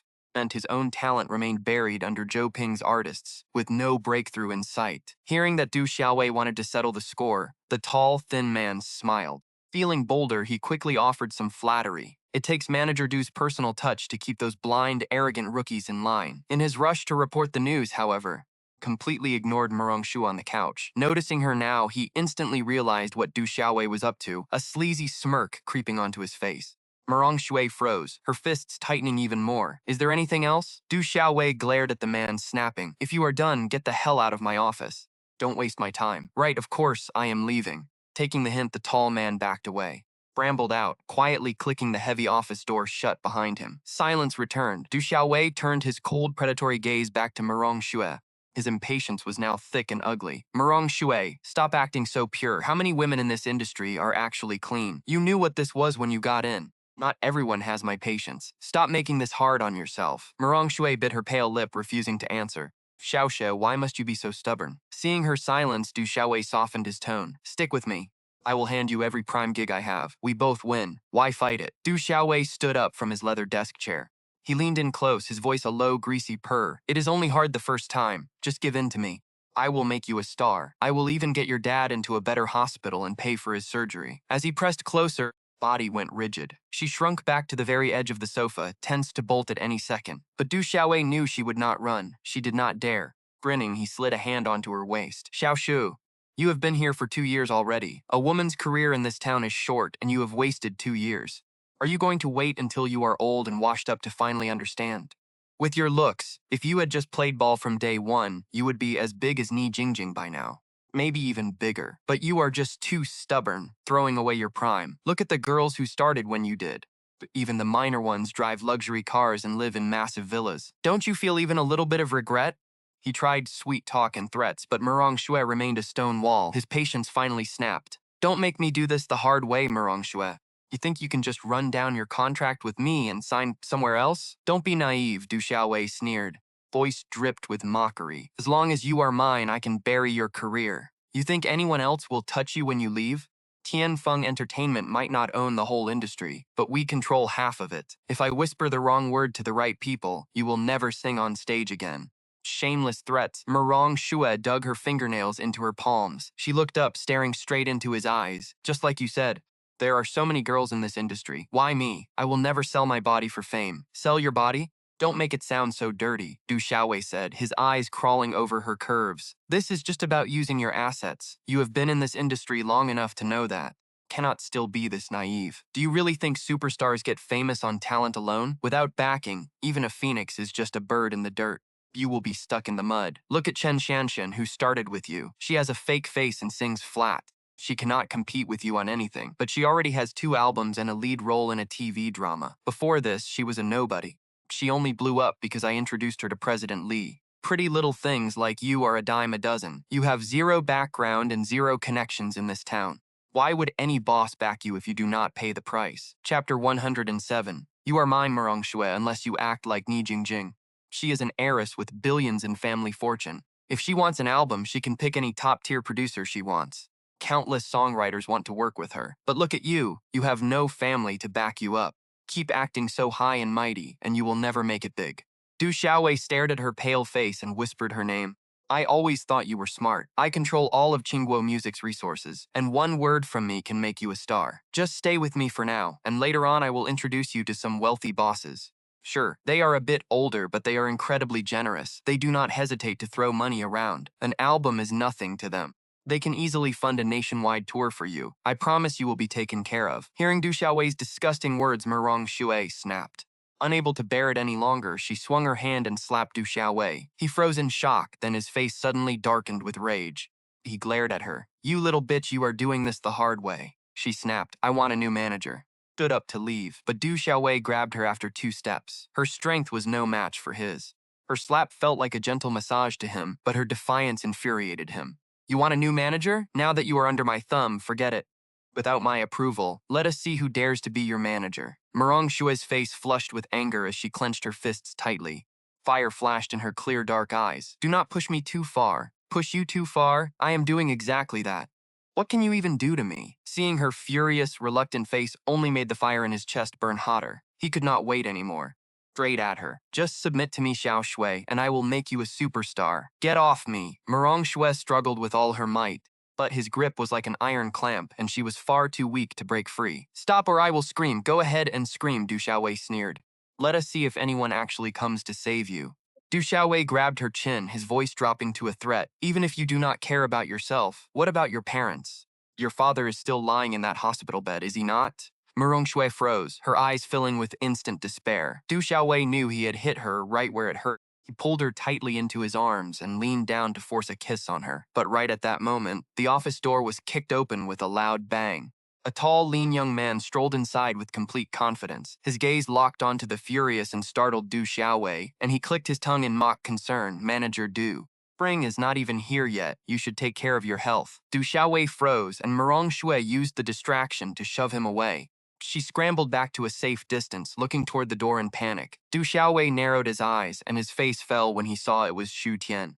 Du Xiaowei glared as if he wanted to kill someone. Xu Tian, who let you in? I was knocking for minutes with no answer, so I worried you had an accident. So I just walked right in. Xu Tian lied without blinking. He glanced at the visibly shaken Murong Shui for a brief second, then turned to shut the door. Du Xiaowei snapped, "What do you want?" He had been just one step away from finally having Murong Shui, and now Xu Tian was ruining everything. Du Xiaowei gritted his teeth, his blood pressure soaring as he glared at him. Xu Tian calmly walked over and sat down in the chair opposite the desk, waving a folder. I am here to handle the handover, of course. These are my onboarding documents. Please sign right here, Manager Du. Du Xiaowei cleared his throat, marched over to Xu Tian with a dark face, and snatched the folder out of his hands.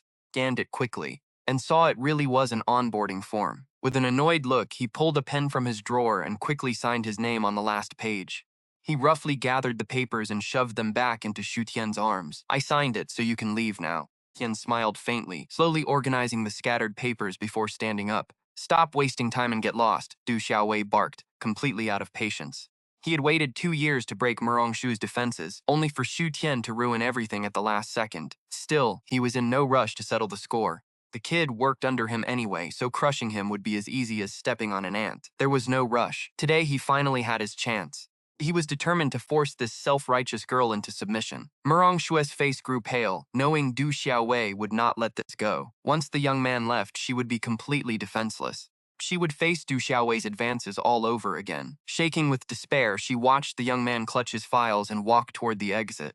Her racing heart sank into absolute despair. A bitter, self-deprecating smile touched her lips. What was she even hoping for? In this office, Du Xiaowei was untouchable. Nobody could save her. But just as she prepared to accept her fate, the young man paused at the door and turned around, meeting her eyes with a warm, reassuring smile. Her heart skipped a beat. What are you doing? Du Xiaowei stood frozen, completely baffled by the young man's words. He pointed at his own chest. You want me to follow you? Tian laughed. Is there anyone else in this room? Du Xiaowei's face darkened. Xu Tian, what are you trying to pull? Do not even remember the onboarding papers you just signed? Xu Tian reopened the file, pointing to the center. What papers? Tian saw his impatience. The man had not actually read the onboarding papers. From today on, I am managing Murong Shui. Du Xiaowei's face twisted in shock. Say that again. Murong Shui stood nearby, completely frozen by the sudden announcement. She had no idea what was happening. Xu Tian repeated his words patiently. I said, starting today, I am her manager. Are you kidding me? Du Xiaowei sneered. She has been with me for 2 years. You cannot just steal her. Tian looked innocent. Well, you signed the contract yourself. Du Xiaowei had only wanted him gone, ignoring the details completely. Wen Yan immediately rushed to Xu Tian, snatching the document from his hand and scrutinizing it. Sure enough, she found a line of content in the file. She stared at the handwriting for a few seconds. Then she looked at Xu Tian and asked, this is fake, right? Xu Tian replied, if you don't believe me, call CEO Guo yourself. After all, this appointment letter was approved by CEO Guo. Do you think I wouldn't ask? Du Xiaowei glared fiercely at Xu Tian, then turned to grab her phone. Xu Tian slowly sat back at her desk. Manager Du, you'd better hurry. I still have to arrange my artist's next work. Murong Shui stood frozen, watching the young man and Du Xiaowei facing off, her expression a blur. She dreaming? Could she really change her agent? On the other side, Du Xiaowei opened her laptop, ready, felt his stomach drop. As a powerful veteran of Qingguo music, Du Xiaowei managed top artists who brought in most of their revenue. Having a superstar like Ni Jingjing made him a legend. Even corporate listened to him, yet this rookie dared challenge his authority. Taking his talent would not be easy. Murong Xue knew the boss, Guo Qishen, would take Du Xiaoi's side and reject Xu Tian. Her tiny spark of hope was crushed by reality before it could even grow. Suddenly, President Guo connected to the video call. Xiaowei sat up straight, adjusting his camera to greet his boss. Did Xu Tian arrive? Did you see the onboarding document? Guo Qishan sat in his own office, sipping tea. Du Xiao shot a cold glare at Xu Tian, then turned back to the screen. He is in my office right now, Du Xiaowei said. I need to talk to you. What is it? Guo Qishan asked, noticing Xu Tian. He wants an artist I have been managing for 2 full years. Her contract is still active. Changing managers now makes no sense. Really appropriate? Guo Qishan frowned, considering the complaint. You are talking about that girl, Murong Xue, right? She is a nobody anyway, so why not let him have her? Du Xiaowei shook his head. Exactly, because she is a nobody. Wasting his time on a hopeless dead-end artist is a complete waste of our company resources. I cannot hand her over. A manager needs a keen eye for talent. If you want my honest opinion, his judgment is already proving to be terrible. Choosing a hopeless case like Murong Xue proves he is totally unqualified. Nearby, Murong Xue flinched, her chest tightening at the insult. Fists clenched tightly behind her back as her heart pounded. Yet Xu Tian stood there completely unfazed by the harsh words. Spare a few resources, Guo Qishan dismissed. He already made his choice and I approved it. The matter is settled. Boss had no intention of changing his mind. A minor artist like Murong Xue meant nothing to him. Du Xiaowei's eyes narrowed. He quickly masked his anger, pretending to care about company policy. This sets a bad precedent, President Guo. What if others find out? It will cause serious drama. As general manager, I cannot allow a rookie to break our protocols. Du Xiaowei paused for effect. But I have a better solution, he continued. What if I let him manage Jiang Mo? Jiang Mo is already rising fast online. He recently sang a massive hit theme song and has a huge fan base. This is the perfect opportunity to train him. Giving up a profitable artist made him look like a generous senior. In reality, he was secretly laughing at this arrogant amateur. Keep dreaming. Xu Tian, Manager Du wants to let you manage Jiang Mo instead. What do you think? Guo Qishan watched his reaction. He wanted to see his reaction. Manager Du wants to trade? Xu Tian raised an eyebrow. Well, I suppose that is possible. Du Xiaowei smirked inwardly. The kid was incredibly naive. He had worried Xu Tian might try to stir up trouble with the boss. She complained to him about being forced by Du Xiaowei, expecting this kid to know what is good for him. But Murong Xue heard Xu Tian's words and her body trembled violently. The only bit of hope left in her heart shattered right along with it. Jiang Mo was a rising star, while he was a nobody who had only released a single commercial song after 2 years in the industry, and anyone would know how to choose. Did he have any hope left? Just a moment ago, he was hoping to escape Du Xiaowei's clutches, but that was far too naive, because Du Xiaowei had already warned him. As long as he remained in his hands, he had no choice at all, and as long as Du Xiaowei refused to let go, nobody dared to touch him. He would never have any chance of making it big. Murong Xue wore a look of utter despair, completely drained of color, while Du Xiaowei looked smug at the sight. He even sneaked a glance away from Guo Qishan to lick his lips slightly, letting his leering gaze sweep over Murong Xue's pretty face, as he thought that brushing Xu Tian off with a minor up-and-coming celebrity meant this kid had never seen the world either. Chapter 109, Take Murong Xue away. Do you have anything else? Du Xiaowei used his eyes to warn Xu Tian not to be greedy, but Xu Tian acted like he didn't even notice. With a cold smile, he said, people can be swapped, but I think Murong Xue has great potential all around and might well become a popular singing star in the future, so trading a third-tier minor star for me probably won't cut it. Do you really want to swap people? Trade? Took him 5 seconds to process this. His face contorted as he roared at Xu Tian. Have you lost your mind? A rookie like you demanding so much. Do you think I won't ruin you? He finished screaming at Xu Tian, then turned to complain to Guo Qishan. President Guo, did you see that? Kid Xu Tian is doing this on purpose. He is actually comparing a nobody like Murong Xue to my top star, Ni Jingjing. He has got a death wish. Du Xiaowei completely lost his composure. He lashed out on the spot. If he hadn't lost his temper, Murong Xue wouldn't have believed her own ears. Xu Tian actually refused to trade Jiang Mo for her.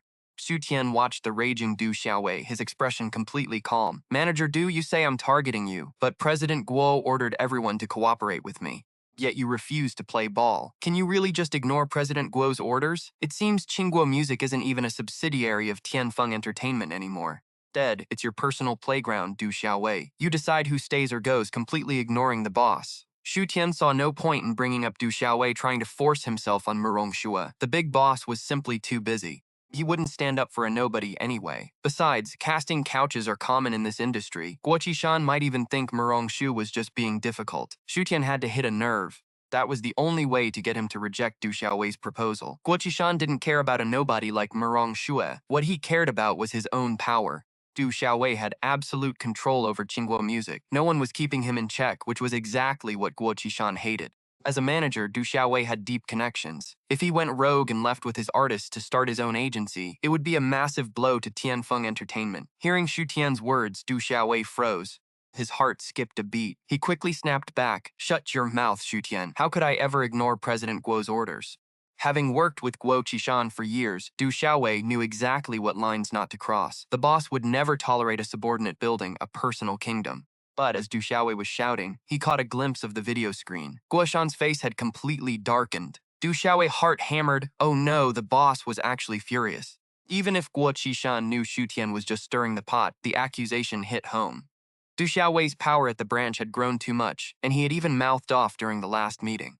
He had completely disrespected the CEO. Worse, rumors were swirling that Du Xiaowei was secretly meeting with the rival Yan group. Recalling all his arrogant behavior, Guo Qishan growled in a cold voice, "Du Xiaowei, transfer Murong Shue's contract to Shu Tian immediately. I gave him my word and it's final." But President Guo Du Xiaowei tried to protest.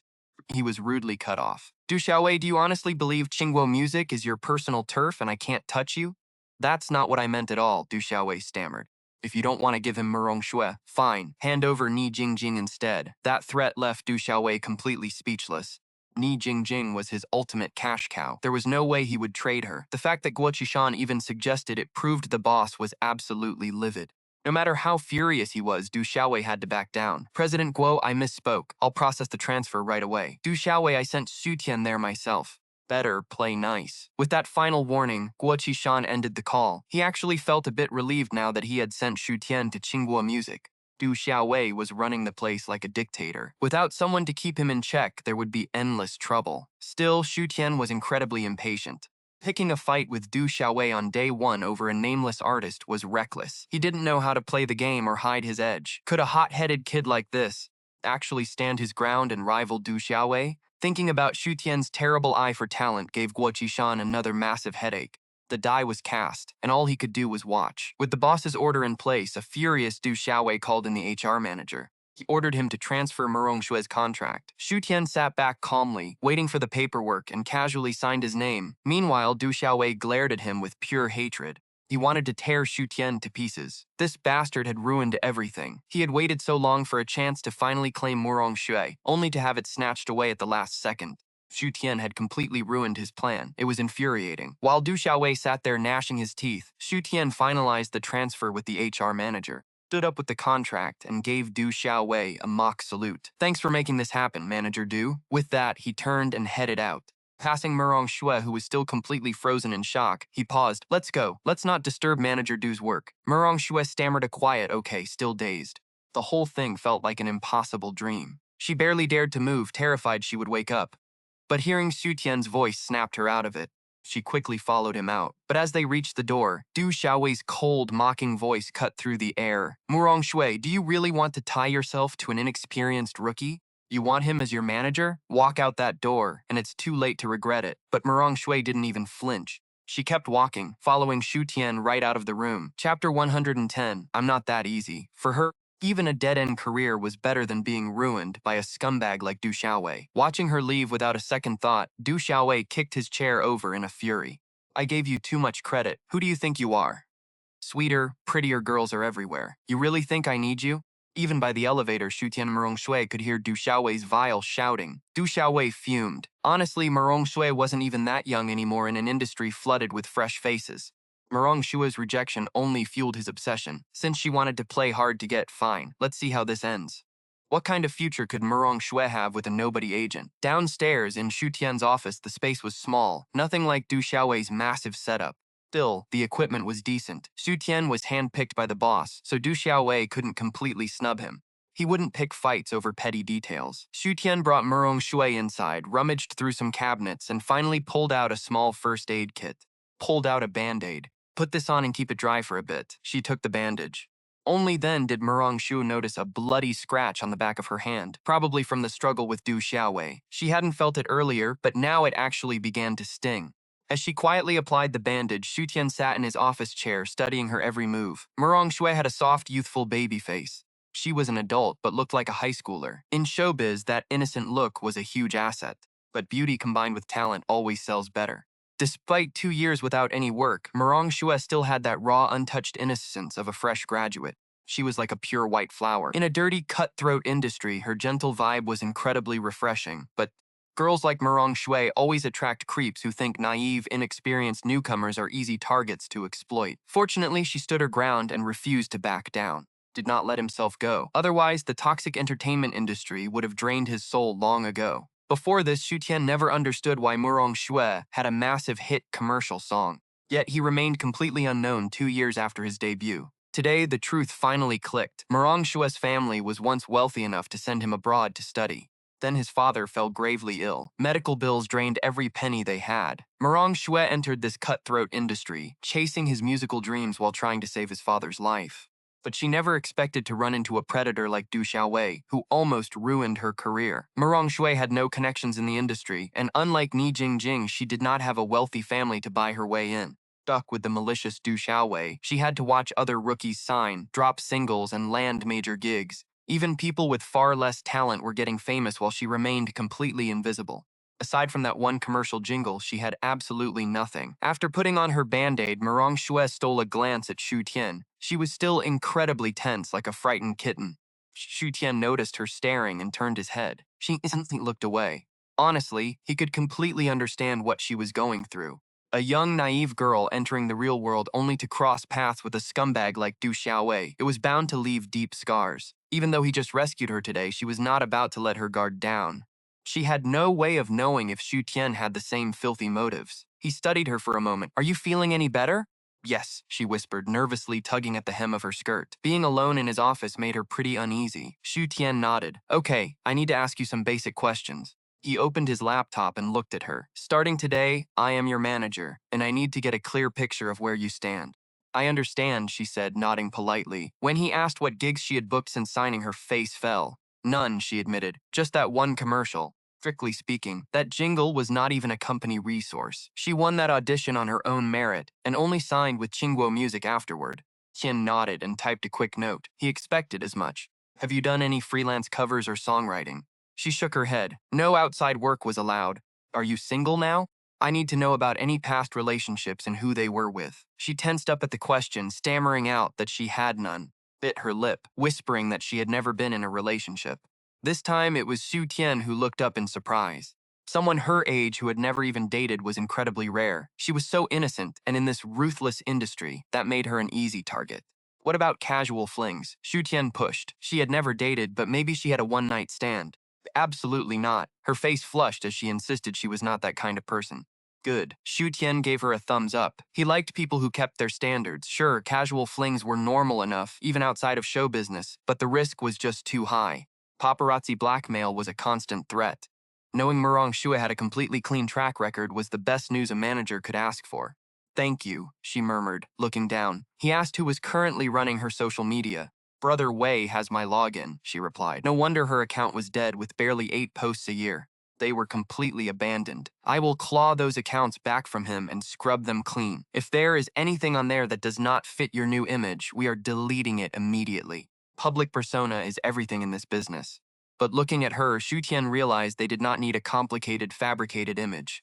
Keeping her authentic was the best play. Fierce, dominant queen bees were popular, but a fragile, stubborn underdog always won over diehard fans. "Thank you," she smiled gratefully.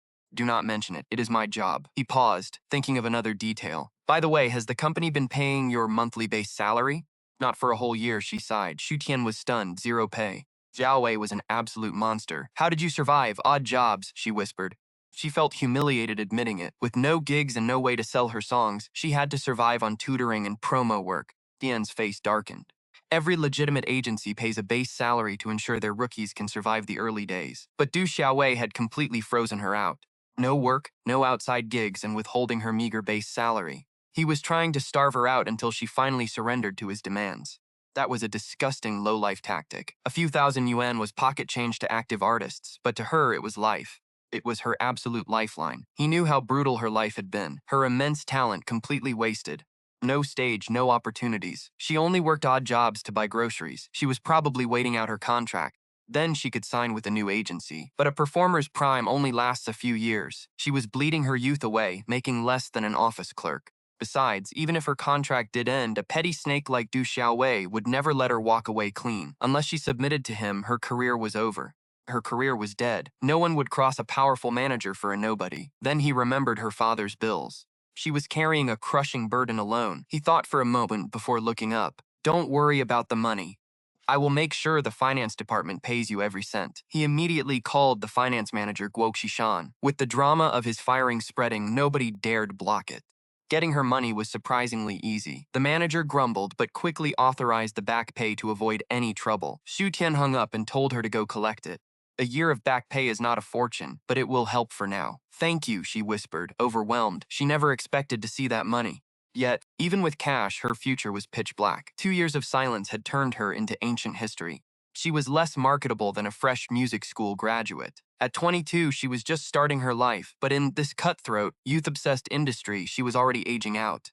Xu Tian watched her anxious face. After a long silence, he spoke up again. I have one last question. Would you ever sleep your way to the top? Her face went dead white. That told him everything. Still, he needed to hear her say it. Sleazy deals were everywhere. He had to know her boundaries. That way we won't clash later. I'm not forcing you, but in principle, if someone wants to climb the ladder, a manager can't stop everything. I won't interfere with your choices, but you have to be prepared. There are things I won't tolerate. Murong Shui fell silent for a moment. Finally, she spoke with difficulty. No matter what, I can never accept sleeping my way to the top.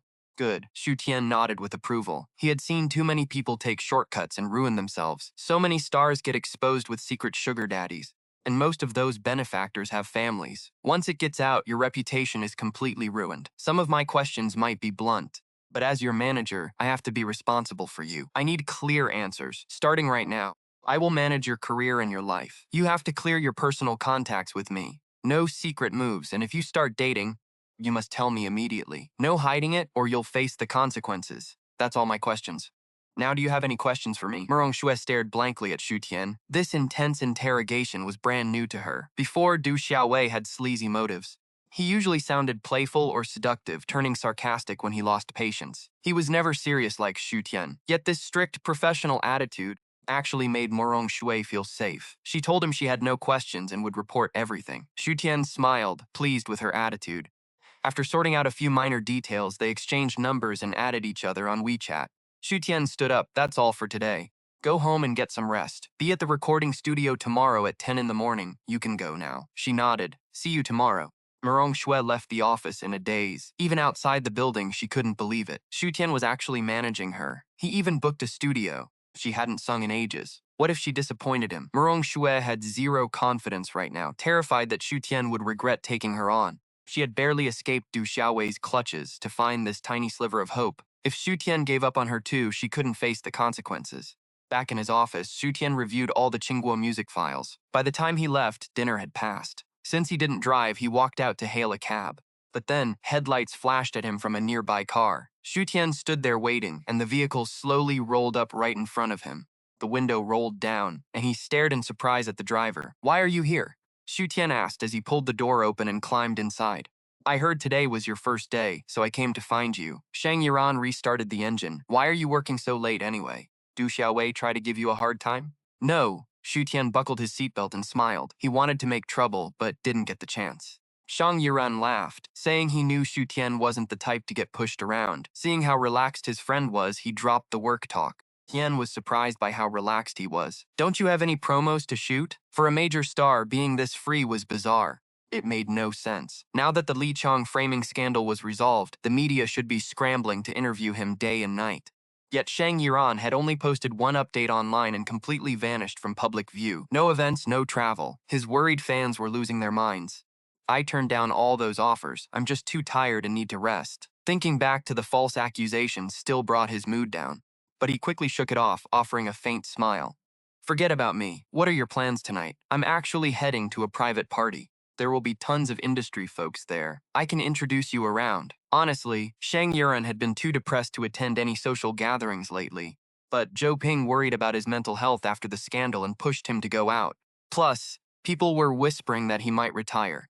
Zhou Ping wanted to kill those rumors, so he forced him to show up tonight. Reluctantly, Shang Yiran left the house, though he dragged his feet, drove around in circles until his car somehow ended up outside Qingguo Music. Knowing Xu Tian started today, he decided to wait for him. Surprise, Xu Tian actually walked out. Xu Tian knew his friend was trying to help. As a manager, he desperately needed industry connections. Right now, he was a total outsider. My girlfriend is out of town and I'm free tonight, Xu Tian said. Let's do it. I'll tag along. Thanks for setting this up. No need to thank me, Shang Yiran chuckled, waving his hand as he steered the car. He turned the wheel toward the commercial district. Half an hour later, they arrived at an exclusive members-only club. Stepping inside the lobby, Xu Tian realized he was completely underdressed. It was supposed to be a private party, yet everyone looked ready to walk a red carpet. He wore a suit, but it was just a casual cut. Next to these lavish gowns, he felt out of place. Relax, Shang Yiran murmured. Most of them are actors. Seeing Xu Tian's unease, Shang Yiran whispered that they came to pitch themselves, so dressing up was mandatory. Xu Tian nodded. Honestly, he didn't care about the judging stares. He followed his friend inside. Wait, is that Shang Yiran over there? He hasn't shown his face since the scandal. There were rumors he quit the industry, but I guess those reports were totally false. Why would he retire? His popularity is off the charts right now. Sure, everyone hated him during the scandal, but once he was cleared, he gained massive public sympathy. Brands are practically fighting to sign him. He's easily overshadowing Xia Yushuan right now. Scandal of his false arrest had been absolute chaos. Even people outside the industry followed it closely, so his arrival drew every eye. Everyone thought he was completely done. With allegations that serious, even a false accusation is impossible to wash clean if the accuser holds out. Word was Tianfeng Entertainment wanted a quiet settlement, which would have ruined his career forever. But in just one single week, then came a complete 180-degree flip.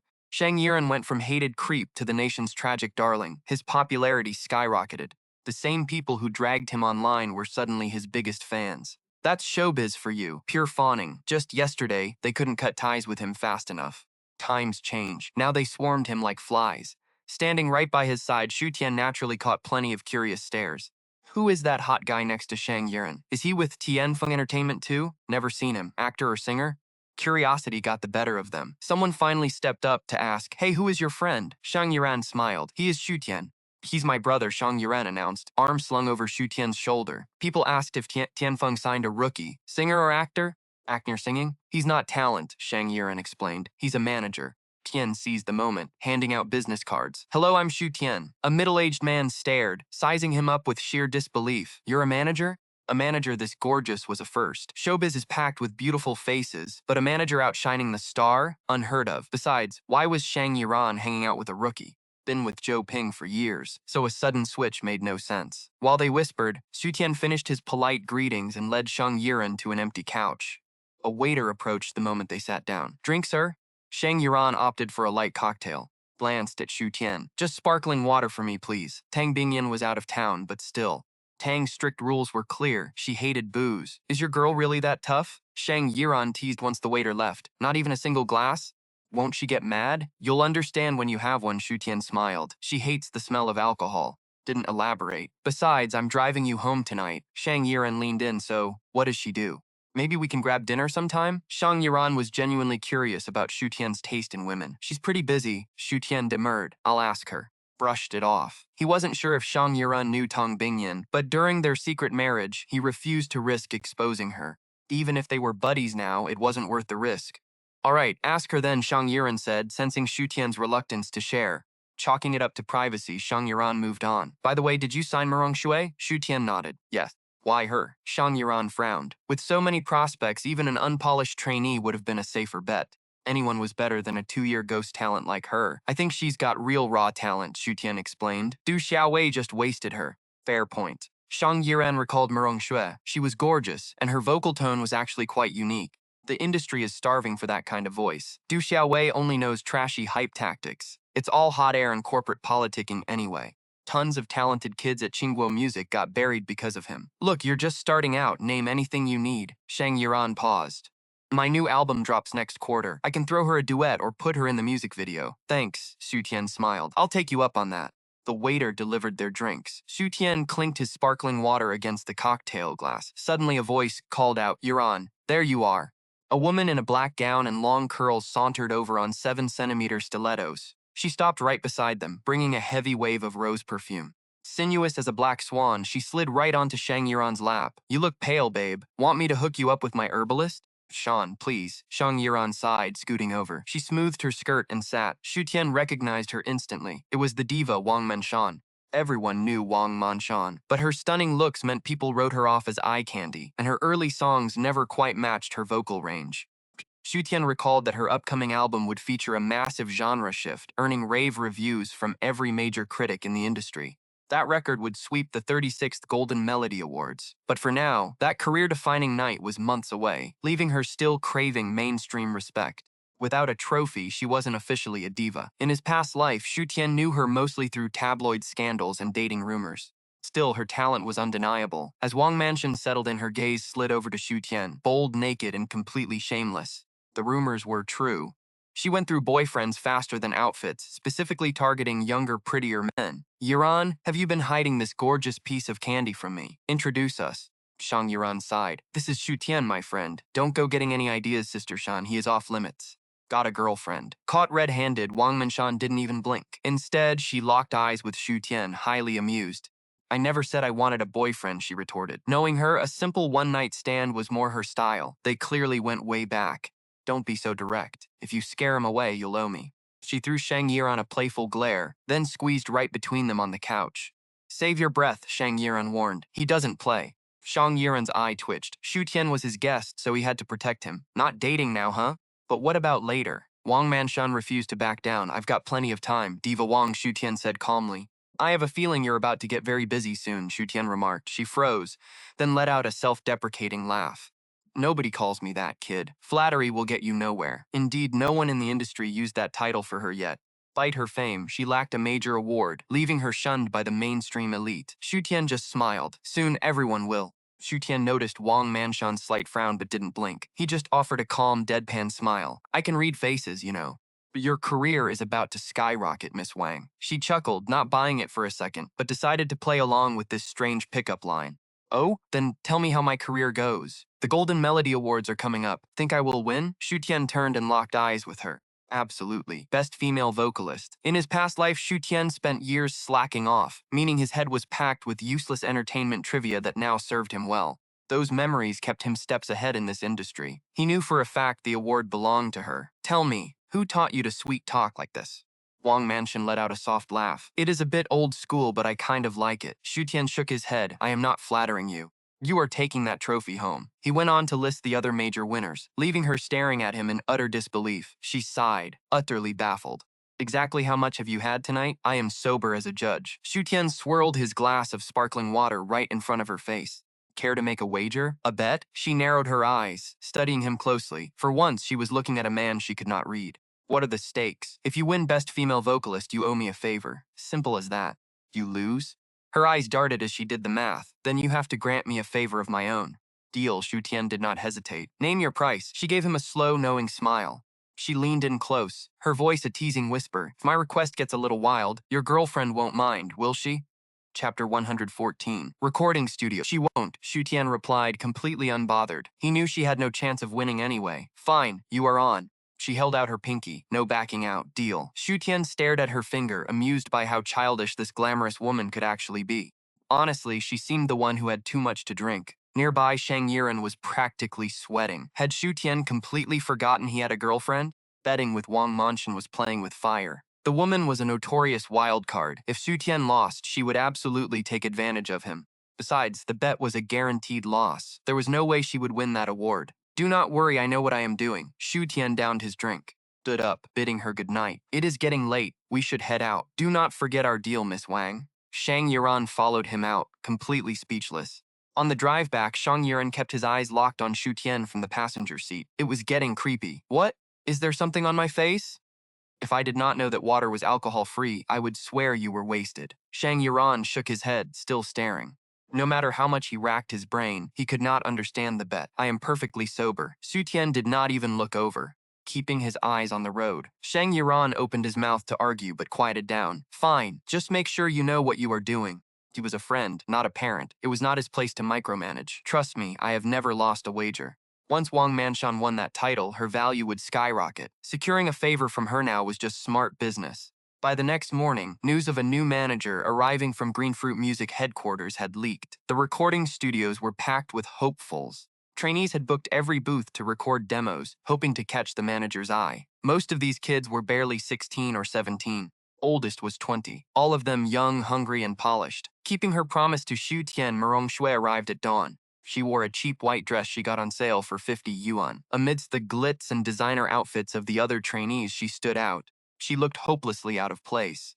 Yet her flawless face and raw, quiet grace kept her from being overshadowed by their cheap glitter. Anything, it made her look magnetic. But 5 minutes past their meeting time, Xu Tian was still missing. Merong Shui shifted uncomfortably. Just then, a heavily made-up female artist stepped out of the elevator, laughing loudly with her entourage. She did not even see Merong Shui. Stiletto heel slammed right onto Merong Shui's foot. Merong Shui stumbled back, nearly falling. "Hey, watch where you are going!" The woman gasped, steadying herself. When she saw who Pine bumped into, her face twisted in disgust. "Oh, it is you." Zhang Mo. The singer Du Xiaowei tried to swap for Merong Shui yesterday. She was a fast-rising star with 2 albums under her belt. Her career was surging. Since she had the most online buzz of any rookie, the other trainees constantly hovered around her, desperate to please. But Zhang Mo was in a foul mood. Word had gotten out that Xu Tian rejected her, choosing an absolute nobody like Merong Shui instead. Rumors said Du Xiaowei begged to keep Merong Shui, offering Zhang Mo as a trade, and Xu Tian had flatly refused. She was the laughingstock of the entire office. After losing sleep, the humiliation, seeing Merong Shui in person made her blood boil. Zhang Mo tilted her chin up, looking down her nose at Merong Shui. "What are you even doing here?" "My manager called me in." Merong Shui was used to the hostility. Everyone in the building treated her like garbage anyway. "Manager? Please."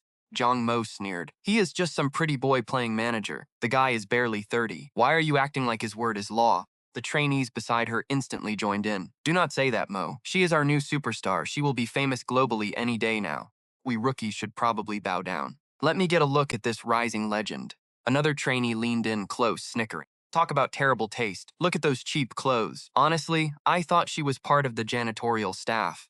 You actually think a new manager will make you famous? A nobody who couldn't even make it with a pro like Brother Wei. And you dream of stardom? Hilarious." The rookie's mockery was music to Zhang Mo's ears. Smirking, she stared down Merong Shui with pure arrogance. "Come on, don't underestimate her. She debuted way before any of us. We should be calling her senior. Sure, seniority matters in this industry, but that only goes so far. For idols who live off hype, debuting early without getting famous earns you zero respect, especially for someone like Merong Shui who hasn't booked a single gig. Barely any fans, she's basically a ghost destined to be crushed." Merong Shui knew how fake this industry was. She had heard it all for years. She was completely numb. Zhang Mo's words didn't even sting anymore. Annoyed by her lack of reaction, Zhang Mo scoffed and rolled her eyes. She nudged the trainee next to her. Catching the hint immediately, the trainee stepped up and shoved Merong Shui aside. "Move it," she snapped. "Sister Mo needs the recording studio. Her schedule is packed today, and her time is valuable. Don't waste it." Chapter 115. Bound to explode overnight. Shoved aside, Merong Shui's eyes flashed with frustration. Normally, she would just walk away. She would have backed down to avoid trouble, but not today. She had a scheduled session with Xu Tian, and she refused to budge. The trainee's tone grew sharper. "Why are you still here? I've never seen anyone so shameless. You already scored a new manager. You hooked a new manager, and now you're trying to steal a studio from trainees? Have some self-respect," her loud voice echoed. The noise irritated the audio engineer inside. He frowned, glaring at them through the glass, and snapped, "This is a recording studio. Get out if you're not recording. Stop wasting everyone's time." Emboldened by the engineer, the trainee sneered, "Get lost already. What are you waiting for?" Merong Shui had no choice. She grabbed her canvas bag and turned to leave, but as soon as she turned, a shadow blocked her way out. A young man casually walked in carrying a folder. Looking at the crowd, he smirked. "Quite a party in here." The trainee's face fell the second she saw him. She backed away, glancing nervously at Jiang Mo. Xu Tian was handpicked by President Guo. A mere unsigned trainee couldn't risk crossing him. Zhang Mo glared at the man who had made her a laughingstock. Her face darkened as she barked, "Manager, Xu, control your talent. Don't let her throw tantrums in public and embarrass the company." Xu Tian raised an eyebrow. Though he barely knew Murong Xue, he knew her better than that.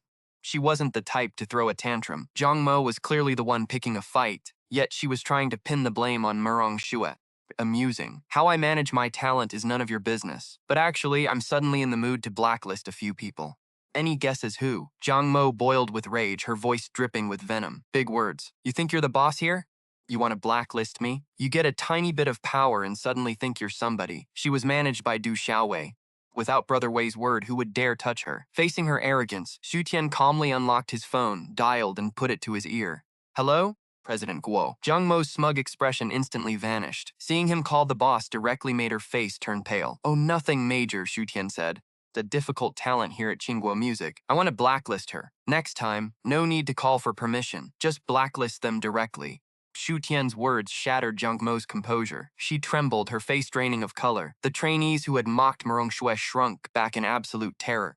They hung their heads, trying to blend into the background. But this talent is under Manager Du. Can I still blacklist her directly? Anyone below Tier 3 is yours to handle. Got it. Hearing that anyone below Tier 3 was fair game, Zhang Mo completely lost her cool. She rushed forward and bowed deeply to Xu Tian. Manager Xu, I was wrong. I spoke without thinking. Please forgive me. I promise it won't happen again. Her smug attitude was completely gone. Seeing him call President Guo forced her to remember exactly where she stood. Even if she had some buzz to upper management, she was just another minor Tier 3 artist.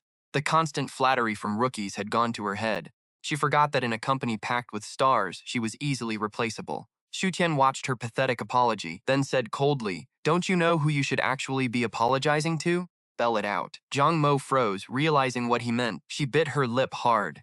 Turning with pure humiliation, she faced Murong Xue. "I am sorry. Can you please forgive me?" After forcing the words out, she turned to Xu Tian. "Manager Xu, I apologized, please. Can you call President Guo back? Please don't blacklist me. I won't do it again." Xu Tian glanced at Murong Xue. "Are you satisfied?" Murong Xue, unused to such drama, nodded quickly. Xu Tian turned his phone screen toward Zhang Mo. There was a number on the screen, but the call was never placed. Zhang Mo stared at it, frozen for 5 long seconds. Hook over. This kid had played her. She wanted to slap him, but before she could snap, Xu Tian's voice turned ice cold. "Next time I will actually press call." He made it clear, push Murong Xue again, and she was done. He would call President Guo and ruin her career. Zhang Mo shivered, her heart sinking. "Still here?" Xu Tian glared at her. "This studio belongs to Murong Xue.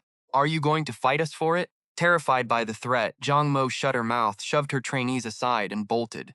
She left with bitter resentment. The other trainees, horrified by Xu Tian's ruthless move, quickly scattered.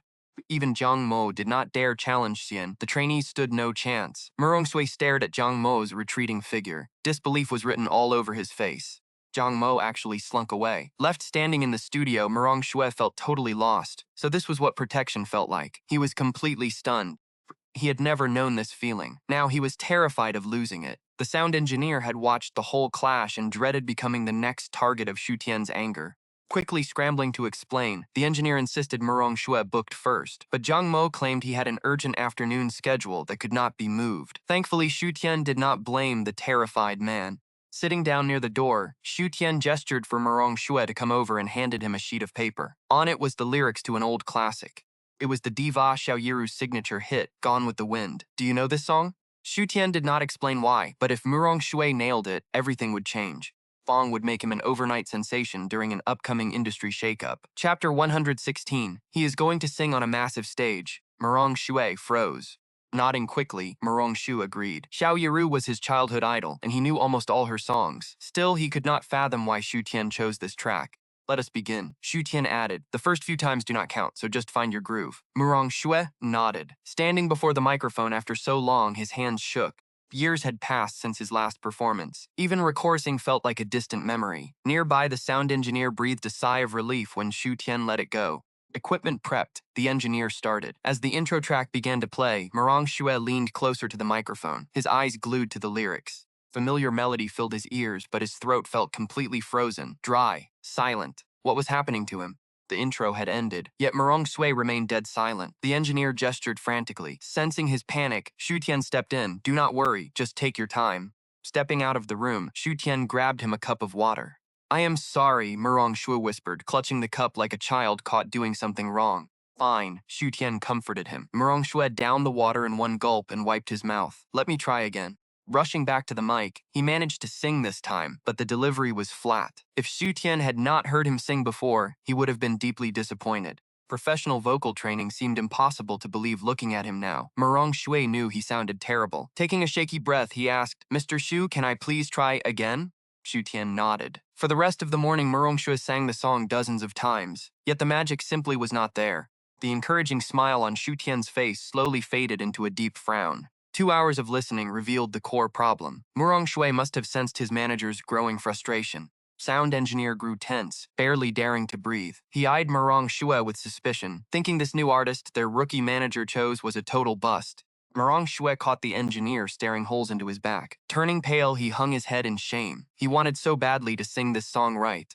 But panic made it worse. Had he been away too long? Did he just not have it anymore? Biting his lips so hard the pale pink turned deep crimson, he was starting to lose all faith in himself. And what about Xu Tian? Murong Shui dared not look at the camera, keeping his eyes glued to the lyrics sheet or his feet. Xu Tian had planned to film a video, but this footage was completely useless. Let's do it again, Xu Tian said, his face cold. Sure, right. Relieved that Xu Tian was giving him another shot, Murong Shui silently made a promise to himself. He had to nail it this time, but pressure got the best of him. Trying too hard to impress Xu Tian only made things worse. Stop, Xu Tian finally snapped, cutting him off mid-song. What is wrong with you? I cannot believe a classical music student would butcher a song like this. Even your basic pitch is off. Murong Shui, heaven gave you talent. Do not waste it. If you give up on yourself, nobody in this world can help you. Maybe your past made you lose faith in this industry, but trust me, plenty of people in show business have had it way worse than you. They did not quit. So why are you throwing in the towel? Remember why you started in this industry. Does this do justice to the music you love? If you cannot handle the pressure, then get out now. I will have the company terminate your contract and set you free, but you will never stand on a stage and sing again. Was he actually worried? Xu Tian already knew the root of Murong Shui's issue. She had been off the stage for too long, especially with the Jiao Wei deliberately holding her down. She had lost all faith in herself. To get her back to her peak and restore her confidence, he needed to use some serious shock therapy. Atmosphere in the recording studio plunged to freezing. The sound engineer had seen Xu Tian stay calm, even when Jiang Mo provoked him. But now, his commanding aura made the engineer duck his head in fear. Did his best to shrink into the background, terrified of angering this fierce new manager who was clearly making his presence felt. If even an outsider like the engineer was this tense, the reprimanded Murong Shui felt that suffocating pressure tenfold. Her body went rigid as she listened to his lecture. Her face burned, stinging as if she had just been slapped several times. It was exactly like Xu Tian said. If she could never sing again, was she really okay with that? No. Xu Tian barked at her to sing it again right now. Still cannot meet my standards this time. I will stop being your manager. What? Murong Shui looked up in shock, her pupils shrinking instantly. Xu Tian abandoned her. Would she go back to her old fate? The best-case scenario would be Xu Tian kindly letting her cancel the contract and giving her back her freedom. But if she left Green Fruit Music, no other agency would ever sign her. And there was an even worse outcome. She might end up right back in Du Xiaowei's hands. Thought. Murong Shui trembled, a cold shiver running up her rigid spine. Play the backing track, Xu Tian ordered. Xu Tian gave her no time to think or prepare. The engineer started the track, and a soothing melody filled the studio. But as the intro ended, Murong Shui just stood there in a daze without singing. The engineer looked at Xu Tian, feeling awkward, thinking that she would probably be shelved for good now. But this time, Xu Tian did not tell him to stop the track. Only after about 1/3 of the song had played, right before it hit the chorus, did Murong Shui finally begin to sing. This time, even the dismissive sound engineer was stunned. That heavenly voice actually came from the timid girl cowering just a second ago. They couldn't let her go. One day, she would stand on a massive stage before thousands. She wanted all of China to hear her voice. Clinging to that belief, Murong Shui sang like she had nothing left to lose, breaking through her inner demons. Her nerves vanished completely. As the last note faded, dead silence filled the studio. The engineer stood frozen in awe while Xu Tian smiled with relief. See, he said, I knew you could sing. Chapter 117. The news that shook the music world. I actually did it, Murong Shui whispered, her eyes turning red. Even though she hadn't finished the whole song, she was thrilled to feel her old spark returning. Let's do another take, Xu Tian said, waving his hand. Just remember to look at the camera this time. signaled the engineer to cue the track. This last run was flawless, forcing even the skeptical engineer to respect her. Take a break, Xu Tian told her. We have things to do this afternoon, so grab some lunch at the cafeteria first. He tossed her a towel. Stepping out, Murong Shue still had red eyes. Tears pooled in her eyes. After riding an emotional roller coaster all morning, the sudden relief hit her like a wave, bringing a flood of raw emotion. She wasn't upset by his harsh words. She just felt like a disaster survivor who made it out alive. Why are you crying? Xu Tian asked on their way to the cafeteria. Glancing back, he noticed her teary face. Did I go too hard on you, he asked. No, not at all, she replied, quickly wiping her eyes. I know you were just trying to help, as long as you understand, he replied. Truth was, Xu Tian had zero experience dealing with girls. He worried he had pushed too hard and made a bad impression, but she was tougher than he expected. Once they reached the cafeteria, he asked if she could dance. Xu Tian ordered 2 set meals. While they waited, she told him she had studied classical dance as a kid, but quit back in middle school. I signed you up for professional dance classes. You are also going to learn some basic gymnastics and combat training. You do not need to be an expert, but you must carry yourself with grace. Murong Shue nodded eagerly, then froze as something clicked. Her eyes went wide. Combat? For self-defense, Xu Tian laughed, lightly tapping her head. The next time someone tries to push you around, fight back. I am your manager, but I cannot babysit you 24/7. Got it, Murong's whispered, blushing. For now, just focus on your lessons. Do not worry about the nasty rumors flying around the office. Since I chose to manage you, I will get you the best opportunities. Thank you, Mr. Xu, she said, still confused about this plan. She trusted his vision. Do not call me Mr. Xu, he said. It is too formal. I am older, so call me Brother Xu. Sure, Brother Xu, she whispered. Her face was still flushed, but she nodded obediently. To him, she looked exactly like a pet rabbit he had as a kid.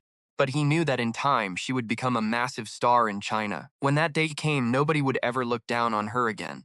For the next 2 weeks, Murong Shue strictly followed the schedule Xu Tian made. On top of dance and combat training, she had vocal lessons. Xu Tian even hired a violin tutor for her. Packed from 7 a.m., her days were entirely full. She did not finish until the city lights turned on, but she loved the grind. Meanwhile, everyone at Qingguo Music knew they had been in the studio. Expected a massive launch, but after she recorded a single old track, everything went dead silent. Naturally, the rumors started flying. Was he trying to recycle her on a cheap talent show? A few years back, washed-up stars actually managed to revive their careers that way. But that trend was dead. Plus, the government just banned fan club fundraising, causing major investors to pull their money out of those shows. New idols from these programs rarely succeeded anymore. Even Qingguo Music preferred to debut their best trainees directly rather than sending them to contests. Only the mediocre ones got shipped off to those cheap reality TV shows. If Murong Shue went that route, her reputation would tank. She would lose all her hard-earned fan support. In the office, other artists watched her with smug pity, knowing she would soon be their junior. She would technically be their junior, giving them endless bragging rights. 2 weeks later, Du Xiaowei sat in his penthouse office with his legs crossed. Puffing on a cigarette, he leaned back. What is that Murong Shue girl up to lately? He asked. A poorly dressed middle-aged man quickly replied. No need to worry, Brother Wei. She is just taking classes. No gigs, no offers. Xu Tian is just a green newcomer anyway. Does not have any connections. As long as you keep her blacklisted, she is stuck in the palm of your hand. Still, do not get lazy. Keep a close eye on them, Du Xiaowei warned, shooting the man a sharp look. Stood, the man said, bowing and scraping. But honestly, Xu Tian is just an arrogant kid with zero industry experience. He has no connections and no clue. How can he compete with you, even if President Guo hired him personally? Soon enough, President Guo will realize you are the one who actually runs things around here. The flattery worked perfectly on Du Xiaowei. Stubbing his cigarette out, he asked about Ni Jingjing. She has been quiet, the man replied. Our PR bots are already cleaning up her image. Soon, everyone will forget her scandal. Then we will get her onto a few red carpets and buy some positive press. That will easily boost her star power again. Fine, do it, Du Xiaowei muttered. Ni Jingjing was already an A-lister anyway. She had family backing, so he did not need to babysit her. He smiled, waiting for Murong Shue to fail and come begging for mercy. But when Murong Shue got home, she saw a headline that shook the entire industry. Chapter 118, Murong Shue goes viral. Diva Xiao Yiru, only 53, had passed away. Industry friends posted condolences, deeply mourning Diva Xiao Yiru's passing. Murong Shue's mind went blank. Her idol was gone. Checked the timestamp. It was from 2 days ago. Murong Shue knew she had leukemia, forcing her to retire. Just a year ago, her surgery succeeded and she was recovering. No one expected a sudden relapse. Before she could read on, her phone buzzed. Murong Shue picked it up, surprised to see a contact from the commercial auditions. It was Chen Qingfang. She had missed out on the gig and signed elsewhere. While she was not a superstar, still popped up in the gossip columns. They had traded numbers, and once Murong Shua won the gig, Chen kept in touch. Over time, though, the text dwindled to nothing. Even Murong Shua's check-ins went unanswered. She got the hint and did not force it. Eventually, she forgot all about her. So why was Chen calling out of the blue after all this time? Murong Shue pressed answer. Chen's voice boomed through the receiver, telling her not to forget her old friends once she became famous. Murong Shue was completely baffled. What did she mean? Chen laughed, asking why she was playing dumb. She explained she only lost touch because she was completely buried in work. Between endless schedules and getting zero sleep, she had no time. But Murong Shu insisted she honestly had no clue what was happening. Hearing how serious she sounded, Chen paused, shocked. She asked how that was possible when Murong Shua's Weibo was currently trending. Trending? Murong Shua frowned, immediately opening the Weibo app. Since her main account was managed by Xu Tian, she was currently on a burner. She searched her official profile and found a studio clip. The caption promised a fresh start and a tribute song for her idol. Since she posted it 2 weeks back, nobody accused her of clout chasing. They actually gave her warm encouragement. But another breaking story pushed her post onto the hot search. A famous musical director and close friend of the diva posted that they had been planning a show about her youth before tragedy struck. To honor her memory, he decided to launch the musical immediately and search for a lead singer to play young Xiao Yiru. The show's official page asked fans to nominate singers, and Murong Shua's name topped the list because a fan suggested her video. Intrigued, curious onlookers searched for her profile. Comments flooded in, with users calling her a hidden gem and recommending her to producers.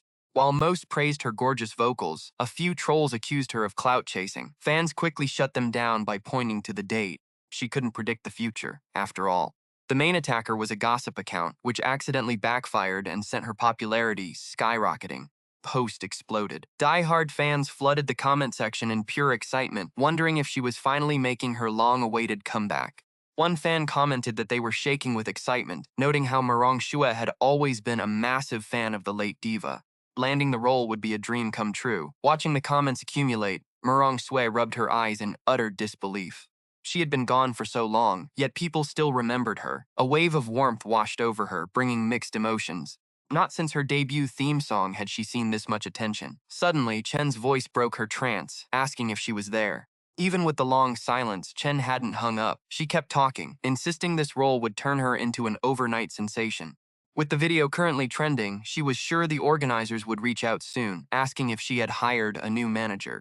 It seemed like a genius publicity stunt, and Chen kept rambling about how she hit a 1 in 10,000 stroke of pure luck. Chen was thrilled, but Murong Shue barely heard a word. After 10 long minutes, Chen finally hung up to run to her next gig. She sighed. Then the phone rang again. Spent over 2 hours fielding calls from random acquaintances. Some offered congratulations, while others fished for insider gossip. It was surreal hearing so many people suddenly act like her best friends. By the next morning, the online hype hadn't died down. Her video sat on the front page of the trending charts without any agency backing. She went from a nobody to a viral sensation. Seeing the trends, Du Xiaowei's face turned green with anger. He had been out drinking with producers until 2 in the morning.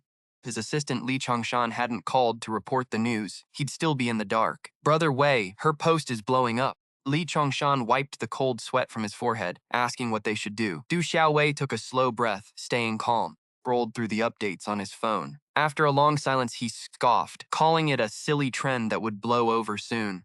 But Li Chongshan hesitated, pointing out that fans were screaming Murong Shue's name on producer Han's page. He cursed her incredible luck. She covered a classic, and then the original artist passed away. It was like fate was helping her. Du Xiaowei asked if it was just a stunt. But producer Han said it himself, and he was too proud to exploit his late friend's death. Hearing this, Du Xiaowei's face darkened further. He fell silent. Meanwhile, over at Tianfeng Entertainment, Guo Qishan clapped Xu Tian on the shoulder, praising his brilliant work. His appointment had initially caused a lot of resentment among other executives and managers. But now, so soon after starting, his artist Murong Shue went viral online without any company backing, proving his instincts were spot on. Xu Tian was indeed a rare talent. Although President Guo was naturally suspicious, he knew how to manage people. He did not care about Xu Tian's background or connections. As long as the man could deliver results and make his artist famous, Guo would put him to good use. Flatter me, President Guo, Xu Tian said humbly. I only succeeded because you gave me the chance. Humble and steady, Guo noted. Very good. Xu Tian's modesty pleased President Guo. He walked over to his desk, opened a drawer, pulled out a contract along with a keycard, and slid them toward Xu Tian. I can transfer the house you wanted ahead of schedule. As for the money, do not worry, you can pay me back in installments. And I will tell accounting to add a performance bonus for you later. As long as you deliver results, I will make sure you are well taken care of. Then thank you, President Guo, Xu Tian said politely. He took the contract and keycard, gave them a quick scan, and slipped them into his folder. In his mind, he called the man an old fox again. Guo talked a big game about being generous, but that villa was supposed to be his anyway. President Guo was just handing it over early. He still had to pay for it, and until the debt was settled, could never leave Green Fruit Music. The old fox got a loyal worker without spending a dime. Still, as long as he got that villa back, Xu Tian did not mind the details. In his past life, Yan Qingxue had sacrificed her life to save him. Getting her a house now was the absolute least he could do. Now, Xu Tian Murongxue might have some buzz, but Xiao Yiru's legacy in this industry is just too massive. A lot of people are going to try and ride her coattails. How confident are you that she can land the female lead in this musical? It is a highly coveted role, and not just singers but professional theater actors are all over it. Even some trending young starlets have started hyping themselves up lately, trying to get a piece of the action. Knowing producer Han's usual scale, a 20-city tour across China is just the bare minimum. Xiao Yiru had quite an influence overseas. They might even arrange a tour in Europe. Whoever gets to play the young Xiao Yiru is guaranteed to skyrocket to fame and make it big globally.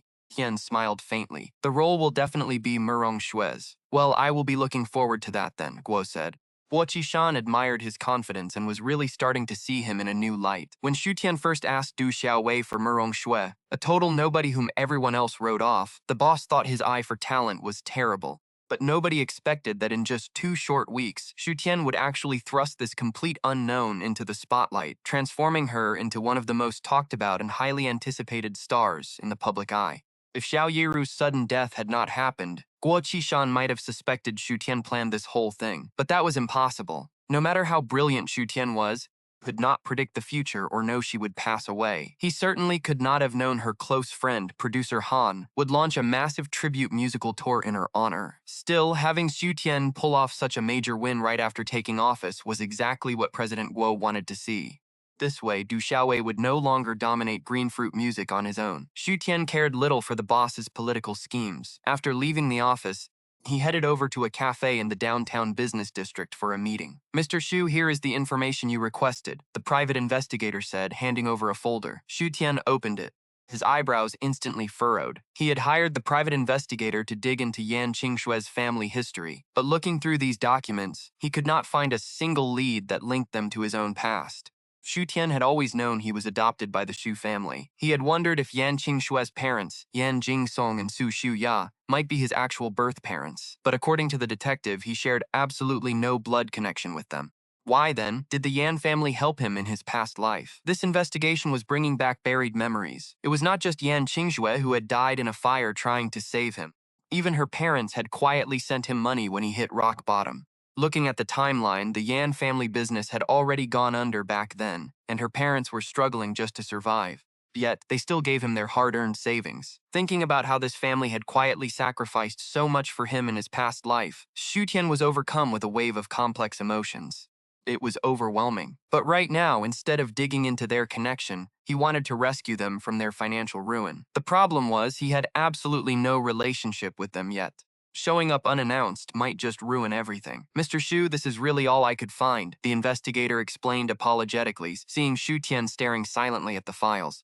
Even if you are unhappy, my hands are tied. Last time he handed over the files, Xu Tian demanded a deeper investigation.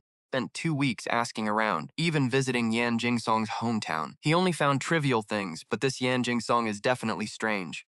Throwing away a bright future in the capital, just to settle in Jiangcheng. The investigation ends now. Xu Tian stared at Yan Jingsong's address, inspired. Do one more thing for me and I will double your pay. What is it? The detective asked. Chapter 120. Xu Tian lowered his voice. Got hospital connections? To make giving them the villa seem natural, he needed a bit of a pity play. 2 days later, Xu Tian tracked down Yan Qingxue's parents, Yan Jingsong and Su Xiuya. They had moved in with her brother, Su Mingli. Outside the villa, Xu Tian spotted Su Xiuya wearing cheap, coarse clothes while working. Wearing a sun hat, she hacked at overgrown branches with shears. Xu Tian watched, his brow furrowing. baking in the heat just to trim some flowers? No sane person would do that. Suddenly, a screech cut through the air. Sister, what is wrong with you? You ruined my peonies. A jewelry-draped woman marched out. Xu Tian recognized Zhang Yuzhen, the sister-in-law, who was instantly furious. Failing after all this time? But you told me to cut them, Su Shuya countered. Distracted on WeChat, she stammered. Zhang Yuzhen winced at the sheared stems. Only one peony remained. You were a wealthy lady once. Use some common sense. I will buy a replacement. Xia wanted peace. Zhang Yuzhen sneered. Buy it with what? It is a rare breed from a friend, not even sold in stores. It costs 10,000 yuan. Can you even afford that? That much? Su Zhuya was shocked a rose cost 10,000. Honestly, her husband and she did not have that kind of money. Maybe I can ask Qin Shue if he got paid when he comes back this weekend. Zhang Yuzhen waved her hand dismissively, scoffing that they should just keep the pitiful pocket change he makes doing odd jobs. Right then, car pulled into the villa driveway. The window rolled down, and a man poked his head out, complaining about how scorching hot the sun was. Why is everyone standing out in the yard? This was Su Xiuya's brother, Su Mingli. Seeing him, Zhang Yuzhen rushed over, asking her husband why he was back so early today. She hurried to open his car door, explaining that the weather was so nice she wanted to tidy up the garden, but her sister just could not sit still. She insisted on helping, and no amount of convincing would stop her. Zhang Yuzhen said, putting on a show of mock frustration to play the victim in front of him. Su Shuya was used to her sister-in-law's two-faced act.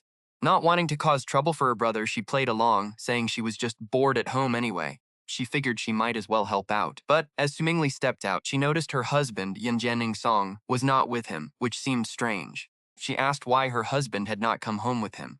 Su Mingli looked away guiltily, explaining that his brother-in-law had to stay back at the office to handle an urgent issue. But he told her that since his brother-in-law was so capable, the company really needed him. But she pointed out he had been working overtime for 2 weeks straight now. At this rate, his health would fail. Seeing how pale Yan Jingsong had been, getting less than 5 hours of sleep a night, she asked how he could push him so hard. Su Mingli shifted uncomfortably, avoiding her gaze. He had zero talent for running a business, and his wife had been constantly whispering in his ear. She kept insisting they could not let Su Xiuya's family freeload. So once Yan Jingsong went bankrupt and joined his company, Su Mingli dumped all the heavy lifting on him. Hearing the complaints, Zhang Yuzhen snapped. Face darkened instantly. She scolded Su Shuya, asking who in the working class is not tired. Sure, it was easy back when Yan Jingsong was his own boss. Back then, he could boss people around. But now that his business went under, who else would hire him with the reputation he has in this industry? My Mingli gave him a job, so what is wrong with some overtime? Besides, he is not doing this for us, he is doing it for himself, building valuable experience. Without Mingli, he wouldn't even have a place to work, let alone put in extra hours. Putting on a massive dramatic performance, Zhang Yuzhen sniffled and wiped her dry eyes. She whined to her husband that even though Su Shuya was his sister, she was being completely unreasonable. After his company collapsed, she brought her entire family to move in here, and they had stayed for so long. Food, housing, utilities, everything cost money, and she had never asked for a dime to keep the peace. Yet here her sister was, counting pennies and acting like she was the one getting cheated. Hearing this, Su Shuya turned pale, trembling so hard she could not find her voice. She knew depending on others was degrading, but this blatant lying was a whole new level of cruel. Su Mingli chimed in, claiming the company really needed him, and the overtime was completely voluntary. He muttered about how tough it was to support everyone alone in this economy. He asked her to show some understanding. Su Shuya forced her tears back, saying she was going to the grocery store, and quietly cut the conversation short. She grabbed her shopping bag, held her head high, and walked out of the gates. Standing nearby behind a tree, Xu Tian watched the entire scene play out. Face was incredibly dark. Su Mingli and his wife were complete parasites. This very villa was actually a gift from Yan Jingsong before his bankruptcy, and the brother-in-law's company only survived because of Yan Jingsong's old business connections. Now that his family was broke, these freeloaders were treating their savior like absolute dirt instead of showing any gratitude.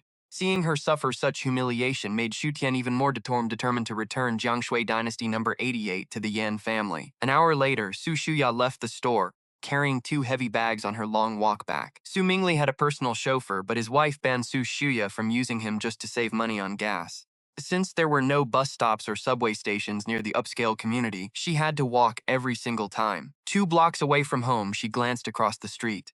Spotted a tall, handsome young man. Looking closer at his face, she froze in absolute shock. The resemblance was uncanny. He looked identical. She muttered to herself, "It can't be. He looks too much like him." As the young man crossed the road and drew closer, panic started to set in. But before she could react, the young man suddenly clutched his chest in agony and collapsed right at her feet. She let out a sharp gasp, dropping her grocery bags as she rushed to his side, desperately asking what was wrong. Etienne writhed in pain, his voice barely a whisper as he gasped for an ambulance, begged her to call for help before completely losing consciousness. She shook him, pleading for him to wake up. Her hands shook as she grabbed her phone to dial 911. She told him the medics were on their way, begging him to hang on. She gently straightened his curled-up body so he could lie flat on his back, praying he could hear her as she repeatedly sobbed for him to just stay with her, repeating the words over and over in a panic. 10 minutes later, the wail of sirens drew close. She watched the paramedics load the young man onto a stretcher, then climbed inside right behind them. A nurse asked if she was family. Wiping sweat from her forehead, Su Shuya admitted she was just a bystander. She explained that he had simply collapsed in front of her. The nurse replied they needed to run hospital tests first. Hearing this, the nurse hesitated. They needed someone to accompany him, but strangers rarely wanted to get involved and deal with the hassle. Since a heart condition was highly possible, Su Shuya did not even wait for the nurse to ask. She stepped right up and climbed aboard. She offered to go along to help keep an eye on him, which was a huge relief to the nurse. Doors slammed shut and the ambulance sped toward the hospital. 2 hours later, Xu Tian slowly opened his eyes in the ward. "You are awake." Xu Tian turned to find Su Shuya sitting by his bed looking worried. "Did you bring me here?" "Thank you." He had staged this collapse on her supermarket run to meet her, but exhaustion from overwork was very real. With Tang Bingyan away on business, he slept at the office. He fell asleep in the ambulance and woke up here. Of course, anyone would help. Since the doctor found nothing wrong, Su Shuya asked gently, "Are you feeling okay? Why did you faint?" "Just overwork from overtime," Su Tian smiled gratefully. "I will be careful. You should still get a full checkup," she added. "Contact family?" "No. Things are bad with them." "Bad?" Su Shuya frowned, deeply lost in thought. "I'm talking, but I do not know your name." "I am Xu Tian. And you?" Her eyes lit up. "Call me Auntie Ya." He thanked her. Her reaction confirmed she recognized him, but in his past life, this had not happened yet. Plan moved things 3 years early. What was his real connection to Su Shuya? She know his birth parents? Xu Tian was adopted, but Xu Pingfeng kept his origins totally secret. Keep the peace, young Xu Tian stopped asking. Knowing their true colors, he wanted his real family. But Tong Bingyan seemed reluctant to let him investigate. He sighed. Wife was perfect, but she got terribly jealous, even of potential family. "Why the sigh, Xiao Tian?" Realizing her slip, Su Shuya quickly added, "You do not mind the nickname, right? You are just a bit younger than my daughter. Calling you Xiao Tian feels warmer. I do not mind, Auntie Ya." "I cannot take credit for that," she stammered, looking flustered. But suddenly her phone rang. Checking the screen, she gave him an apologetic smile. "To take this, Xiao Tian." Xu Tian nodded as she stepped out. Soon, her voice drifted back. Xu Tian tiptoed over and pressed his ear to the door. The muffled words came in fragments. "We are in room 302. He looks exactly like him. And he says his name is Xu Tian. Just come over." 5 minutes later, she pushed the door open. Scrambling back into bed, Xu Tian protested, "I am perfectly fine now."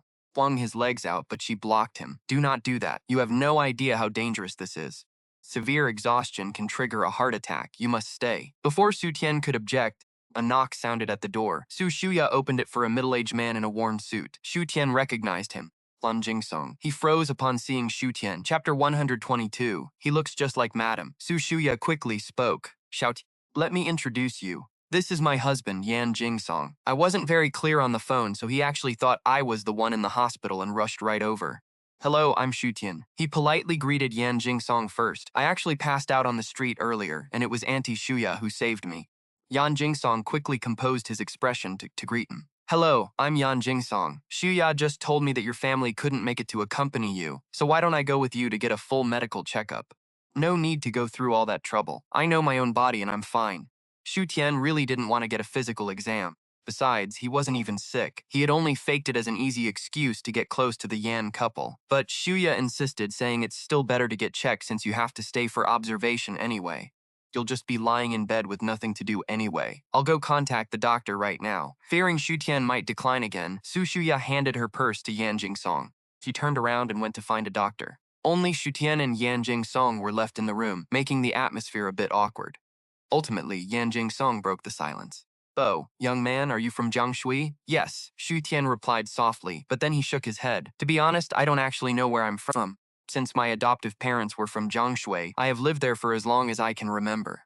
Adoptive parents, Yan Jingsong repeated to himself, looking deeply lost in thought. It really must be that child. What? Xu Tian feigned confusion. Oh, nothing, Yan Jingsong quickly replied before asking. So how did your adoptive parents treat you? They were okay, I guess, Xu Tian muttered. After all, I'm just an adopted son. They spent a lot of effort raising me, but our relationship has always been pretty distant. What? How could they be so incredibly irresponsible to you like that? Yan Jingsong looked visibly angry.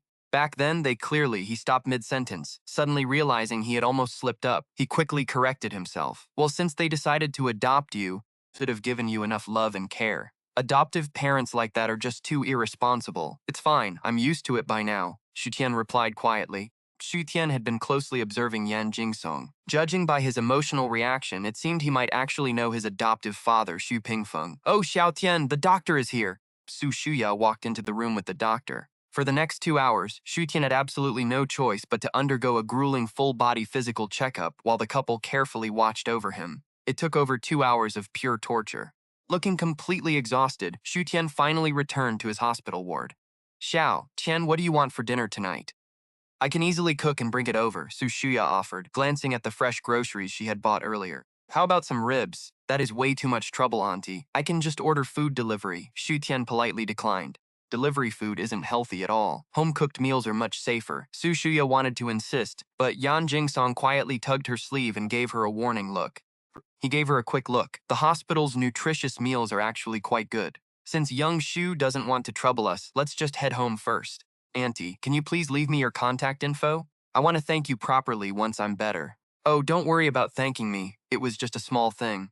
Please don't take it to heart. Even though Su Shuya said that, she still happily exchanged contact information with Xu Tian anyway. The second they left the hospital, she turned and complained to Yan Jingsong. Lao Yan, why did you do that?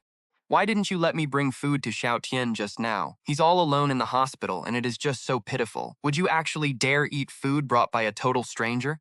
Yan Jingsong shook his head. You are rushing things too much. To Xu Tian, we are just two total strangers. It was incredibly kind of you to bring him to the hospital. Delivering food to him right now would look way too overly eager. But Xiao Tian isn't a stranger. He is our. Su Shuya's eyes suddenly dimmed. Shuya, even if we have found him now, absolutely no need to tell him about those past secrets. Dragging him into the previous generation's toxic grudges would only hurt him. Yan Jingsong's voice turned very serious. We couldn't adopt him back then, and we still can't. And now, we definitely shouldn't disrupt his peaceful life. Oh, Xiao Tian has had such a terribly hard life. Su Shuya sighed, her eyes turning red as she silently wiped away a tear. Poor kid. When I was chatting with him earlier, I could tell he doesn't get along with his adoptive parents at all. Yan Jingsong sighed deeply. It is a shame my old connections are completely useless now. That guy Shu is a real piece of work. We gave him such a massive sum of money back then to raise Xiaotian, and he repeatedly swore he would treat him just like his own flesh and blood. How could he go back on his word like that? We can barely protect ourselves right now, so we can't really help Xu Tian with anything. All we can do is keep his true identity a secret forever.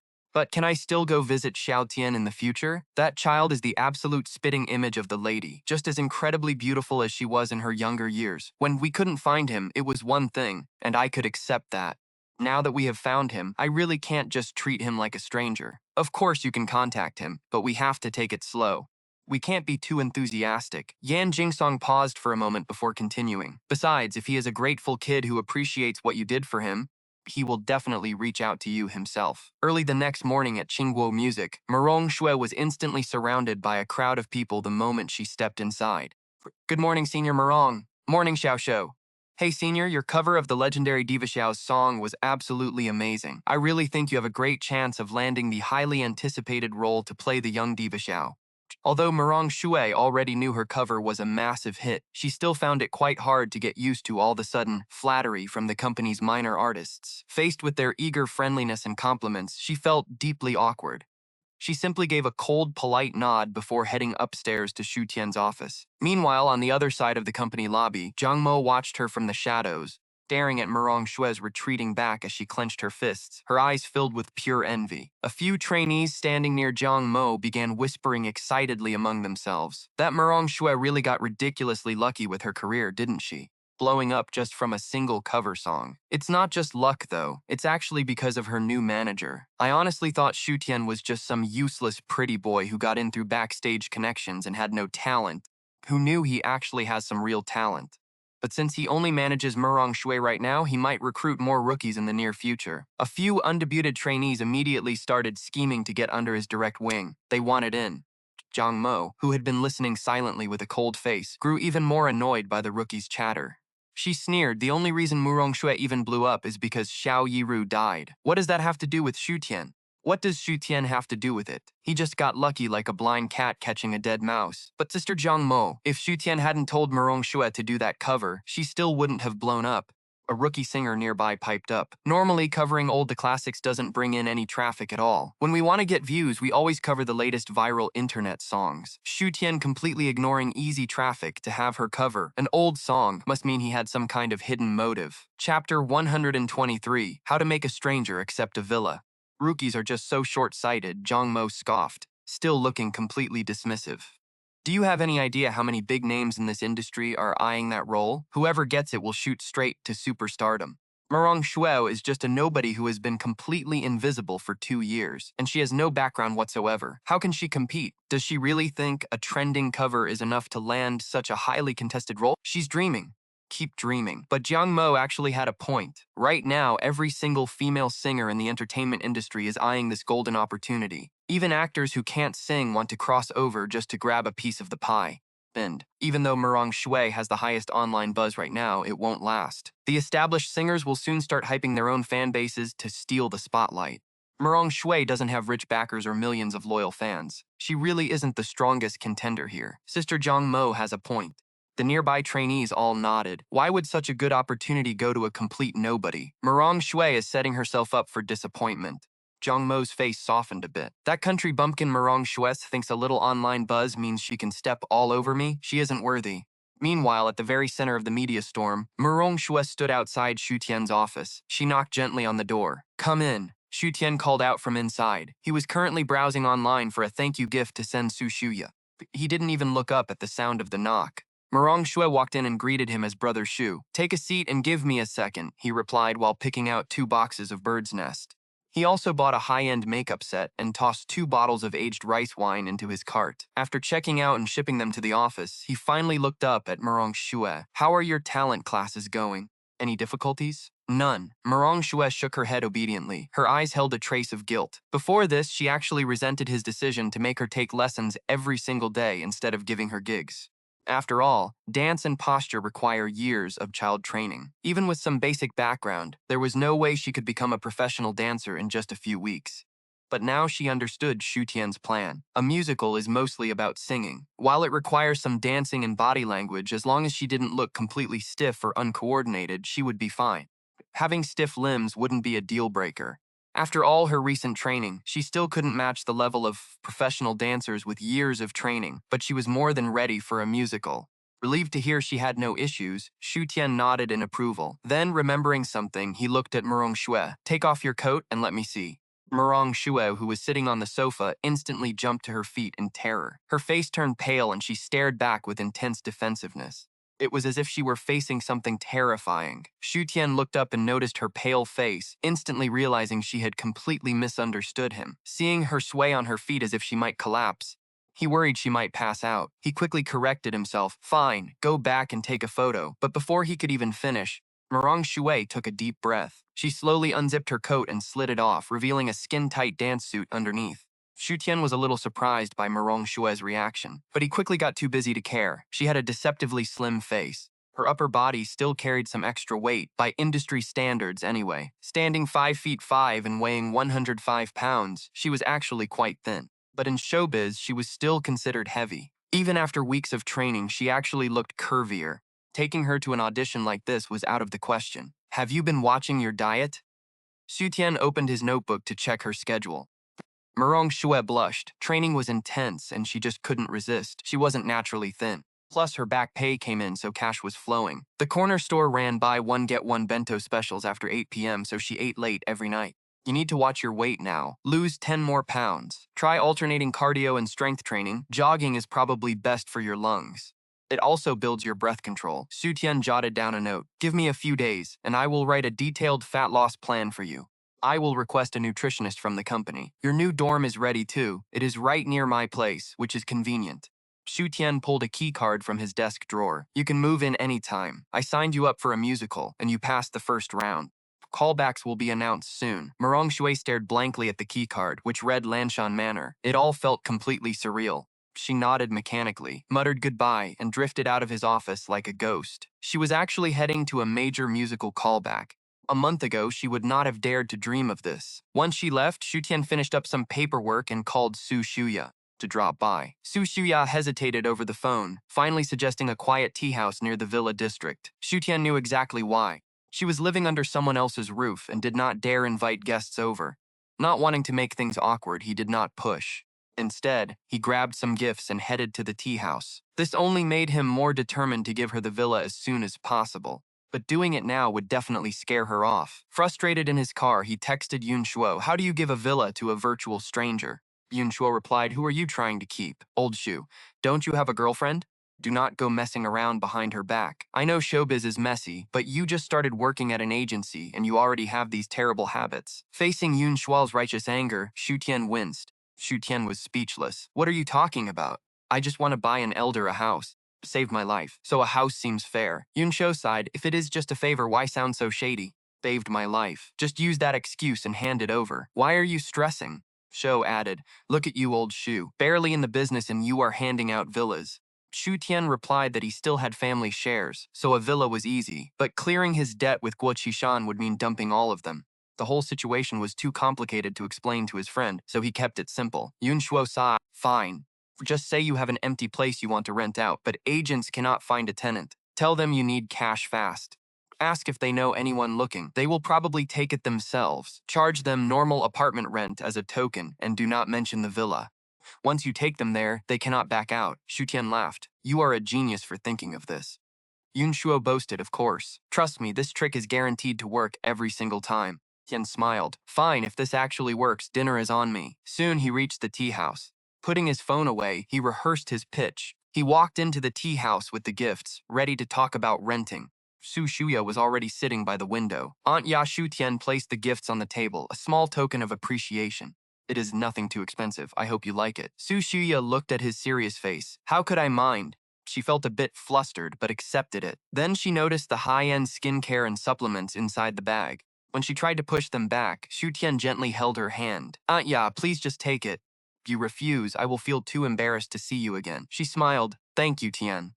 She hesitated, but finally kept it. After some quiet small talk over their tea, Shu Tian leaned in. "Aunt Ya, actually, I came here today with a small request." Su Shuya noticed his formal tone. "Of course, what is it?" Prized, but nodded. "If there is anything I can do, just ask. Even though we just met, I feel a deep connection. Like you are my family. Plus, you saved my life.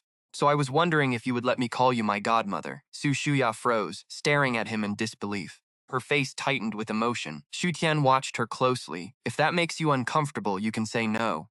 Reaction was strange. It was not shock at all, but pure joy, though mixed with a hint of anxiety. "No, it is not uncomfortable at all." Su Shuya looked down, desperately blinking back the tears in her eyes. She looked up and smiled. "If you do not mind me, how could I refuse? But old Yan said your adoptive parents treat you poorly. My husband and I only have a daughter who is a bit older than you. If you would like, you can treat me like your own mother from now on. Yan and I might not be rich, but we will still do everything we can to look after you." Hearing this, Shu Tian smiled. "From now on, I will treat you and Uncle Yan like my real parents. Actually, I should start calling you godparents now." Through 2 lifetimes, Shu Tian never knew who his real parents were. In his past life, he was completely blind, treating his worst enemy as a savior. But with this second chance, he wanted to repay the kindness he owed the Yan family. After all, Yan Jingsung and Su Shuya were barely scraping by. Yet they still pinched pennies to support him, and Yan Shui even lost her life saving him. Calling them godfather, godmother, and sister felt like the absolute least he could do. Su Shuya looked deeply touched. "Such a good boy. I will tell old Yan when I get home he is going to be so happy. Then I will treat you and godfather to dinner another day." Shu Tian pulled out his phone, giving it a quick look. Now that he had a godmother, it was time to handle the apartment. He faked an incoming call, pressed the phone to his ear. "Hello? What do you mean they suddenly back out? Did they say why? My place is practically a steal, you know." I understand. If anyone else wants to see the place, just let me know. Xu Tian lowered the phone. He sighed, looking completely stressed. Su Shiya noticed. What is wrong, Tian? Is work not going well? She did not know what he did for a living, so she could only guess from his phone call. No, Xu Tian sighed. It is just a personal matter. If you want, you can tell me. I might not be able to fix everything, but at least your godmother can help you brainstorm some ideas. Su Shiya was genuinely concerned. Playing along, Xu Tian looked troubled and asked if she had any friends looking for a place to rent. Renting? Su Shiya blinked, caught off guard. Yes, I have an empty apartment. I live in the company dorm, so it just sits there. But lately, money has been a little tight for me. I wanted to lease it out, but it sat with an agency for over 2 months with zero interest. A tenant finally popped up, but they backed out right before signing.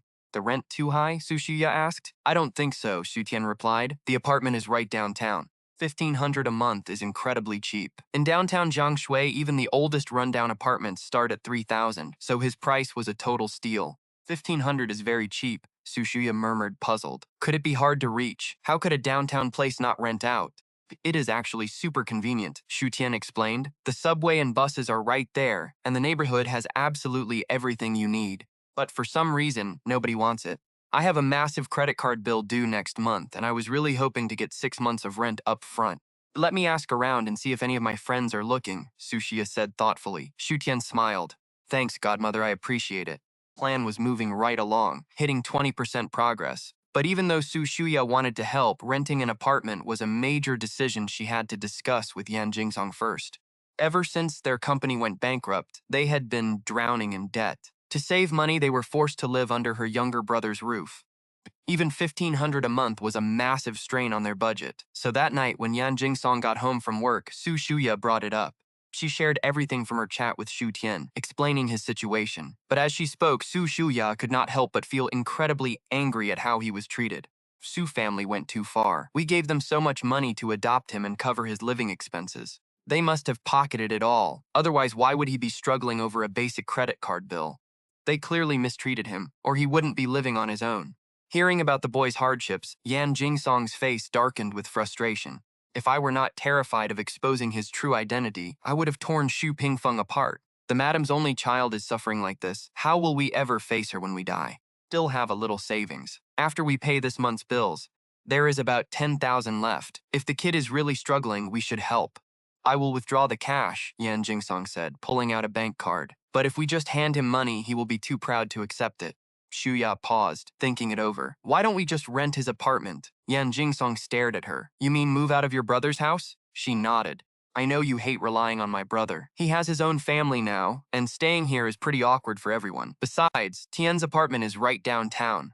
It would make your commute so much easier. Plus, Tian asked me to be his godmother today. If we live there, I can cook for him regularly. Yan Jingsong looked up, surprised. He wants you as his godmother? Before she could even answer, he let out a soft sigh and nodded in agreement.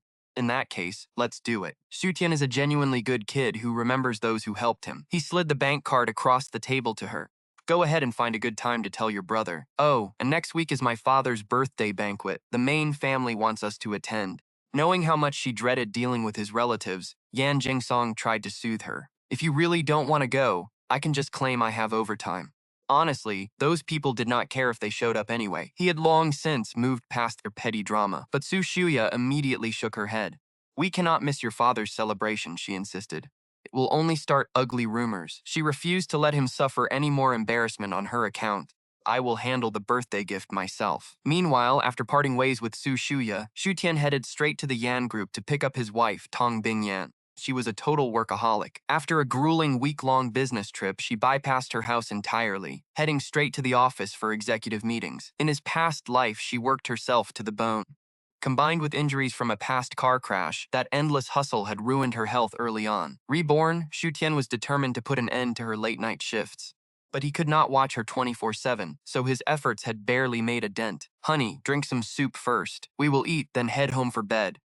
Have you been skipping sleep again? Inside a quiet restaurant near the office, he ladled some hot chicken soup into her bowl, his eyes filled with worry. That project was a bit of a nightmare, she murmured. Usually incredibly picky about her food, she quietly drank every drop of the soup and ate whatever he served her. Xu Tian spent forever studying the menu before ordering 4 dishes and a soup. He told her she had to eat and rest on time, or her body would give out. He avoided asking about her business.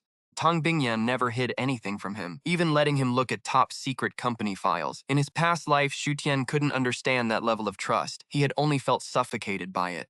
Looking back, he wondered how blind he must have been to waste that kind of love. Then Tang Bingyan broke the silence. Xu Tian, is there nothing you want to tell me? He knew Tang Bingyan was in a bad mood today, but he hadn't figured out why. Her sudden question made his chest tighten. Had she found out about his hospital stay? Whether she knew he was faking or thought he was actually sick, it was bad news either way. He knew she didn't fully trust him yet, so having him followed during her business trip made sense. Honey, listen to me, he began, carefully choosing his words. Who was that middle-aged woman you met the other day? Her voice was cold again. A middle-aged woman? Xu Tian blinked, caught off guard. It hit him. He swallowed his words. You mean at the tea house? Besides the tea house? Is there anywhere else? Her face darkened. Xu Tian waved his hands frantically. No, not at all. He let out a quiet sigh of relief. She only knew about the tea house, not the hospital. Her name is Su Xiuya. She helped me out with a favor. So I gave her a small gift to say thank you. Tang Bingyan didn't actually suspect anything between them, but she still hated his social circle slipping out of her control. Well, Xu Tian chose his words carefully. We really hit it off, so I asked her to be my godmother. Don't mind, right? Tang Bingyan's face turned icy cold. How long have you even known her? Trust her like this? Tang Bingyan had fought so hard for his trust, yet a complete stranger does one minor favor and suddenly he wants her as a godmother. Reason told her not to get jealous over something so meaningless, but she simply couldn't help it. As for Xu Tian, how could he explain? He couldn't exactly say he was reborn and that her family had saved his life. Xu Tian decided to play it safe. Honey, I'm just a low-level clerk. Even if she wanted to scam me, what could she possibly get? My adoptive parents never truly cared about me. Now, you're the only real family I have left. Meeting Auntie Ya's family just felt like a second chance at experiencing that warmth. Don't need any other family. Tang Bingyan muttered. Her voice was still cold, but the words, "You are my only family," had clearly softened her. I don't, but she still helped me. Tang Bingyan frowned. If you needed help, why didn't you ask me? Another tough question. Weren't you traveling? Besides, I'm your husband. I should be the one protecting our family. Why would I run to you for every little thing? Xu Tian broke into a cold sweat. It was a flimsy excuse, and he doubted she would buy it, but to his surprise, things went differently.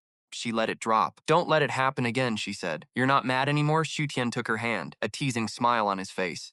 They walked out together. Let's go home and sleep then. Tang Bingyan shot him a look. When did you get so smooth-tongued? Scrutinized him, trying to read his expression for any clues. He laughed it off. I just saw how tired you've been lately. I wanted you to sleep early. What were you thinking? She looked away. Fine, her mind had wandered.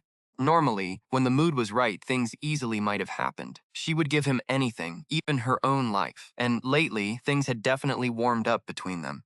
She didn't mind taking that step at all, but whenever they got close, a small voice inside her head always told her to wait. She still wasn't sure she could keep him by her side forever. If they crossed that line and the spark faded, would they just drift apart again? She wasn't willing to gamble. Get in, honey. Xu Tian opened the door, assuming she was just exhausted from the overtime. We'll drive. You rest in the back, and I'll wake you when we're home. No, it's fine, she said, sliding into the passenger seat. Exhaustion finally won, and she fell fast asleep against the headrest. Seeing this, Xu Tian adjusted the heater and slowed his driving. By the time they parked, she was still fast asleep. Xu Tian scooped her up in his arms, lifting her from the car. She instinctively wrapped her arms around his neck, melting his heart completely. Looking down at her beautiful, perfect face, he whispered, "Sweet dreams, my dear wife.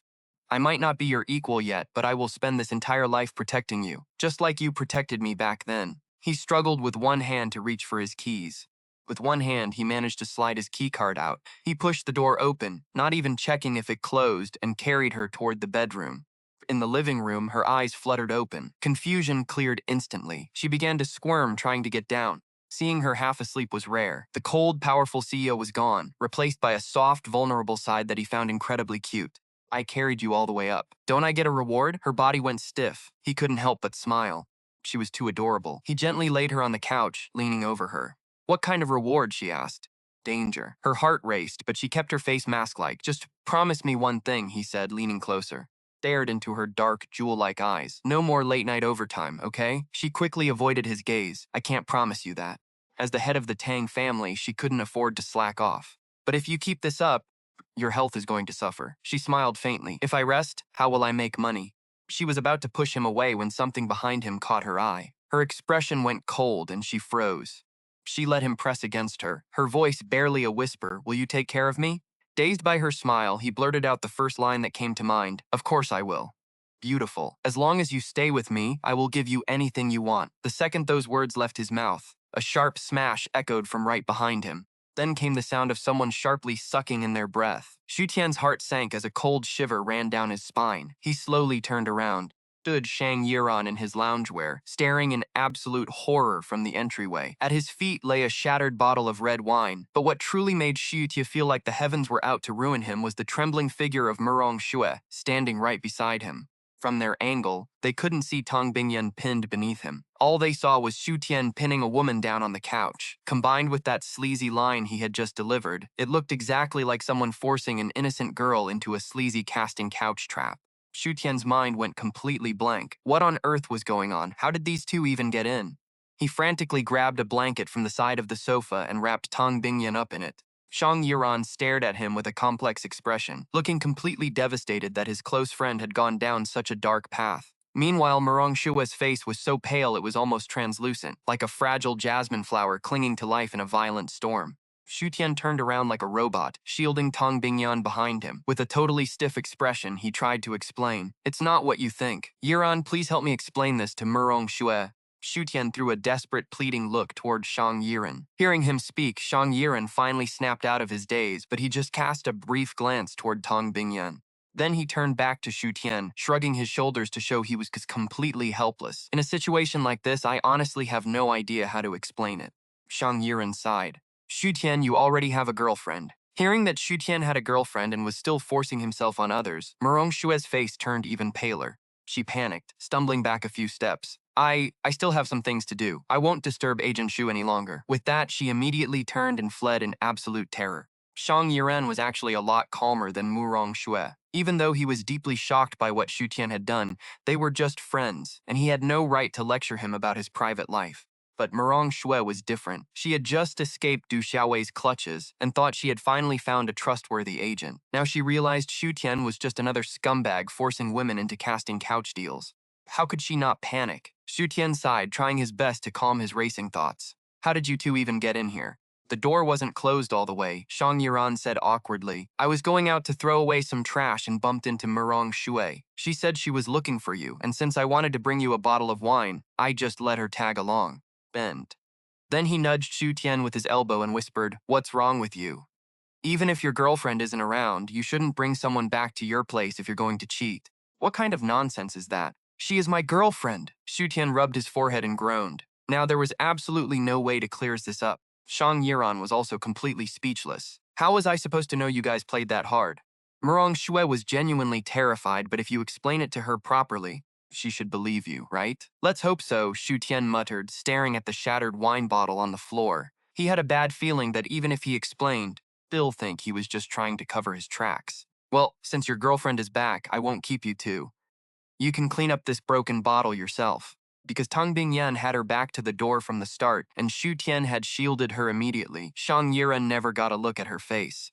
Although he was incredibly curious about who this mysterious girlfriend actually was, forcing an introduction in such an awkward situation would have been absolutely agonizing. He could already feel the suffocating tension. So he quickly said goodbye and made his exit. Left alone, Xu Tian closed the door with a weary sigh. He grabbed a broom and a rag from the kitchen to clean up the spilled red wine. Once everything was tidy, he turned to find Tang Bingyan sitting on the sofa, wrapped in her blanket, staring right at him. So, you're managing a female artist? Honey, you have to trust my professional integrity as an agent, Xu Tian pleaded. He knew he would have to face this talk sooner or later. Washing his hands, he walked back to the living room and sat next to Tang Bingyan. In my eyes, Murong Xue is nothing more than a promising artist. Other than that, I don't have a single personal feeling toward her. Besides, the entertainment industry is full of female stars. Even if I managed a male artist, I would still have to interact with women. I promise you right now, aside from you, I will never get involved with another woman, and I will never betray your trust. Tang Bingyan studied him in absolute silence. She seemed to be weighing whether his words were genuine or just sweet talk. Since you agreed to let me work at Tianfeng Entertainment, shouldn't you have a little faith in me? Xu Tian pulled Tang Bingyan into his arms. gently kissed her lips. I know I was a real jerk in the past and did a lot of things to hurt you, but that's over. Never again. Xu Tian whispered, Tang Bingyan, you are the only woman for me. You sure you are not lying anymore? Her reply came soft, right in his ear. I swear on my life. Raising 3 fingers, he swore an oath. If you ever find out I lied, then I will lock you up. Tang Bingyan turned away. She grabbed his chin, forcing him to look at her and cutting him off. For life, then. The next morning, she was gone before dawn. Xu Tian walked her downstairs, watching her car fade into traffic. Then he dialed Ah Wei. Even though she slept for over 8 hours, he was still worried. Her face was still way too pale. He needed to know the truth about her health. Ah Wei sounded startled. Mr. Xu calling so early? Ah Wei was shocked by the early call. Xu Tian cut straight to the point. How was Bingyan during her trip? Ah Wei hesitated, caught off guard. Did not know if he should speak. Normally, her health was a strictly guarded secret. One leak, and rival sharks would circle. Panic hit him. Tell me the truth, Ah Wei. What is wrong? Ah Wei squeezed his eyes shut. He gritted his teeth and made a choice. She survived a terrible injury when she was a child. Her body was already weak, but she works day and night and the anxiety is severe. The car accident was treated, sure. No physical reserves. Pulling straight all-nighters for a brutal project completely wrecked her body. Ah Wei's voice cracked. Mr. Xu, you are the only one she listens to. Please, you have to convince her to stop. Silence. Xu Tian gave a low grunt and hung up, sinking back into the cushions. Panic clawed at his chest. In his past life, he thought the car accident ruined her. He never realized her body was already a ticking time bomb. He searched his memories, desperate to find a way to save her. He needed to get her to the miracle doctor, Zhang Zizhen, before it was too late. Suddenly, his eyes went wide. Not her illness. A different, terrifying memory flashed. If he was right, something awful was coming. Tang Bingyan was supposed to lead a team to America for a massive project, but the trip was a setup. An international assassin group targeted her, wiping out her entire security detail. Critical patent documents were stolen, and Bingyan herself was left clinging to life. When the hospital called Xu Tian with the news, he did not even care. He assumed it was just another one of her desperate mind games to win him back. By the time he realized the danger was real, her family had already flown her to Japan for emergency treatment. Life. He would not let her set foot in America. An hour before her shift ended, Xu Tian left his apartment to pick her up. If she refused to rest, he would make her. But before he even reached the office, his phone buzzed. A text from Bingyan. She had a late meeting and could not make dinner. Xu Tian tossed the phone onto the passenger seat and slammed on the gas. Skipping dinner for work? She was acting like he did not even exist. When he arrived at the office, Bingyan was running a meeting with her executives. Gu Beicheng and Chen Xiaoxiao were there too. The board members looked absolutely miserable. They had clearly just been chewed out, but their eyes still drifted to Xu Tian when he walked in. Rumors had been swirling for months that their cold CEO had a boyfriend. No one had actually seen him, though. Because Bingyan was such a powerful, dominant woman, the board immediately pegged Xu Tian as a gold-digging pretty boy. They looked down on him, but no one dared show it in front of the boss. Instead, they kept their expressions perfectly professional and stiff. Barely dared to glance his way. By the desk, Gu Baicheng stiffened for a fraction of a second, then quickly masked it with a polite nod. Bingyan remained buried in her paperwork. Next to her, an open thermos sat cold, the water inside long since chilled. On the coffee table, an untouched lunchbox sat unopened. Xu Tian scowled, walking straight past the executives and right up to her desk. She finally looked up. Give me a minute, she murmured, immediately looking back down at the files. But the next second, the papers were snatched out of her hands. Why haven't you eaten yet? Xu Tian demanded, staring her down. Standing nearby, Chen Xiaoxiao gasped. She wanted to scream. Without her lady's money and power, Xu Tian was nothing but a useless leech. How dare he give her lady attitude in public? Even Bingyan was stunned by his harsh tone. Felt like the old Xu Tian, the one who desperately wanted to escape her, was back. But looking closer, his eyes were soft with genuine worry. She pursed her lips and whispered that she had no time. That made him even madder. No time? Do you think your stomach is made of iron? Bingyan stared at him. He looked like the man before his car accident, yet different. He was angry, but it felt incredibly warm. Meanwhile, Chen Xiaoxiao was practically shaking with rage. Xu Tian was acting like a spoiled prince, disrupting an official meeting, throwing a tantrum right in front of the board. Did he think she had no spine? Standing nearby, Ah Wei broke into a cold sweat. He wanted Xu Tian to help, but not like this. Scolding the boss in front of her executives was practically suicide. Ah Wei watched Bingyan anxiously, terrified the stress would ruin her health. But on her other side, Gu Baicheng remained perfectly calm. He told Xu Tian not to blame Bingyan, explaining that she was a workaholic and the deadline was tomorrow morning. He promised to make sure she ate once they finished. Xu Tian shot him a cold glare. He used to think this rival actually cared. Now it was obvious Gu Baicheng only loved her flawless facade. He claimed to care, yet he happily watched her starve herself to complete a deal. A hypocrite like that was not even worth his time. Ignoring Gu Baicheng, Xu Tian walked to the coffee table and picked up the heavy lunchbox. Just as he suspected, the containers were packed full. She had not touched a single bite. Luckily, the thermos worked well, keeping the food warm. He brought it back to her desk and unloaded the containers one by one right over her files. Scooped up a spoonful of hot soup and held it to her lips. Chen Xiaoxiao and Ah Wei watched in disbelief, shaking their heads. The executives rolled their eyes. There was a time and place for romance. Could this pretty boy not see she was trying to run a multi-billion-dollar empire? Their boss lived for her work. Surely she was about to snap and throw this guy out of the room. But then the unexpected happened. Without even looking up from her papers, Bingyan leaned forward and took a sip of the soup. The room went dead silent. It was a slap to everyone's face. Before anyone could recover, Xu Tian gave her a satisfied smile. He scooped up a bite of vegetables and held it out again. "You are so busy, I will just feed you," he murmured. Right on cue, the fearsome CEO opened her mouth and swallowed the food. The onlookers wanted to sink into the floor. Was this really their iron-fisted boss? What had they done to deserve this cruel public display? Seeing her act so submissive was infinitely scarier than watching her lose her temper. They would have gladly taken a screaming lecture over this. They would even forfeit their bonuses to escape this awkwardness. Nearby, Gu Baicheng finally lost his composure, a flash of pure jealousy crossing his face. Sighed with guilt, admitting he should have noticed her poor health and reminded her to eat. Hearing his gentle tone, Chen Xiaoxiao grew even angrier. She rolled her eyes and muttered under her breath. He was such a fake, acting like he actually cared. When Bingyan had her car accident, Xu Tian was busy running around with another woman. He even volunteered to donate bone marrow to her. Now he was playing the devoted lover. It was nauseating. But standing nearby, Ah Wei picked up on a subtle detail in Gu Baicheng's words. He frowned. Gu Baicheng made it sound like he simply forgot. But the truth was, once Bingyan locked into work mode, absolutely no one could get through to her. Even her lifelong bodyguards did not dare speak up. Gu Baicheng might be her childhood friend, but he did not have that kind of power either. But just like the others, he knew pushing would only backfire. To keep the young mistress happy, he never bothered her at work. Still, he never expected this. Gu Baicheng failed, yet Xu Tian easily got Tang Bingyan to let him feed her. Before Ah Wei could even process his shock, felt the room begging for help. Executives wishing they could vanish into thin air frantically signaled Ah Wei. This boy toy hadn't even secured his spot, yet here he was, flaunting their romance. Should they continue? Ah Wei caught the executives' desperate looks and whispered, "President Tang, should we let them leave first?" "Keep reporting." Tang Bingyan calmly swallowed another bite from Xu Tian. She flipped to the final page or folder. This plan has 5 major loopholes.